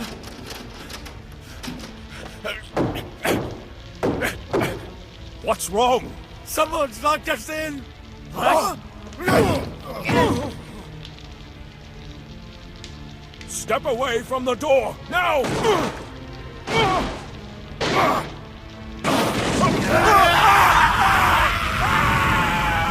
Fire!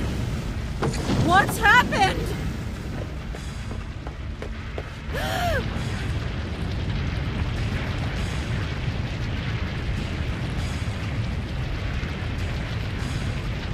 What's this all about?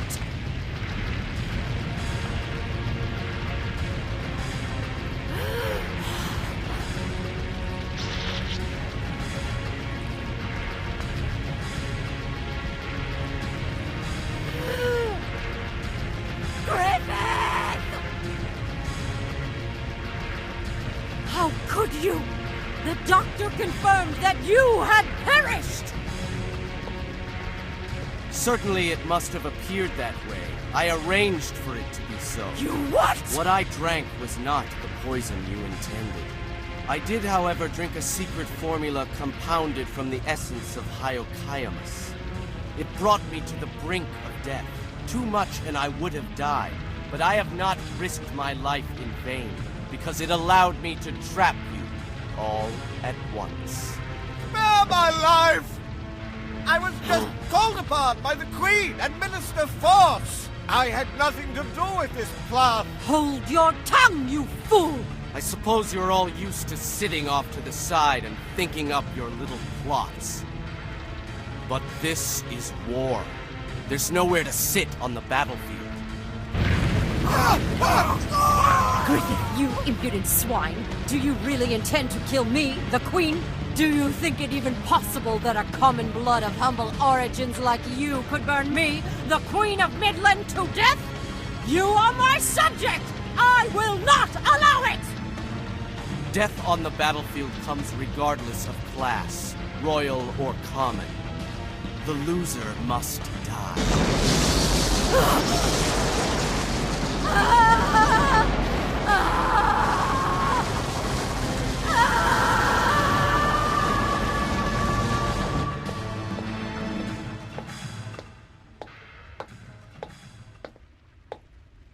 It is finished. What's the matter? You look unusually grim. This sort of affair is not such an uncommon event in the court, is it? Are you afraid? Is it because you betrayed them? Your peers? Or because you participated in killing our queen? I'd like to ask you just one thing. How did your lordship ever learn of what was to happen? I did not know. What? Then why did you pick me? I predicted that you would be my enemy on the morning before I was last sent to the battlefield.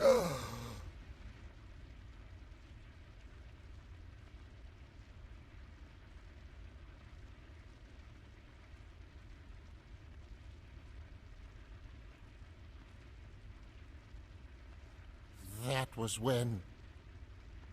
You saw my eyes.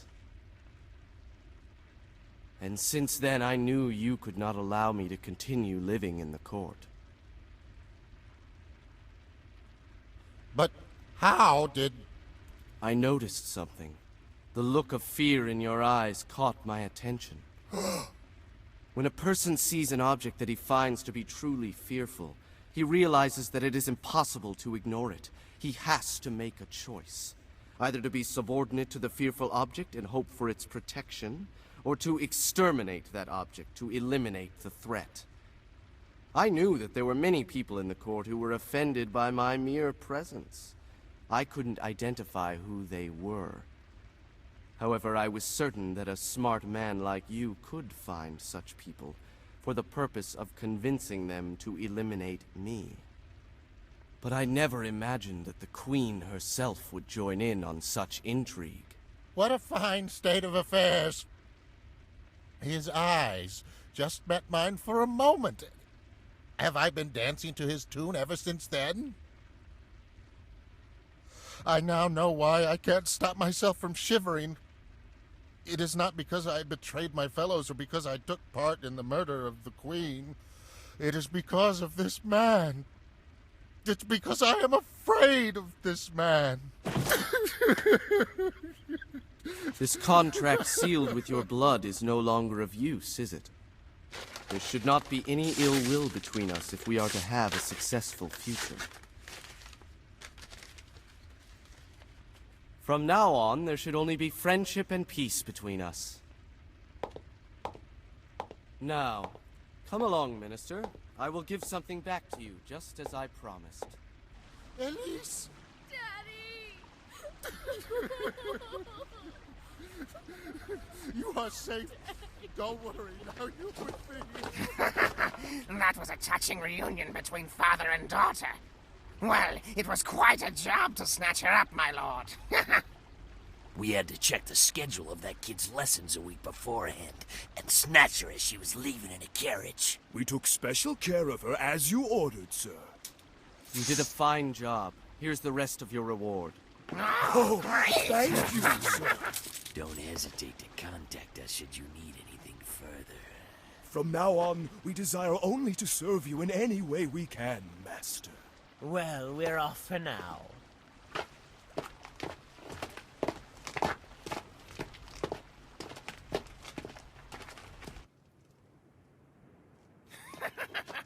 What a fool! This one must be made of money. I've never had such an easy job. I want to work for him again. If he decides not to employ us, we'll blackmail him. We've got him by the balls. Who is that? Who the hell are you?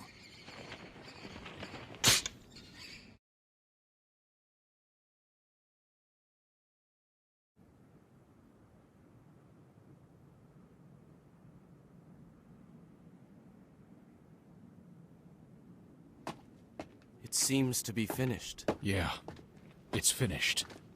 All of it. I don't think it ever occurred to these men that they might lose their lives for this.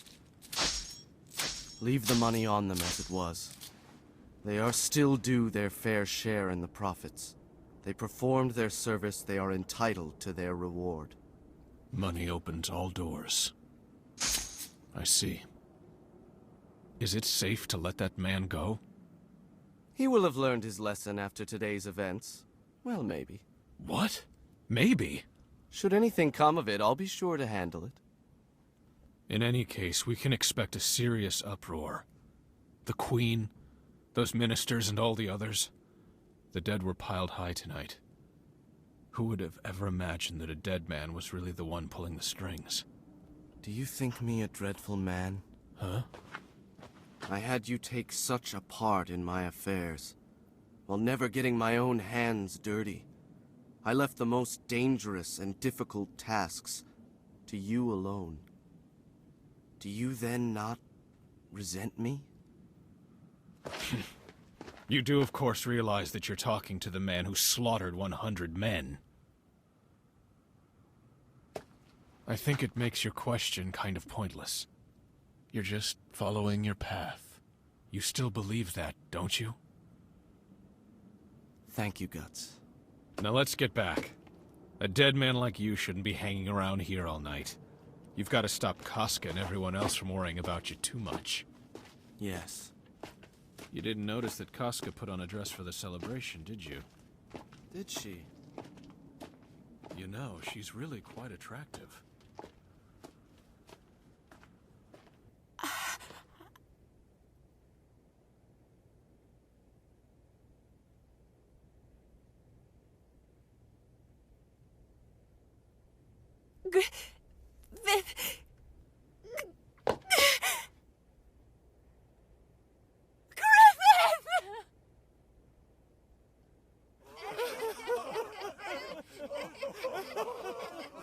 Are you all right? Griffin! I'm sorry for this, Casca. We didn't know what happened to you. Ever since you fell down at the party, Casca hasn't said a word to anybody. Please forgive me. You look beautiful in that dress.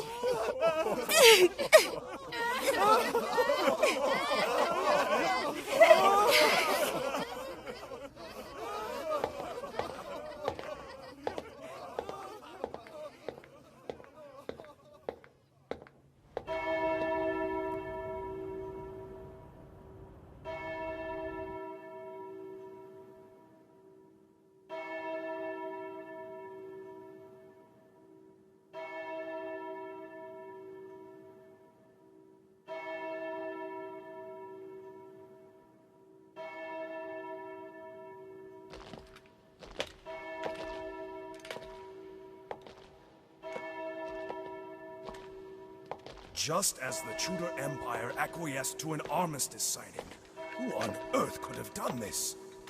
Perhaps someone who was plotting against the armistice. There is the possibility of an assassin sent by a third country. Well, they would be foolish. Not foolish. Only a depraved evil would squander this opportunity for peace.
snow.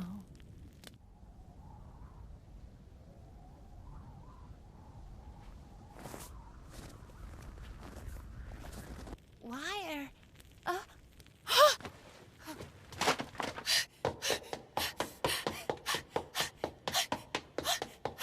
And the woman was quite a character. Ah, Casca! What are you doing up so late? Where is she going so fast? The bathroom. They can't just go anywhere like we can.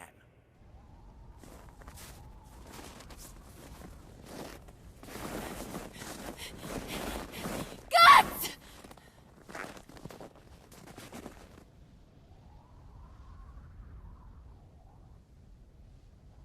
Guts, are you leaving us? Answer me! I'm sorry, I know we don't get along that well, but we have fought side by side for so long. All the hard work that we endured as Hawks is only now bearing fruit. And this is just the beginning.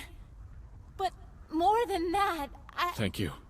But I've already made up my mind. Please, don't! I can't stay.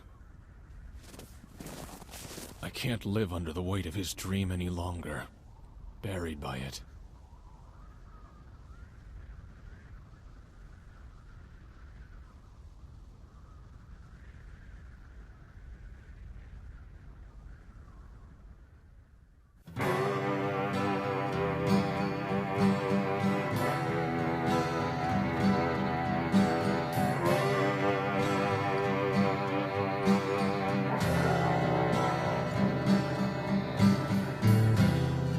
Looking back, the morning comes to find your face in your grass.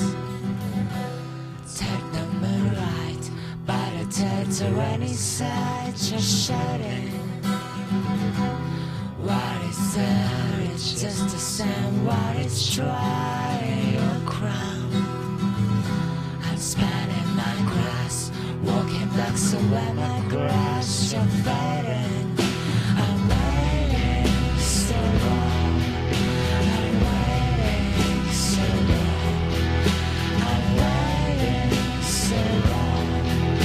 I'm waiting so long. I'm waiting so long. I'm waiting so long. I'm waiting.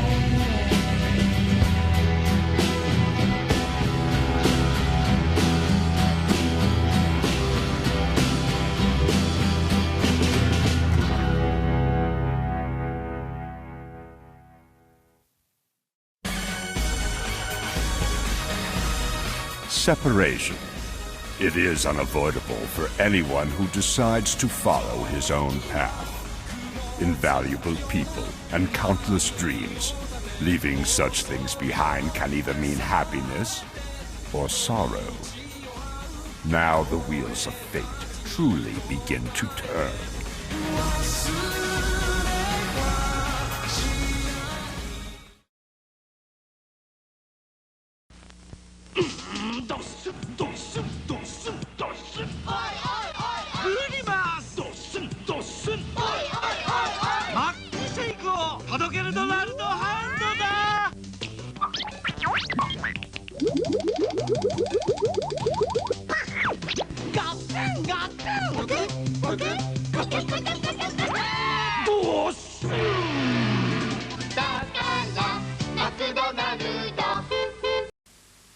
It's a fine day, people open windows, they leave their houses just for a short while.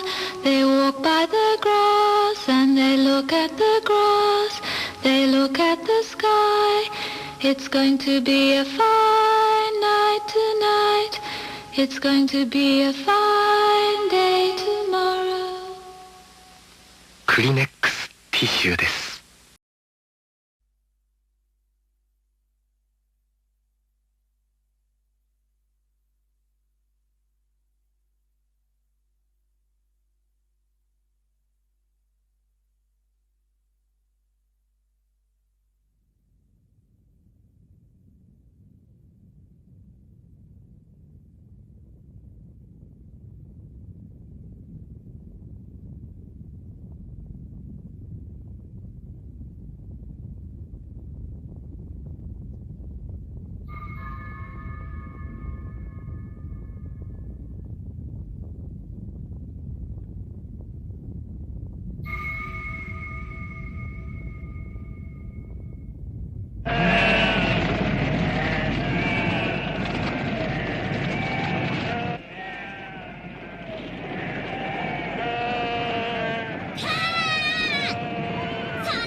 しかしわからんな。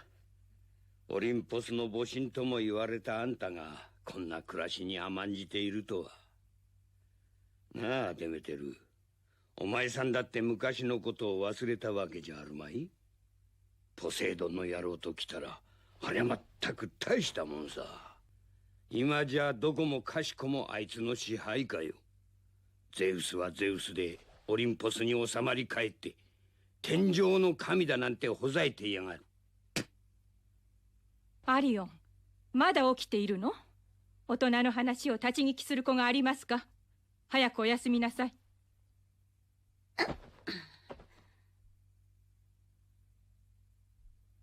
ハデス、見ての通り今の私にはアリオンとの暮らしが全てです。あなたの愚痴をいくら聞いても無駄なこと。お帰りなさい、早々にあなたの国へ。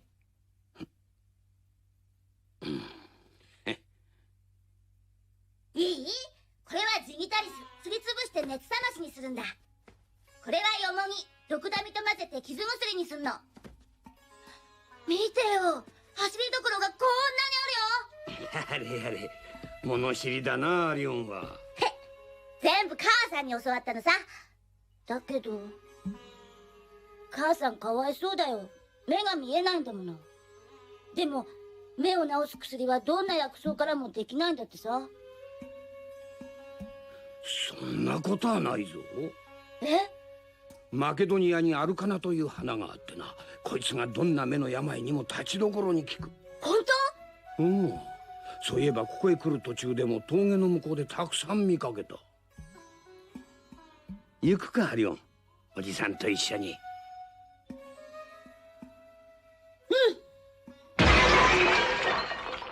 アリオン、アリオン、どこなの？アリオン、アリオン、アリオン、アリオン。おじさん、まだなの？もう少しだ。もうすぐ薬草のあるところに出る。でももう帰らないと。おじさん、ダメだよ。母さん心配してるよ。おじさん。ゼウスよー。あなたの兄ハデスがアリオンを冥府へ連れ去ろうとしています。お見逃しになるのですか？ゼウスよ、ゼウスよー。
あれはどうしてる？相も変わらずむつかっている様子。あのようなものに本当にそんな力が。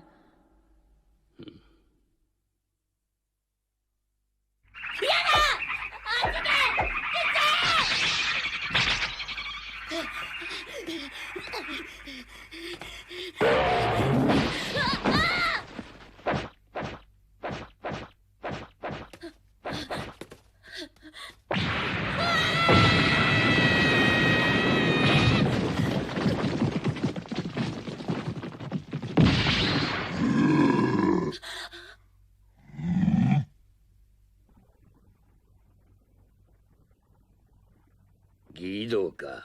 しょうがないやつだ。ケルベロス、ヒュードラ。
そうだ。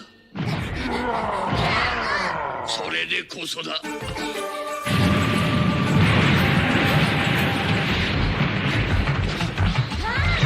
これを使え。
アリオン、お前はわしが見込んだ通りの子供だ。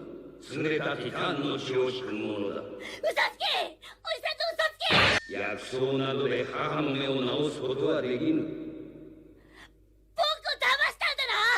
返せ！母のところへ返せ！それはできん。なぜ？母の目には呪いがかけられているからだ。呪い？そうだ。その呪いから解き放ってやらぬ限り、デメテルはいつまでもメシーのままだ。どうやって呪いを？知りたいか、それを。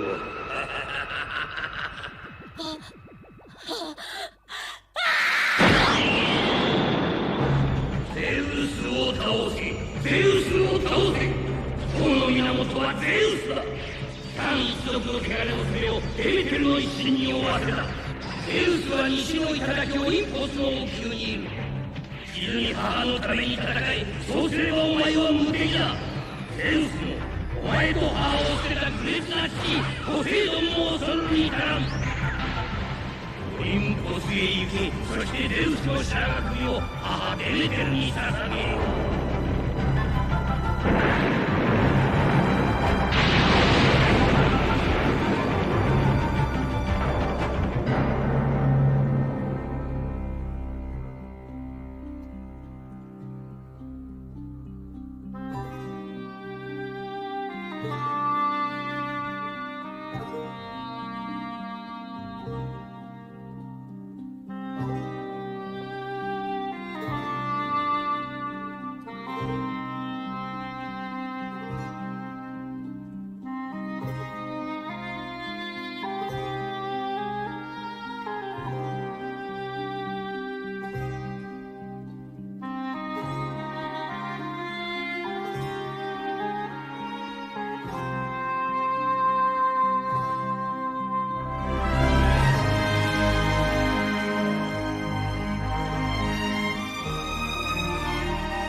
待て！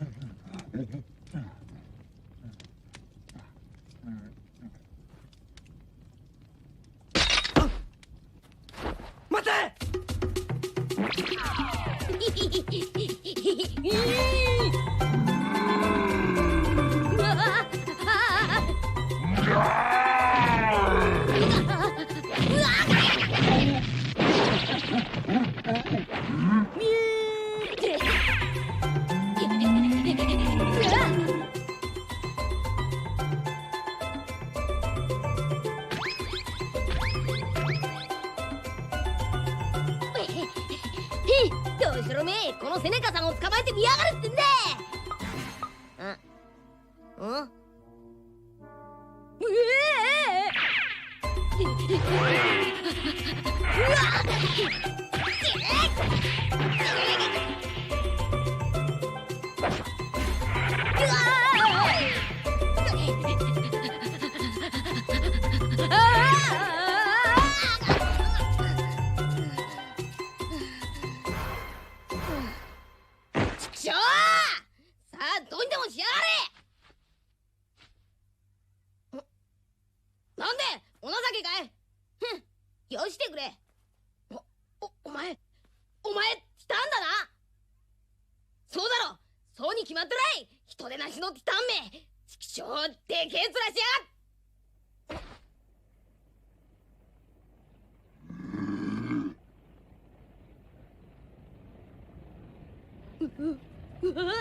そうか、これをな。子供だがなかなか腕が立つ。訳ありと見たが、どうしたものかな、姉上。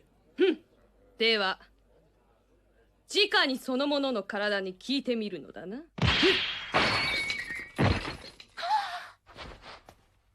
下がっておいで、レスピーナ。いえ、あの剣をどこで手に入れたハデスの手のものだな。なぜあれを持っている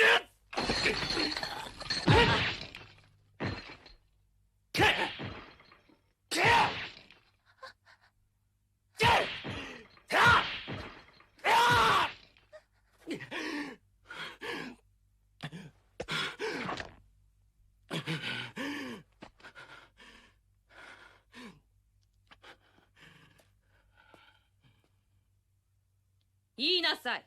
お前はハデスの何なの？ハデスに何を吹き込まれたの？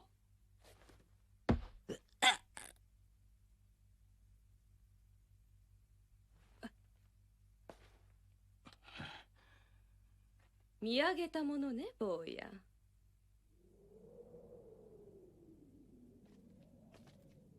ハデス王子ってのは根っから腹黒い野郎だからな。似合いの冥府地獄じゃ飽き足らず、あんなガキを使って事を起こそうって腹じゃないのか。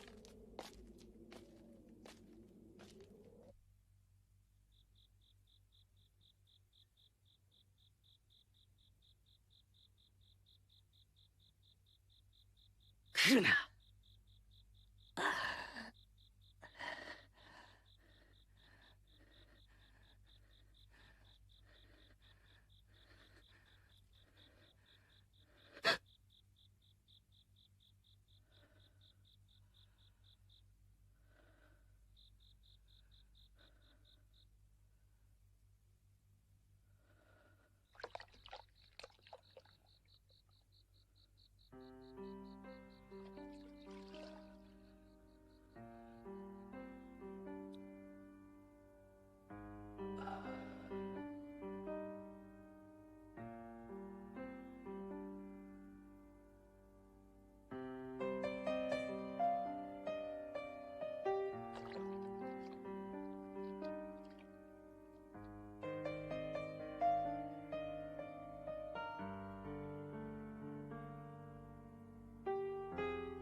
レスフィーナっ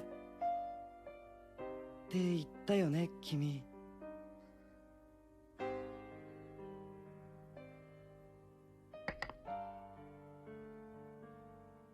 ありがと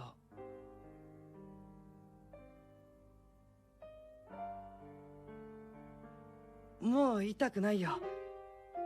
大丈夫だ。ありがとう。僕、アリオンって言うんだ。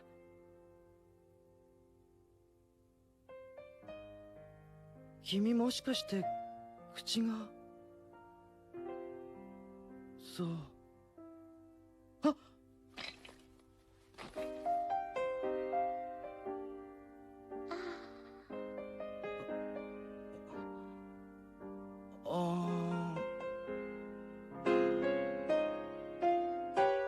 おいしい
どうしたんだい？歌の続きは。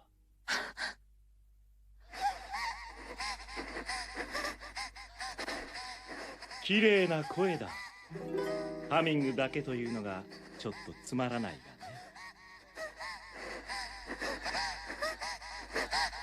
がね。歌ってごらん。大きな声を出して。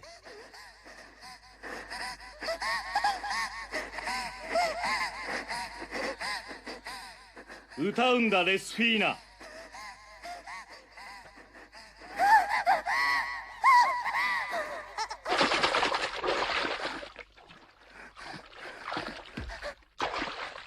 あ、声を出して。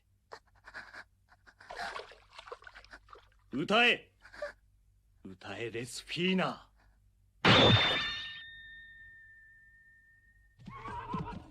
見下げ果てたものだな兄上。この小娘から離れろ。やれやれ、いいところだったのに。黙れ。血を分けた兄でなければこの場で切って捨てるところだ。さっさと失せろ。ここは貴様のような好き者がうろうろしている場所ではない。神聖な戦場か。確かに私の性分には合いそうもないな。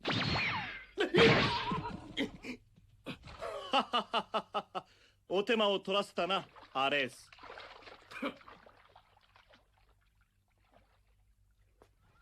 そうそう、アリオンって言ったかな。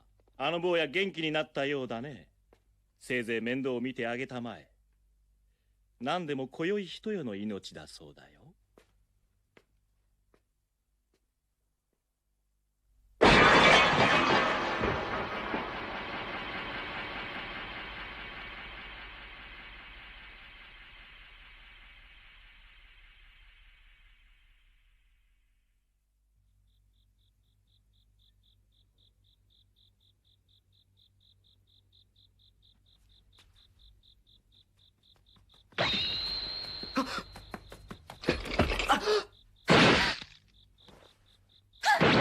レスフィーナ。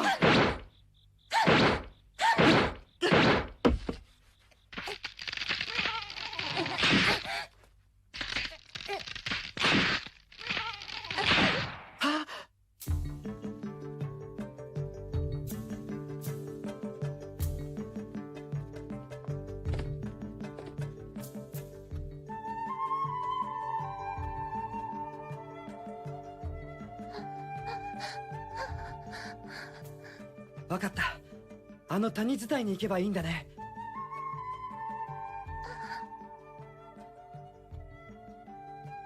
ありがとう、レスフィーナ。君のことを忘れないよ。きっと忘れない。だってこんなに優しくしてもらったの、母さんの他には君が初めてだから。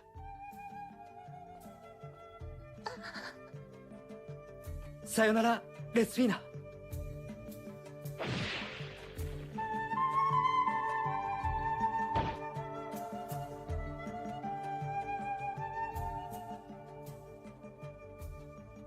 ごめんよ。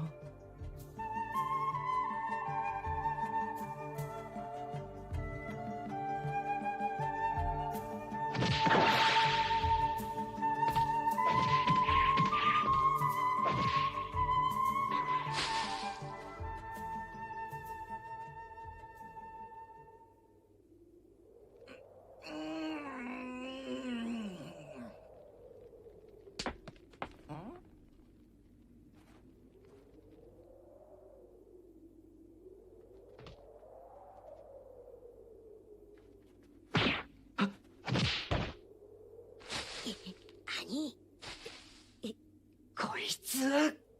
あし、いてよ。あの剣だろ。取り返したいんだろ。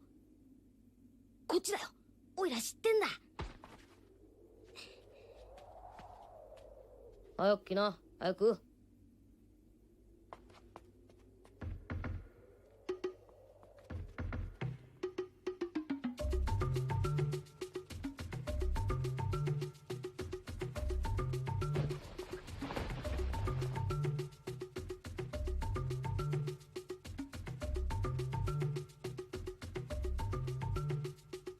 おいらに任しときな。こういうのは得意なんだ。仮作ったままじゃ目覚め悪いからな。見てろよ。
ポセイドンだ。ポセイドンが来たぞ。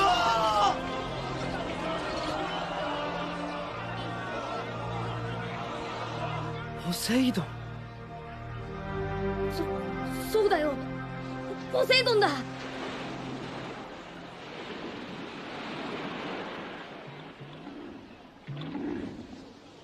戦争になるんだぜ。すげえや。うわっ、それが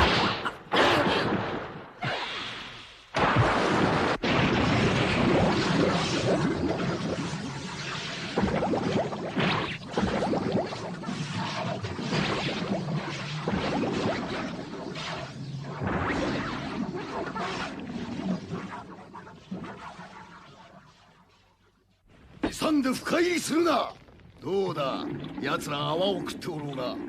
おお、もう捕虜を連れてきたのか。なんだ、子供ではないか。そのようなものでは船の漕ぎ手にも。ボテ、そうだ貴様だ。それを見せろ。これは預かりおくぞ。王にお見せせねばなるまい。いずれにせよ貴様らには過ぎた品だ。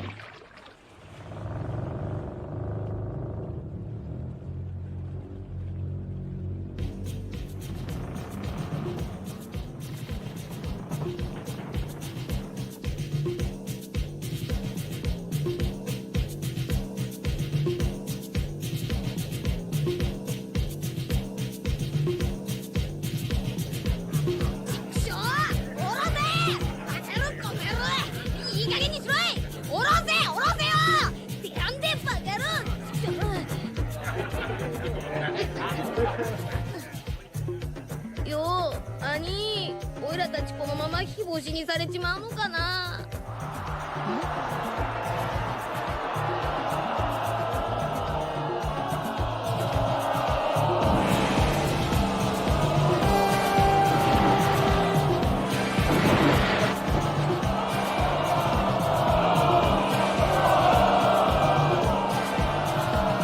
すっげえ、隊長の船だぜきっと。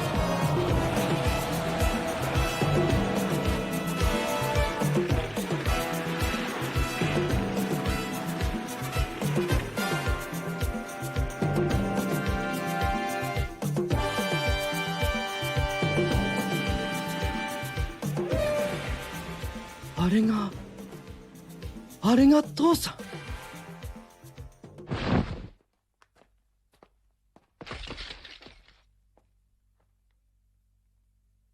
兵たちが動揺しておるとな。沈めよ、戦は我が方が勝つ。地の利は我々に味方している。敵はむざむざと網に入ってくるようなもの。奴らを陸中深く誘い込み撃つ。これだ。ティターンの鉄騎兵は無敵だ。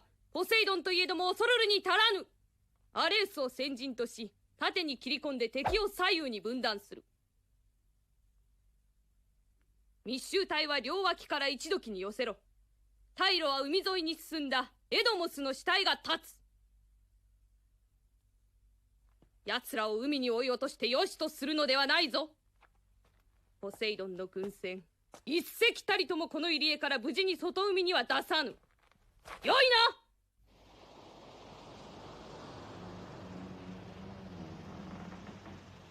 な。さあ食え、遠慮はいらんぞ。気難しい顔をしよって。どうだ、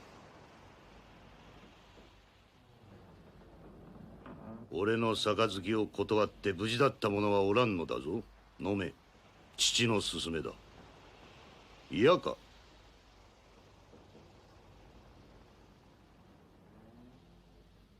まあいい、酒がまずくなる。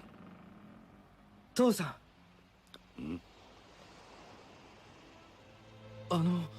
構わん、そう呼べ。もうい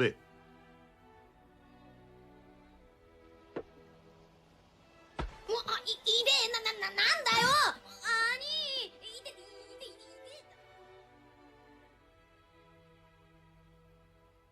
父さんはなぜゼウスを倒そうとするのですか。なぜ海の支配に飽き足らず陸をも攻めようとするのです。それになぜ僕と母さんを捨てたのですか？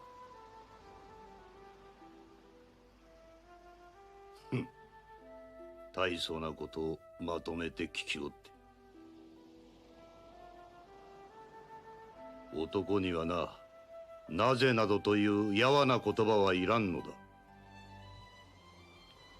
ゼウスと俺は水と油だ。同じチタンの一族とはいえ並び立つわけにはいかん。ゼウスは裁きの司として極上の座についたつもりだろうが、俺は認めん。アテナの陣にいたそうだな。どんな具合だ向こうは。どんなって。ゼウスがほうけて使い物にならんとはいえ、あんな小娘が大将ではのう。レスフィーナという娘にはあったか？あれは血を分けたお前の妹、双子の片割れだ。風の頼りでアテナの次女の身に甘んじていると聞いた。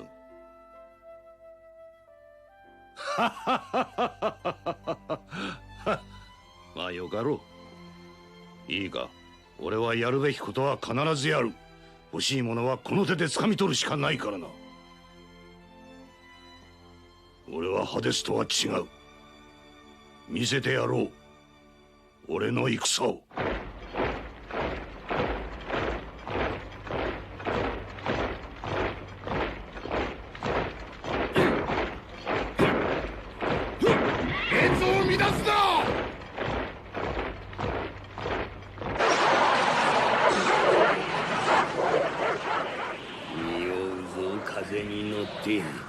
これは血の匂いじゃ。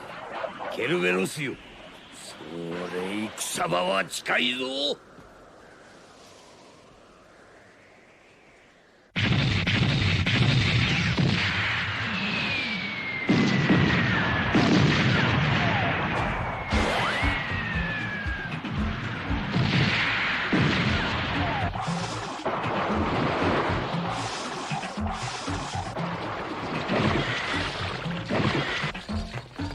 行くぞ。初陣だとて功を焦るな。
密集隊を押し立てい。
3段目の備えも突破された。はい、もはやこうする術はございません。すでにこの本陣も危険かと。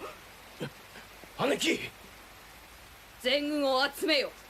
私が出る。お待ちを、お待ちを。アテナ様にもしものことがありましては。どけい、ポセイドンごときこの私が。誰だそこにいるのは。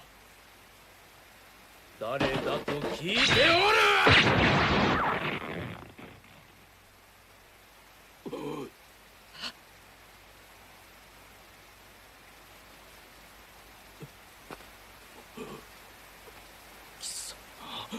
きれいた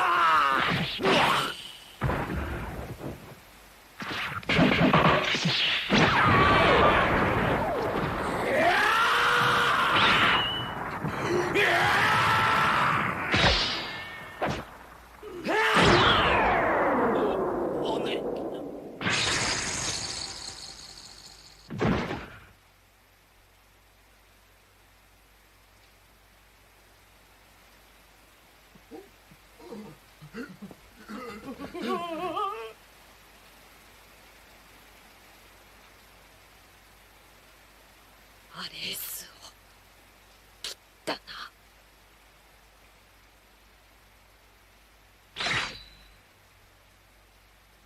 運の強い子だよ、ボーイ。お前がアリオンと知っていたら、あの時この手で八つ裂きにしていたものを。アテナ、今僕は本当にあなたの敵だ。ポセイドンの子として、兵士として僕はあなたを切る。僕の勝ちだ。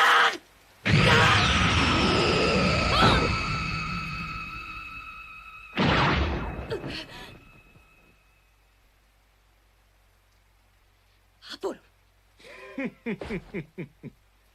実の妹の血は見たくない。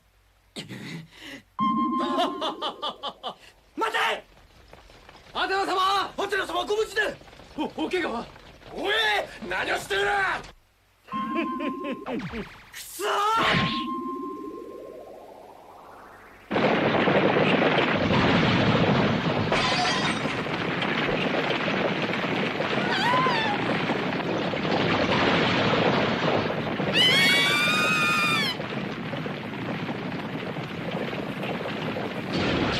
危ないです、みんな。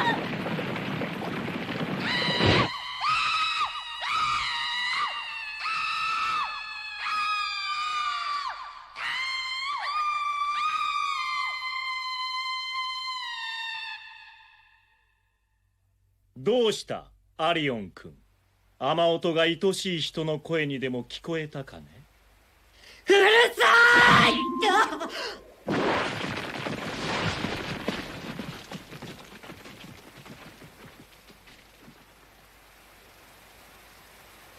許さないぞ！僕を邪魔しようなんてしている奴は誰だって！誰だって！幼い。ほとんど子供のままだよ君は。いいかね、人は誰だって土くれでできた人形じゃない。自分自身も他の人もそう簡単に思い通りにはならないのさ。まして君はティターン。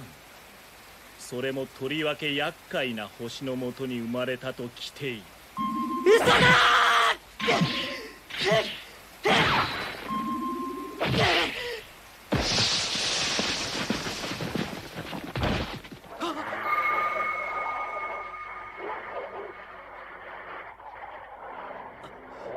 ハデス。とんだやぶへびだったな。よりによってお前と鉢合わせとは。何しに来たんだおじさん、ここへ。そうご大層に聞きなさんな。不景気なところじゃ退屈でな。戦見物と思ったまでよ。腐りきった人だあなたは。ゼウスやポセイドンを妬むあまり小賢しい手を使い、何も知らない僕をいいように操って。そうだ、一番醜いのはあなただハデス。切るのかこの俺を。切りたければ切れ。だがその前によく聞くがいい。まだまだ子供だ。すっかりポセイドンに丸め込まれおって。いいか、あいつはな。黙れ！父さんの悪口を言うな！あなたもオリンポスと同じく僕と父さんの敵だ！よせ。わしを殺しても無駄だ。どうにもなりはせんぞ。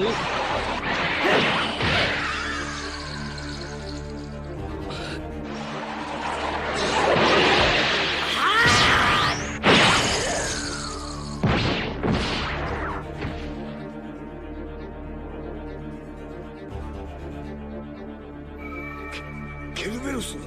へえ、冥府でこれに鍛えられた恩も忘れてたわけ。呪われるがいい。死にさえも救われぬ苦しみの中を一人でどこまでものたうっていくがいい。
気分が優れないようだね、アテナ。あなたにはわからないわ。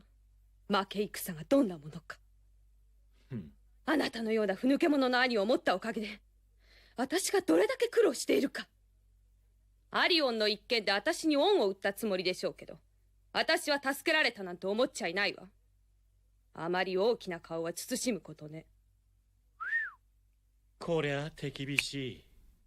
今夜はお願いがあってやってきたのに。願い？そう。君好きの次女を一人分けてほしいんだ。ほらレスフィーナという娘さ。レスフィーナ？譲ってもらえないかな。ちょっと気に入ってしまったものでね。ふん、物好きね。そう、あの小娘をね。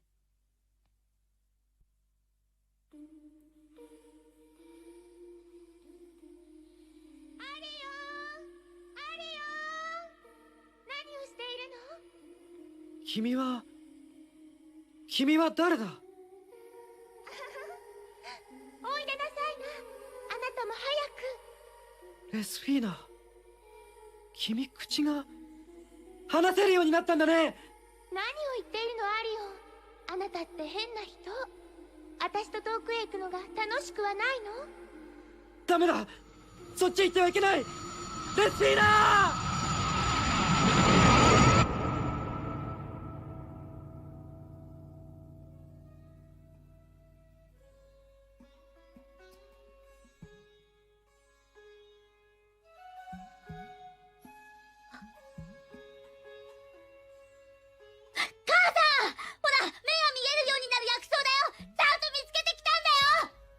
それは薬草なんかじゃないわ。恐ろしい毒花よ。それにあなたは誰？知らない子ね。知らない子ね。知らない子ね。母さん、僕だよ。僕だったら帰ってきたんだよ。母さん。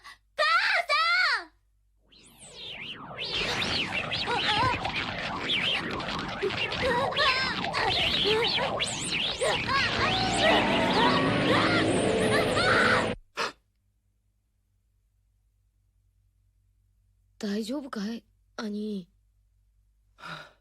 セネカ。ひどいうなされ方だったぜ。悪い夢でも見たのかい？戦で雨に当たったのがいけなかったんだ。たちの悪い風だぜ、きっと。ねえ、ポセイドンのおっちゃん呼んできてあげようか。いいよセネカ。そんなことしたら笑われちゃうよ。あれ式のことでだらしないやつだって。けどもう大丈夫だよ。いいからお休みよセネカも。そうかい。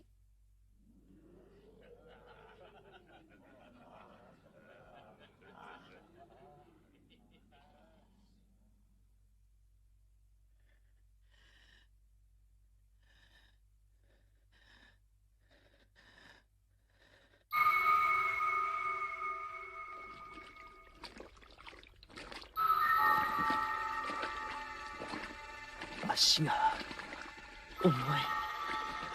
どうして重いんだ。どうして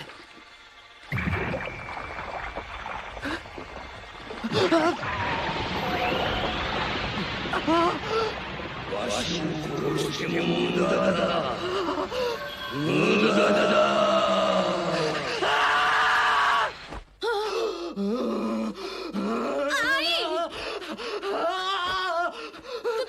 どうしたんだよ兄。どうしたんだ。助けとくれよ兄が。いいか下を考えることだぞ。しっかり抑えてろ。乱暴しないでおくれよ。病気なんだから。おいらポセイドンのおっちゃん呼んでくる。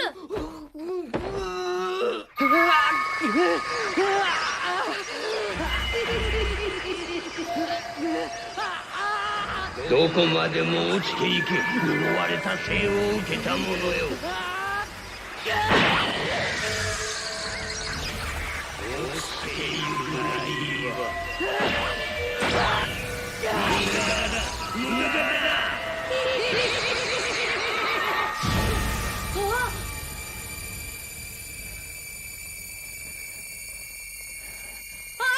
待て。下がっておれ。また来るかハデスメ。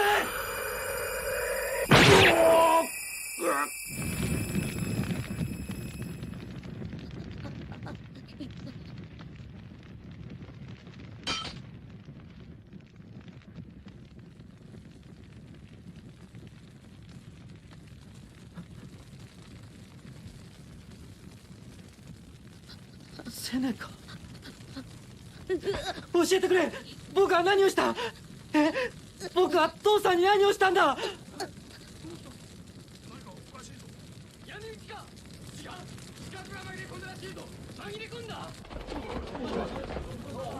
ダメだ、ここにいちゃ。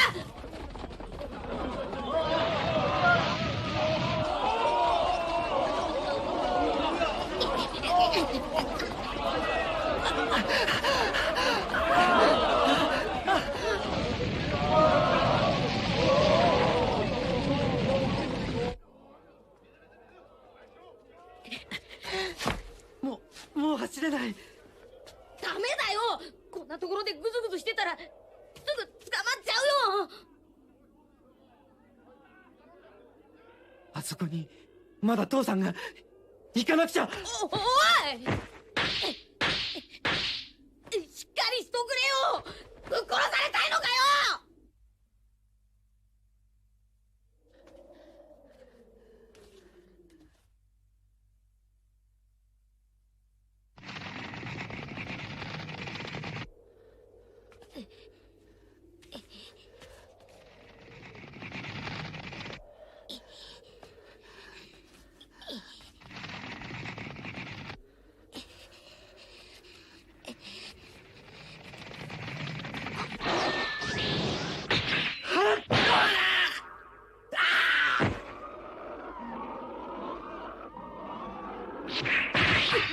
もう逃げられんぞ。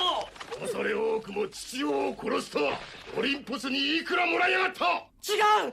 僕がそんなことをするもんか。ふざけんや。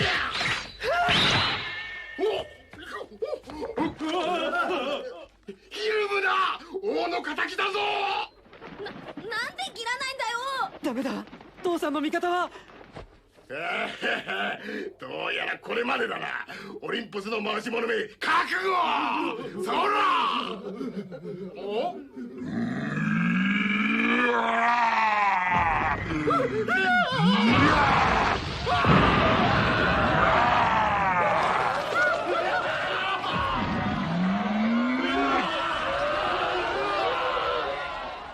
ギド！生きてたのかお前。ギド！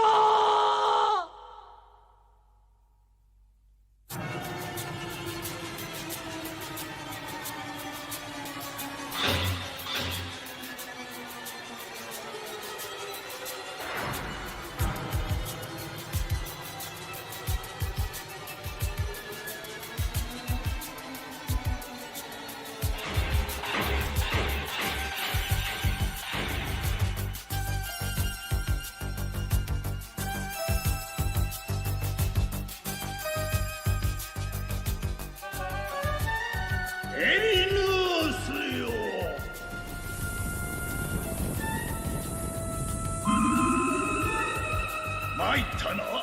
姿はあれ。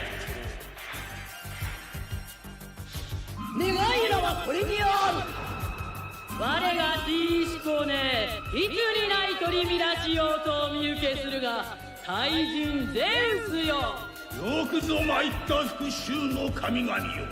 これを見るがよい。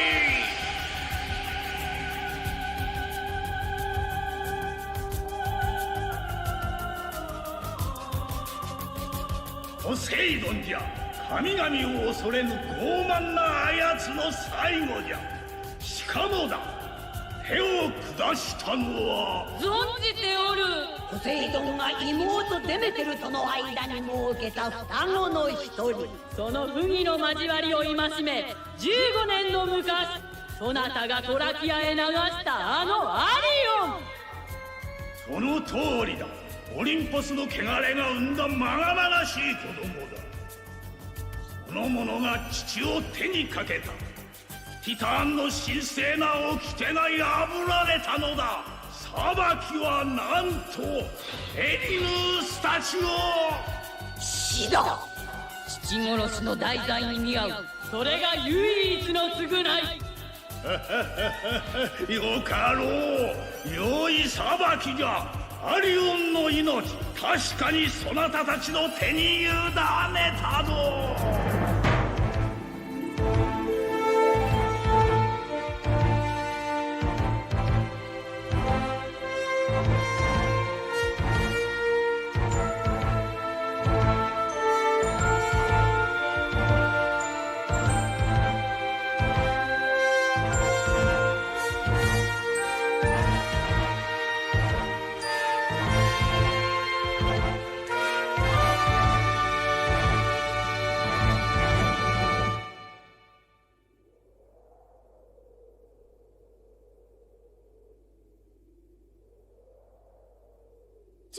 しょうがねえな、ったく。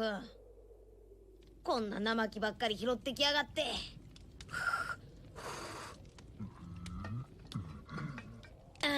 ああ、早く元気出してくれねえかな、兄。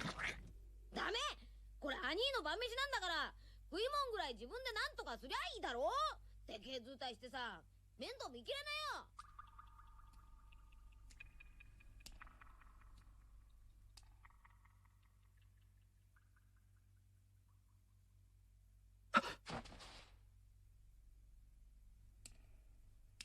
誰だ。赤子の頃からお前を知っているものだ。誰なんだ。名前は。黒の獅子王、そう呼ぶがいい。獅子王。嘘だ。お前はハデスだな。そうだ、そうに決まってる。そんな見えすいたお面をつけてまた僕に何かを吹き込もうとやってきたんだろう。下手な詮索をするな。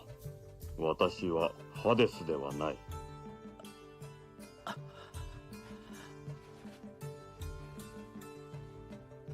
かわいそうによほどの痛手と見えるな。だがアリオン、くじけるな。弱さを敵に見せてはならん。いいんだ、もうどうなってもいいんだ。父さんを殺しちまった。どうしたらいいのかもう僕には何もわからないんだ。触るな。くじけるなって。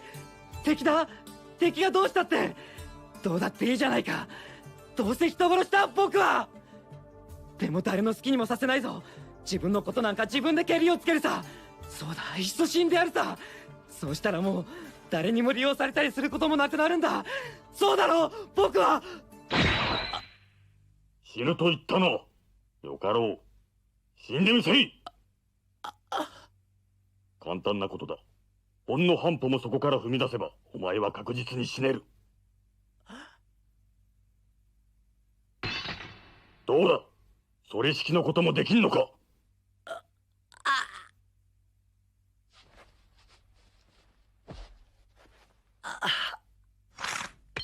そういうものだ。強いられ欺かれつつも人は生きていき、誠の己になっていく。ならばこそ強くなれアリオン。もっともっと強くなれ。この山はアソスといってな、古から霊の宿る山と言われておる。尾根を伝って西の高みへ行け。ユカオーンという忍者がそこにいるはずだ。かつてはアルカディアの王として崇められた男だが、ティターンの世になってからは思うところあって一人山にこもっておると聞いた。力になってくれよ。リュカオーン。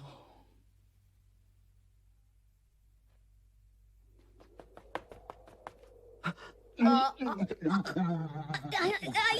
ちょっとそのお毒味。今の男どっち行った？男？誰も。嘘だ。ほら、黒い衣の獅子の面をつけた。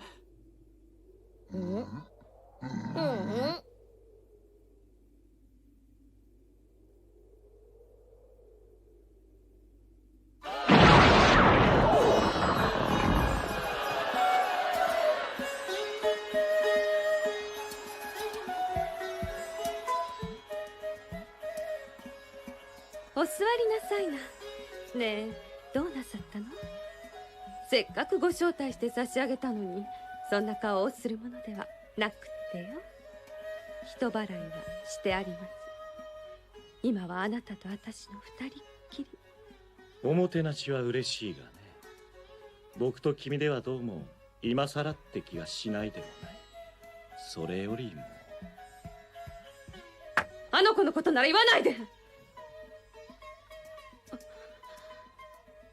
アポロン、いつまでつまらない放蕩ぶりにうちつを抜かしているおつもり？そりゃ戦いには勝ったわ。でもアレスもいない、ゼウスもあの通りよ。お分かりでしょう。臭いな。え？気に入らないの？この香の香り。いや、血の匂いだな、多分。君の体に染みついているんだろう。ちょっとばかり香を焚いたぐらいではどうしようもない。それに僕はティターンの性に似ず、近親者にはまるで興味がない。幸いにもね。待って、私がお芝居でこんなことをしていると思うの？心にもなく男に媚びを売るようなそんな女だと。それを言ってはあんまり君がかわいそうすぎる。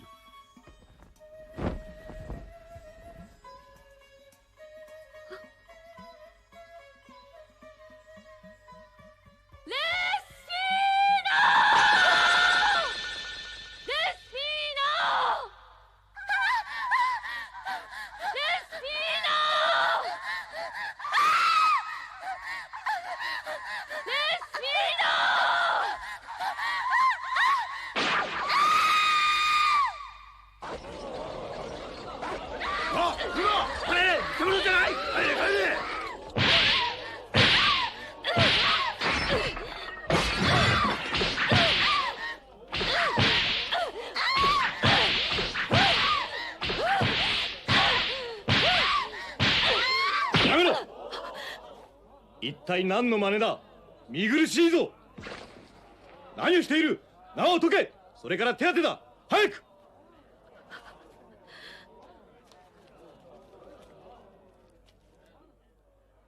アポロン、今日限り私の前から消えてちょうだい。さもないと私はあなたを殺す。きっと殺すことになるわ。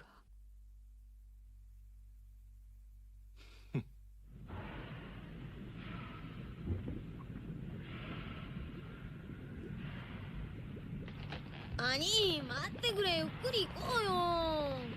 本当にいるのかよ、そんなじじい。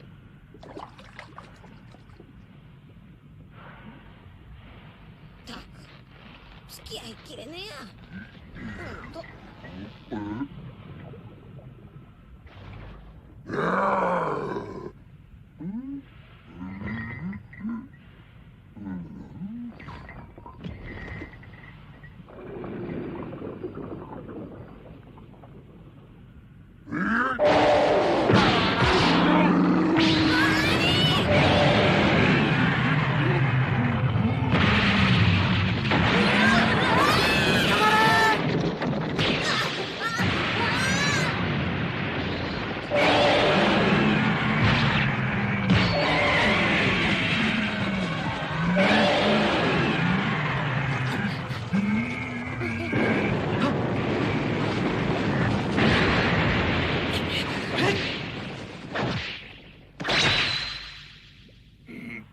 何をする？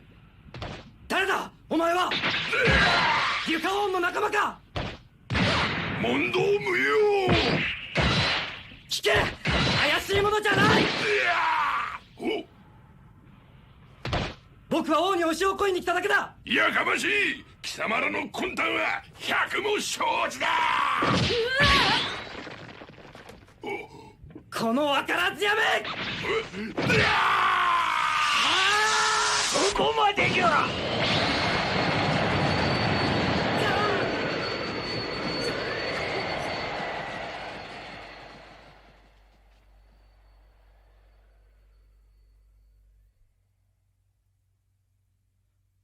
あなたが。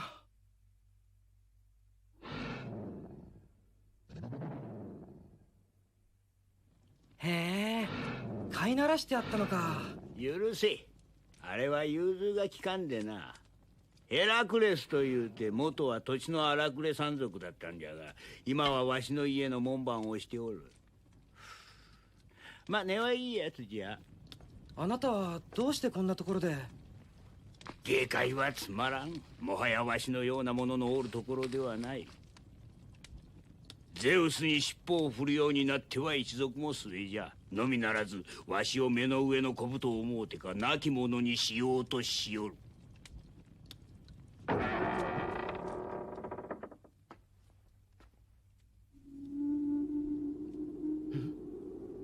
来よったな。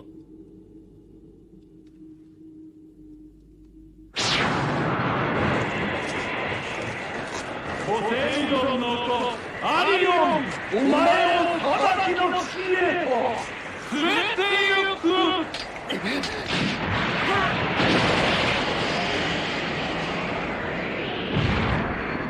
これは。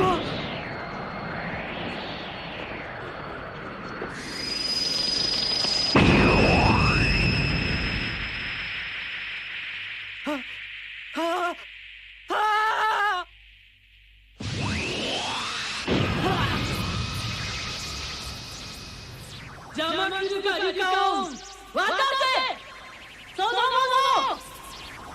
父殺しの罪によって身柄をもらい受ける。おだけエリノス、オリンポスの飼い犬になり下がったやからめアリオンは渡さぬ。帰ってゼウスにそう伝えるがよい。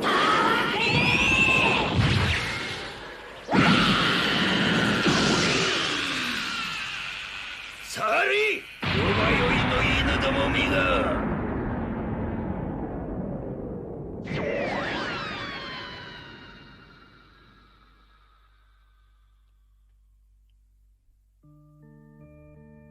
ここは。時と空の狭間じゃ。ついてくるがよい。何があってもわしから離れるな。でないとうつつよに戻れんようになるでな。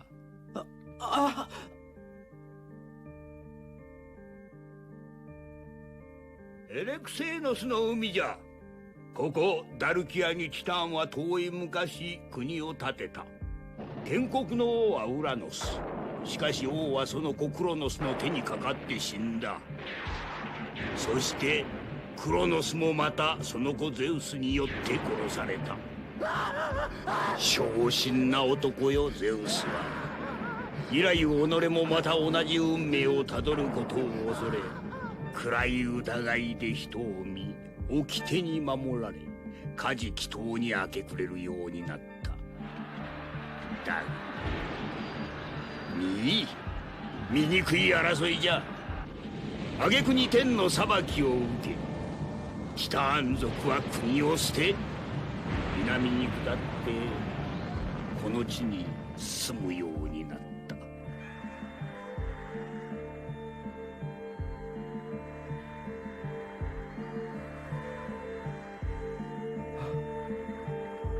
母さん！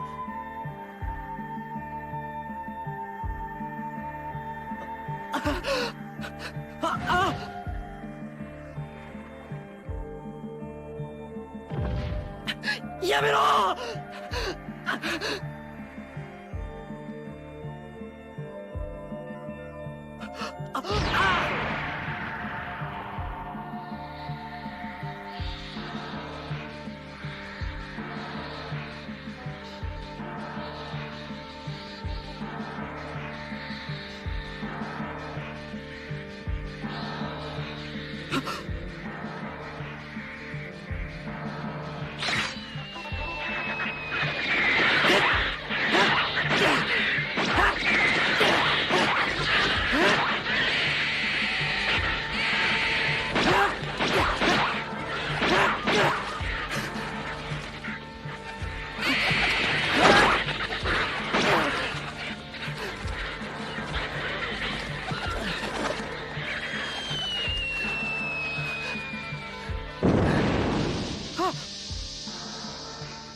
オリンポス、これが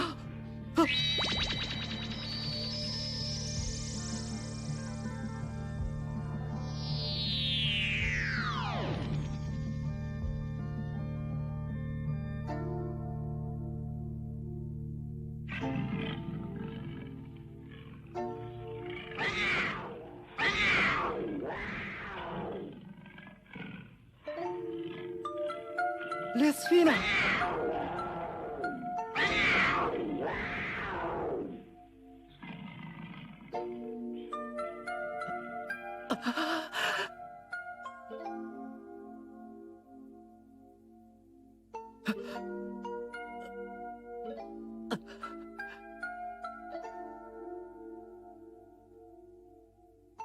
会いたかった、レスフィーナ。君が僕の妹だったなんて。でも本当だ、母さんの匂いがする。下がり！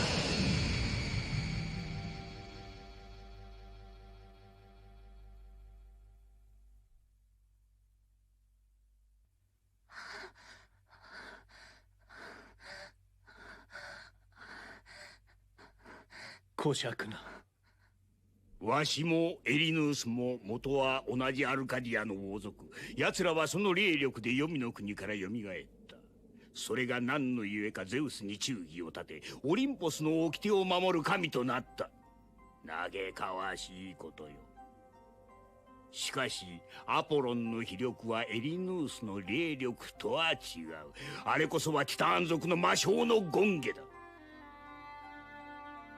わかるか、アリオン。お前の真の敵はオリンポスの明日の支配者となるアポロンだ。だけど僕には霊力とか秘力とかそんなものはないんだ。どうやってあんな奴と。見えなんだか。今しがたの幻の旅でお前に最後に味方する因果の意図のあることが。レスフィーナ。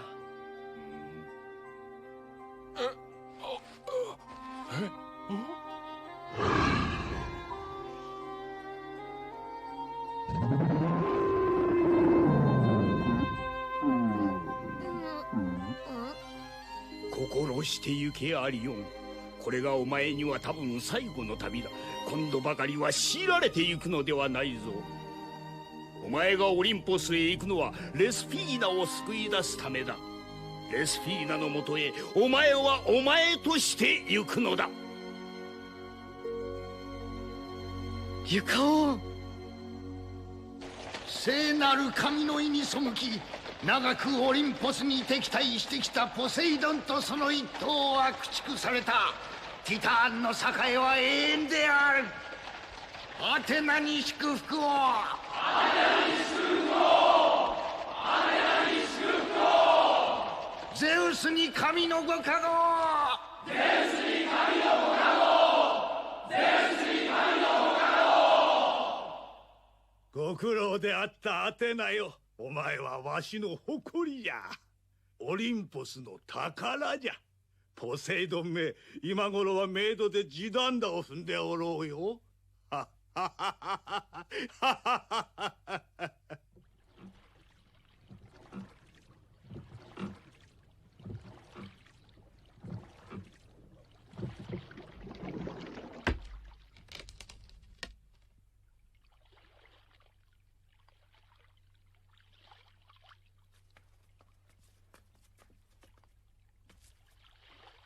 アリオン殿か。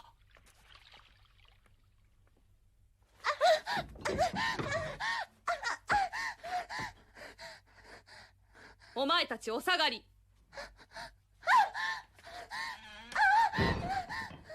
レスフィーナ、忠告してあげたはずよ。アポロンともども今度この私の前に現れたら命はないって。私はアポロンと違って冗談は嫌いなのよ。殺すと言ったら殺す。憎むならこの私ではなく、私を傷つけお前をもてあそんだアポロンを恨むがいい。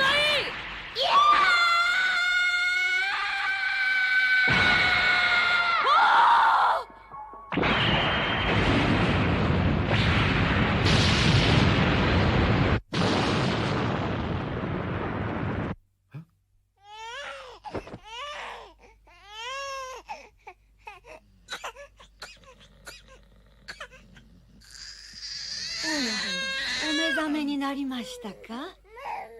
長旅でお疲れだというのに、おやかましいことで。ねえ、なんか悪い病気じゃないのかな。おばあさん、これその子の胸に塗ってあげて。もったいない。さぞかし高価なお薬で。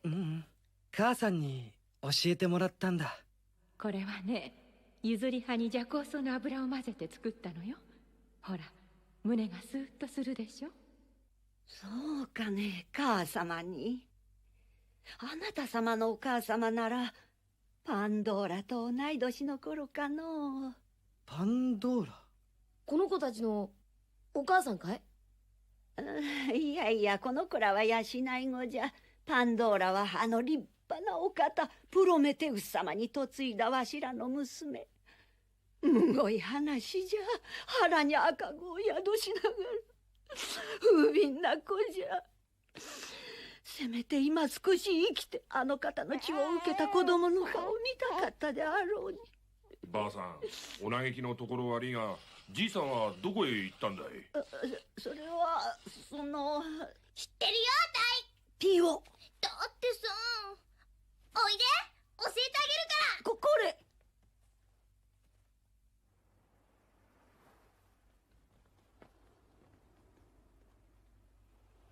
それ、えい、あ、それ、あ、早く、何してんだよ。あの島にいるんだね、おじいさんは。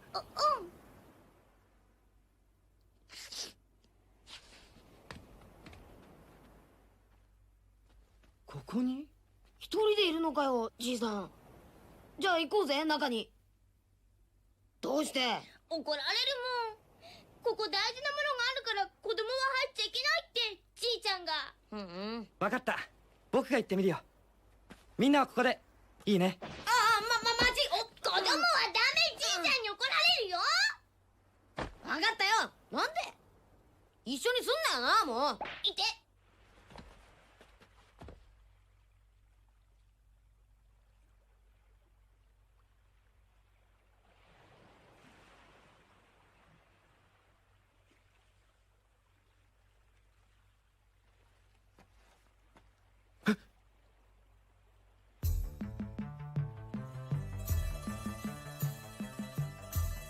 の人は。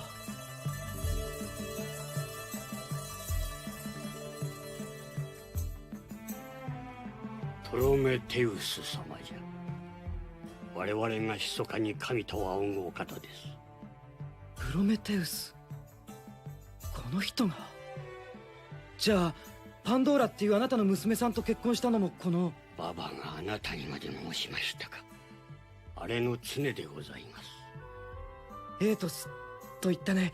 教えてくれ、もっとこの人のこと。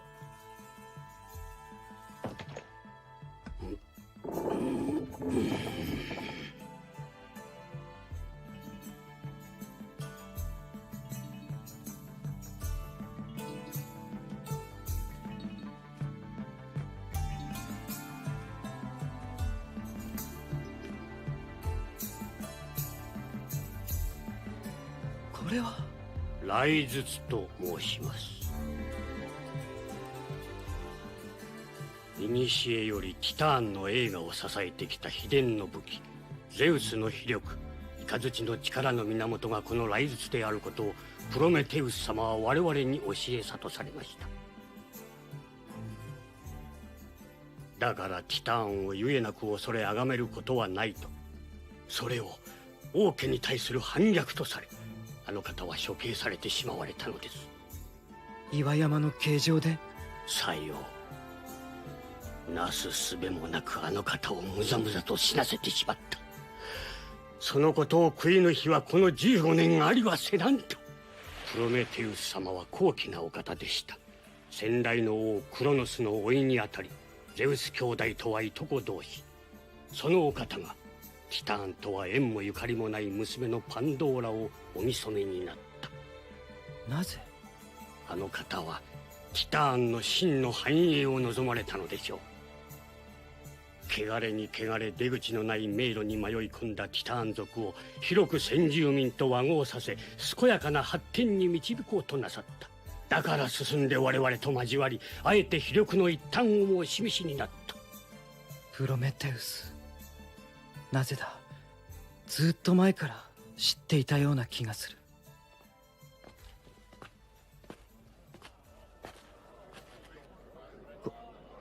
これは。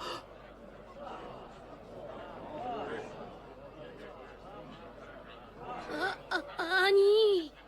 撃を下され、アリオン様。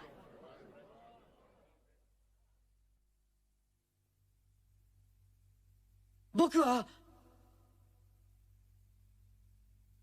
ダメだ。僕は。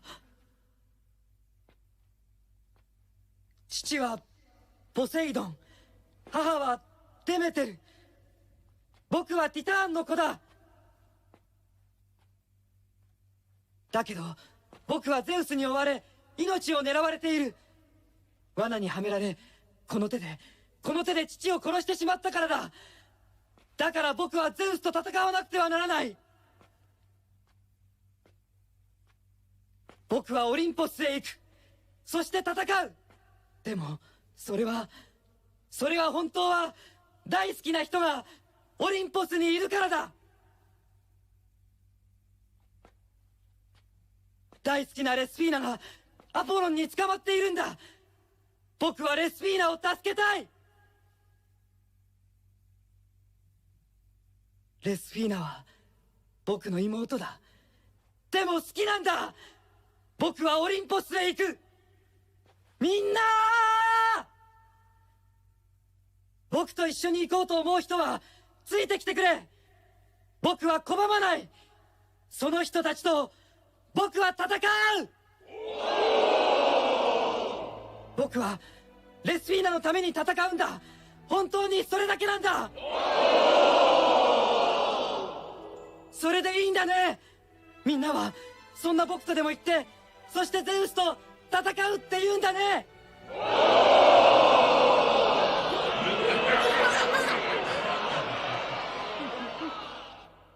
行こうオリンポスへ。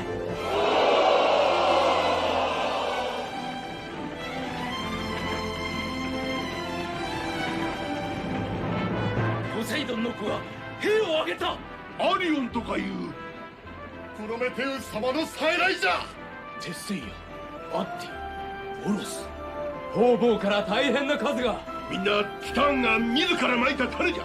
敵は浮き足だって。続々軍門に下っておるとか。今度ばかりはオリンポスも油断なるまい。よ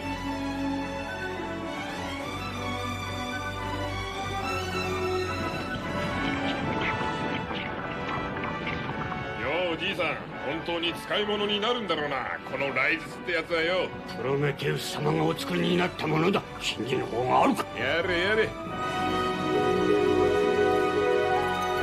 ガイアよ、ポセイドンのせがれがアリオンと申す者がここへ参ります。先住民どもの先頭に立て。ああ、どうしたらよいのか。大母神ガイアよ、お教えを。ゼウスよ、なんと見苦しい。何故にそうまで恐れる。いくつになっても至らぬやつよの。万物の王の肩書きがなこうぞ。ほほほほほほ。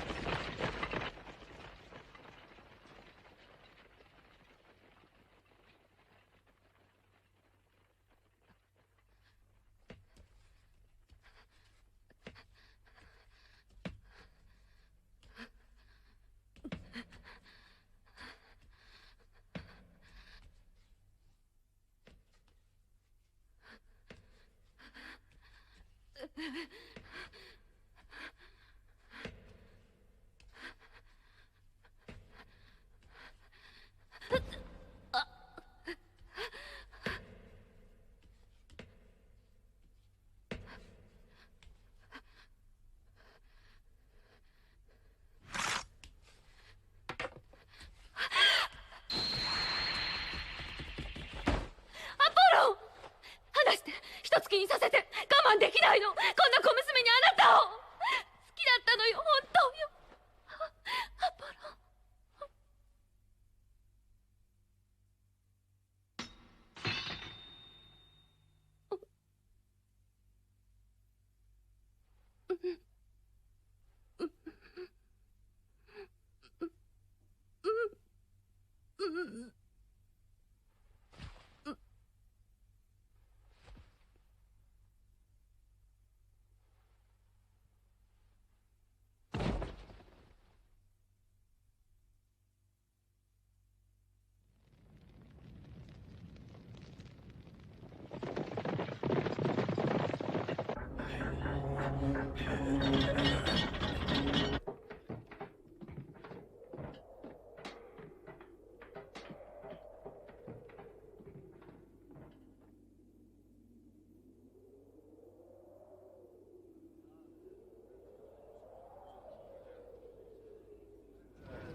こんなもんかね、じいさん。もっと右だ。それじゃ岩の影が入ってしまう。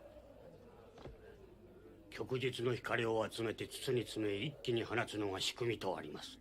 ともあれティタンならではの知恵で。そういうことなら城の方が有利だ。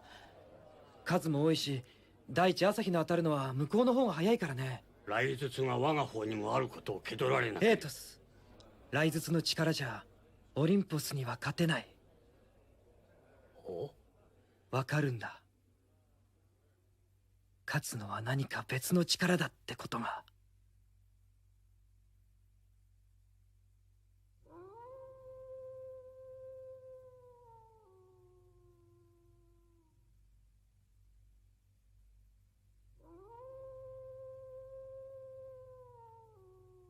勝つのは何か別の力だ。別の。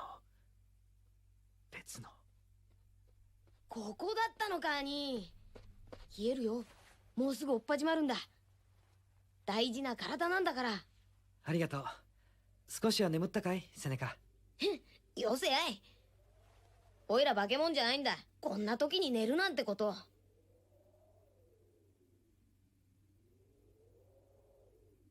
兄、本当に好きなんだな。レスフィーナって子のこと。え？羨ましいよ、おいら。どうしたんだよ、セネカ。羨ましいんだよ。こんなに大事に好かれてるレスフィーナって子が。セネカ。おいらだって兄のこと大好きなのに。隊長、どこだ隊長。バカだおいら。夜明けだぞ隊長、一発ぶちかますぜ。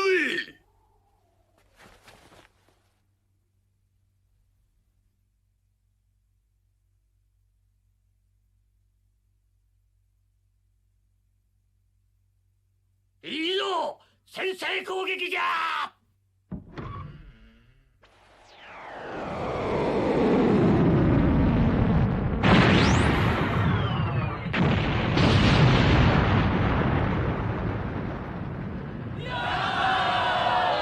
ダメだ、先に砲台を叩くんだ。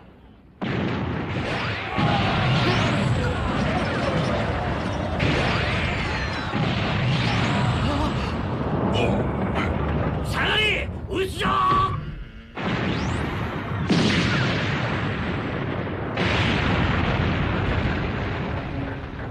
来る、危ない。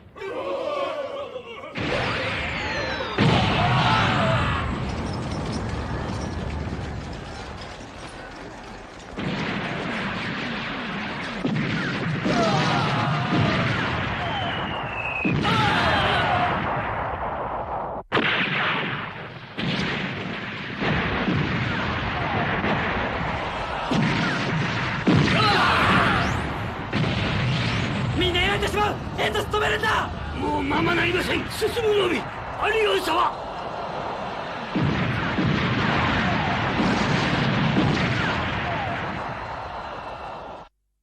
ダメだ、これでは城は落とせない。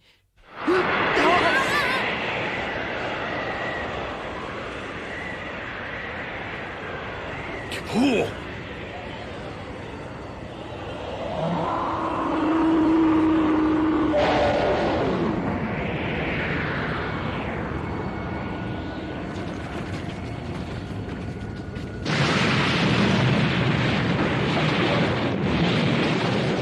よく来たな、おい。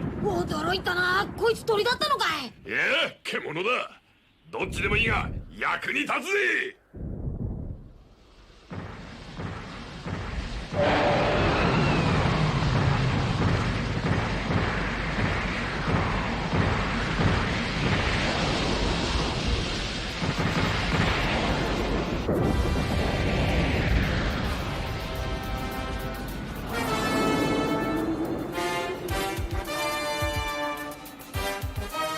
違う、城に向かいつぽう。タルタロスの谷を突っ切るつもりです。タルタロス、ゼウスに疎まれた化け物どもの巣です。しかし雷仏の砲火を逃れるにはここしかない。おそらくリュカオーンのお導きでしょう。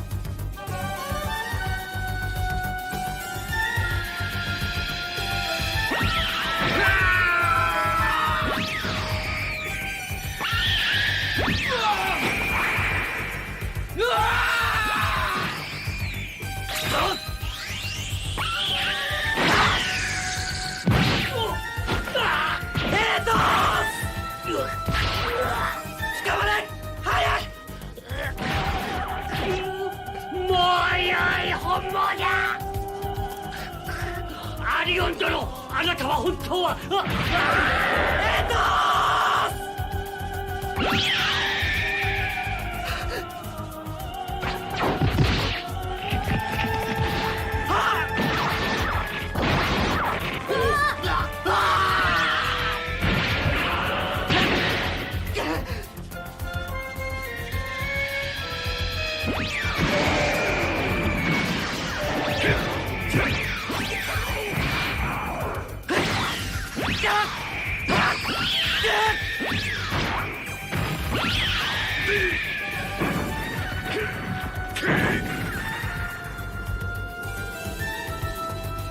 オリンポスだ。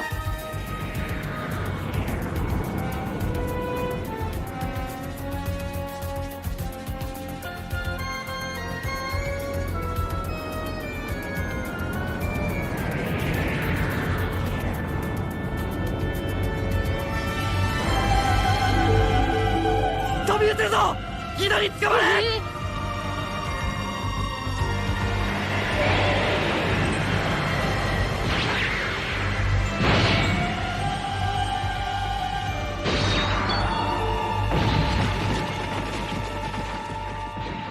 雑魚は引き受けた。行きな大将。来いセネカ。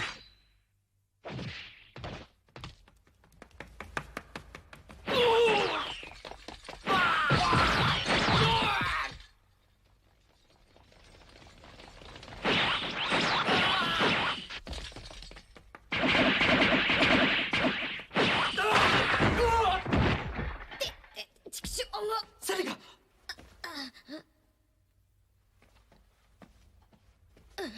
いいよ、おいらなんか早く行きな。あいで。黙ってじっとしてろ。いいってばよ。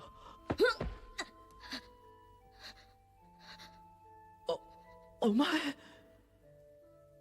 だから言ったろ、兄のこと好きだってさ。おかしいや。生きちゃいけなかったんだよ。こんな時世になよっとした女の子一人じゃさ。だから見てくれだけでも男になってさ、かっぱらいだってなんだってやんなきゃ。悪いんかよ。そんな目で見ちゃってさ。よ動いちゃいけないセネカ。早く行けよ。レスフィーナってこのとこへさ、待ってるぜきっと。行けたら。なんだよ、気持たせちゃってこの承知しねえぞ。ここから動くな。いいな。ほっといてくれよ。おいらもうあとは勝手にするからよ。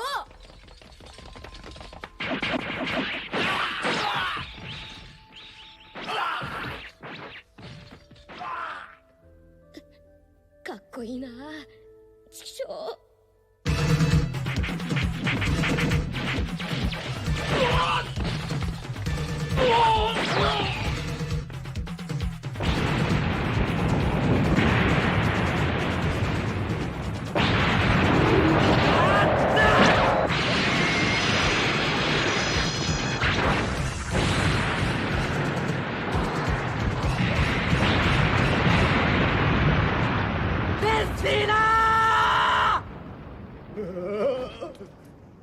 ゼウス様、来おったやつが。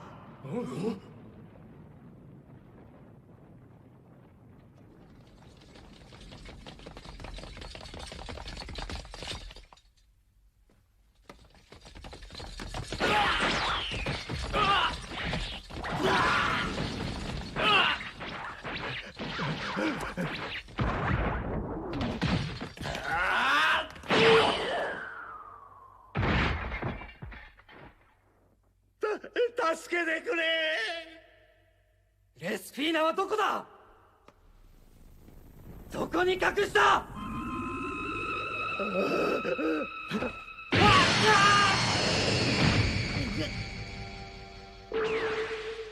そうじゃ、八つ咲きにしてしまえ。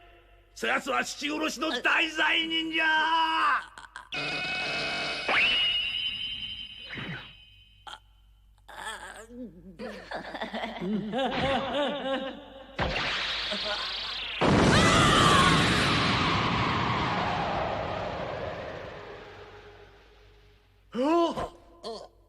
黒の獅子王。下がれ。何者かは知らんが、この者を戒めるのは我々の務め。邪魔するとただではおかんぞ。ところがそうはいかん。この者には罪はないからだ。何？この者は確かに王ポセイドンを殺めた。しかしポセイドンはこの者の父ではない。この者アリオンの実の母はパンドーラ、父はプロメテウス。この私だ。私の顔に見覚えがあるな。リュカオンの醸した夢の中で、古い同志エートスの祠の中で、私はお前に会っているはずだ。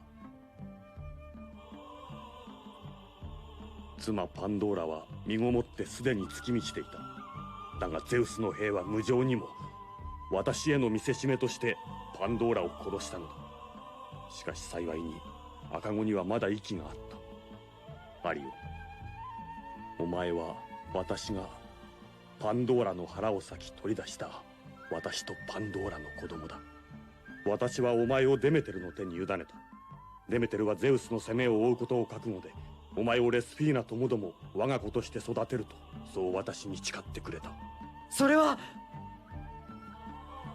母さんが、いやデメテルがあなたを愛していたからです。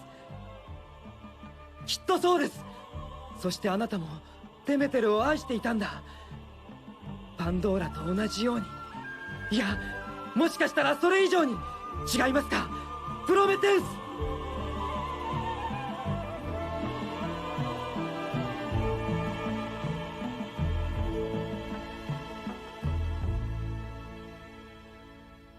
嘘だ、愚かな作り話だ。神の裁きを恐れぬたわごとだ。成敗しろエリヌス、二人者ともにだ。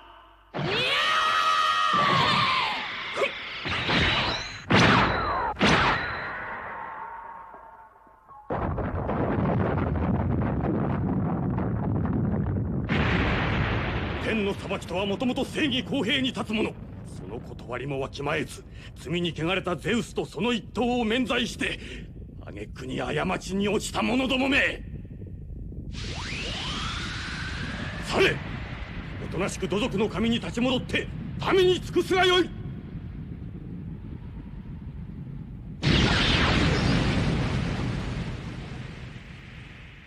見ろ、これが何よりの誠の証だ。ティターンの世は滅びるのだ。観念しろゼウス。待て。なぜだ、お前は死んだはずなのに。もののけめ。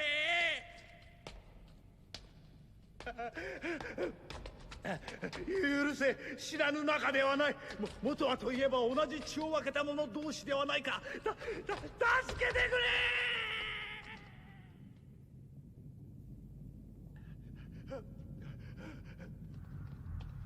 ゼウスをいたぶるのはおよし。この者はまだ至らぬ稚児のようなもの。責め立てしてはなりませぬ。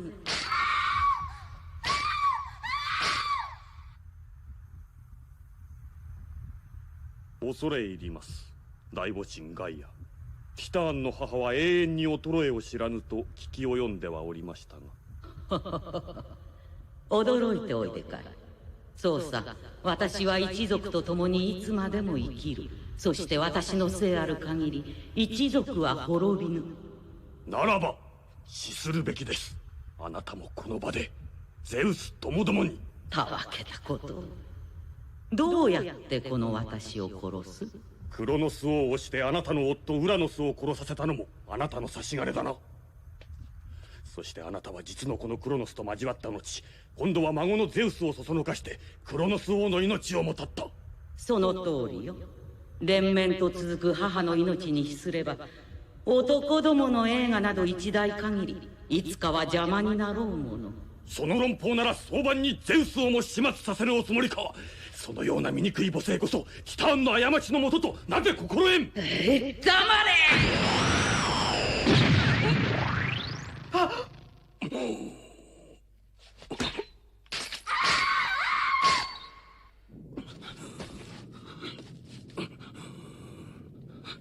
ガイアよ、これが最後の忠告だ。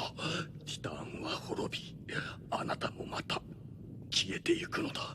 人の世はその後にこそ真に栄えよう。ティターンはそうしてこそ誠の神となることができる。あなたはこのままでは限りなく罪を重ね、醜く。プロメテウス！許せ、アリオン。誰よりも長くお前を偽ってきた。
よ、レスフィーナ。もうよし。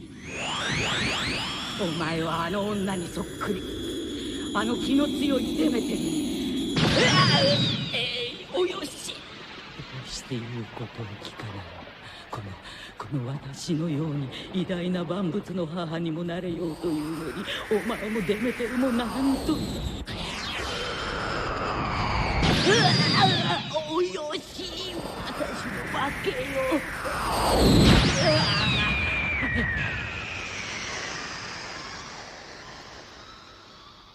おのれ。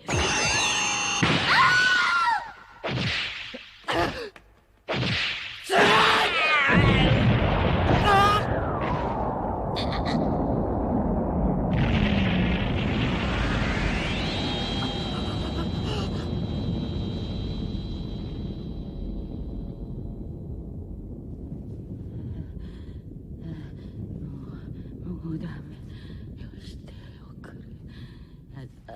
私の体、私が。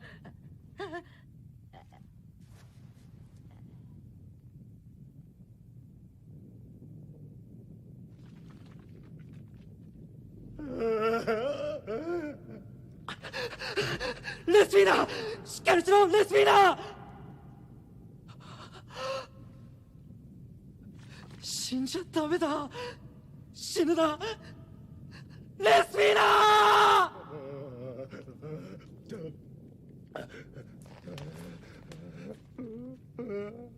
アポロ！どこに行ってたのだ、この大事な時に。まったくお前というやつは。奴は死んだぞ。ガイアも死んでしまった。これからはお前がわしの力に。ああ！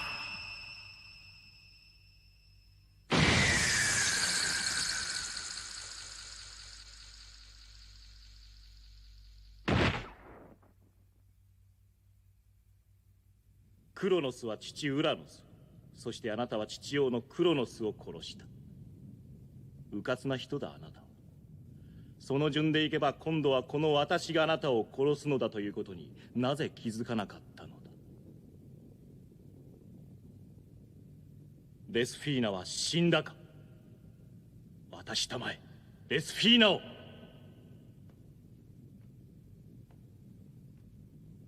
その娘は私の希望だ。君にとってはただの恋人かもしれんが、私には違う。渡すのだ。君には過ぎた女だ。醜い人だ、あなたは。知っているぞ。何もかもなくなったところからレスフィーナと二人でまたティターンの王朝を作り直そうというんだろう。ずっと昔のガイアとウラノスのように。そんなことはさせるもんか。レスフィーナはガイアとは違うんだ。レスフィーナは母さんのあの優しいデメテルの子だ。レスフィーナはそれにもう死んでしまったじゃないか。ガイアと戦ってこんなに疲れて、こんなに傷ついて。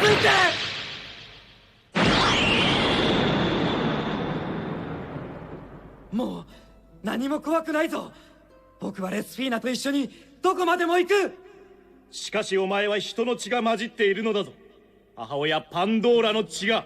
構うものか。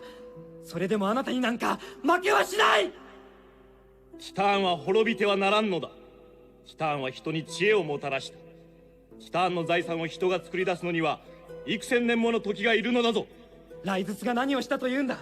たくさんの人を殺し、意味もない恐れを人々に植え付けただけじゃないか。知恵の結晶とはそのようなものだ。そんなもの。人は優しい気持ちと温かい着物と食べ物が何よりも欲しいんだ。みんなそうしたら幸せになれるじゃないか。人はまた欲しがるものさ。神というものをね。神？そうさ。このままならぬ人の世で嵐や病や戦の勝ち負けを特進するために人が己をどう欺くと思う。汚れに向かう心をどうやって律すると思う。人は自分たちとは違う優れた美しいものとしての精神の支配者が必要なのさ。過去を消し去り汚れを取り除いた後のティターンこそまさしくそれにふさわしい。思い上がりだ。それはあなたの。お酒。君に道理があるのならそれを見せろ。この私に勝ってみせるがいい。ならば私は潔く消えていくぞ。さあどうだアリオン。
レスフィー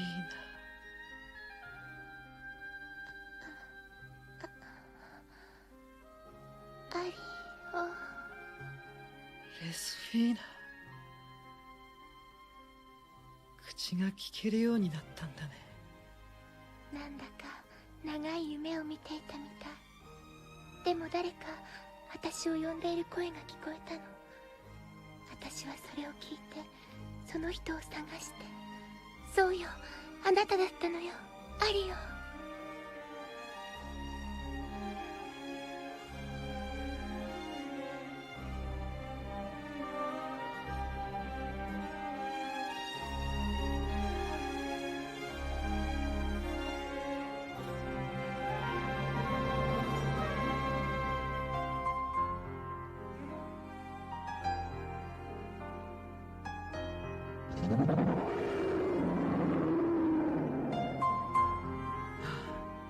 みんながいる。ティターンの世の中が終わって、みんなこれからは本当に自分で生きていくんだ。どこへ行くの？私たちは。トラキアへ帰る。母さんがきっと待っているから。君も行くよね、もちろんレスフィーナ。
You're not cooking. Yeah, dude.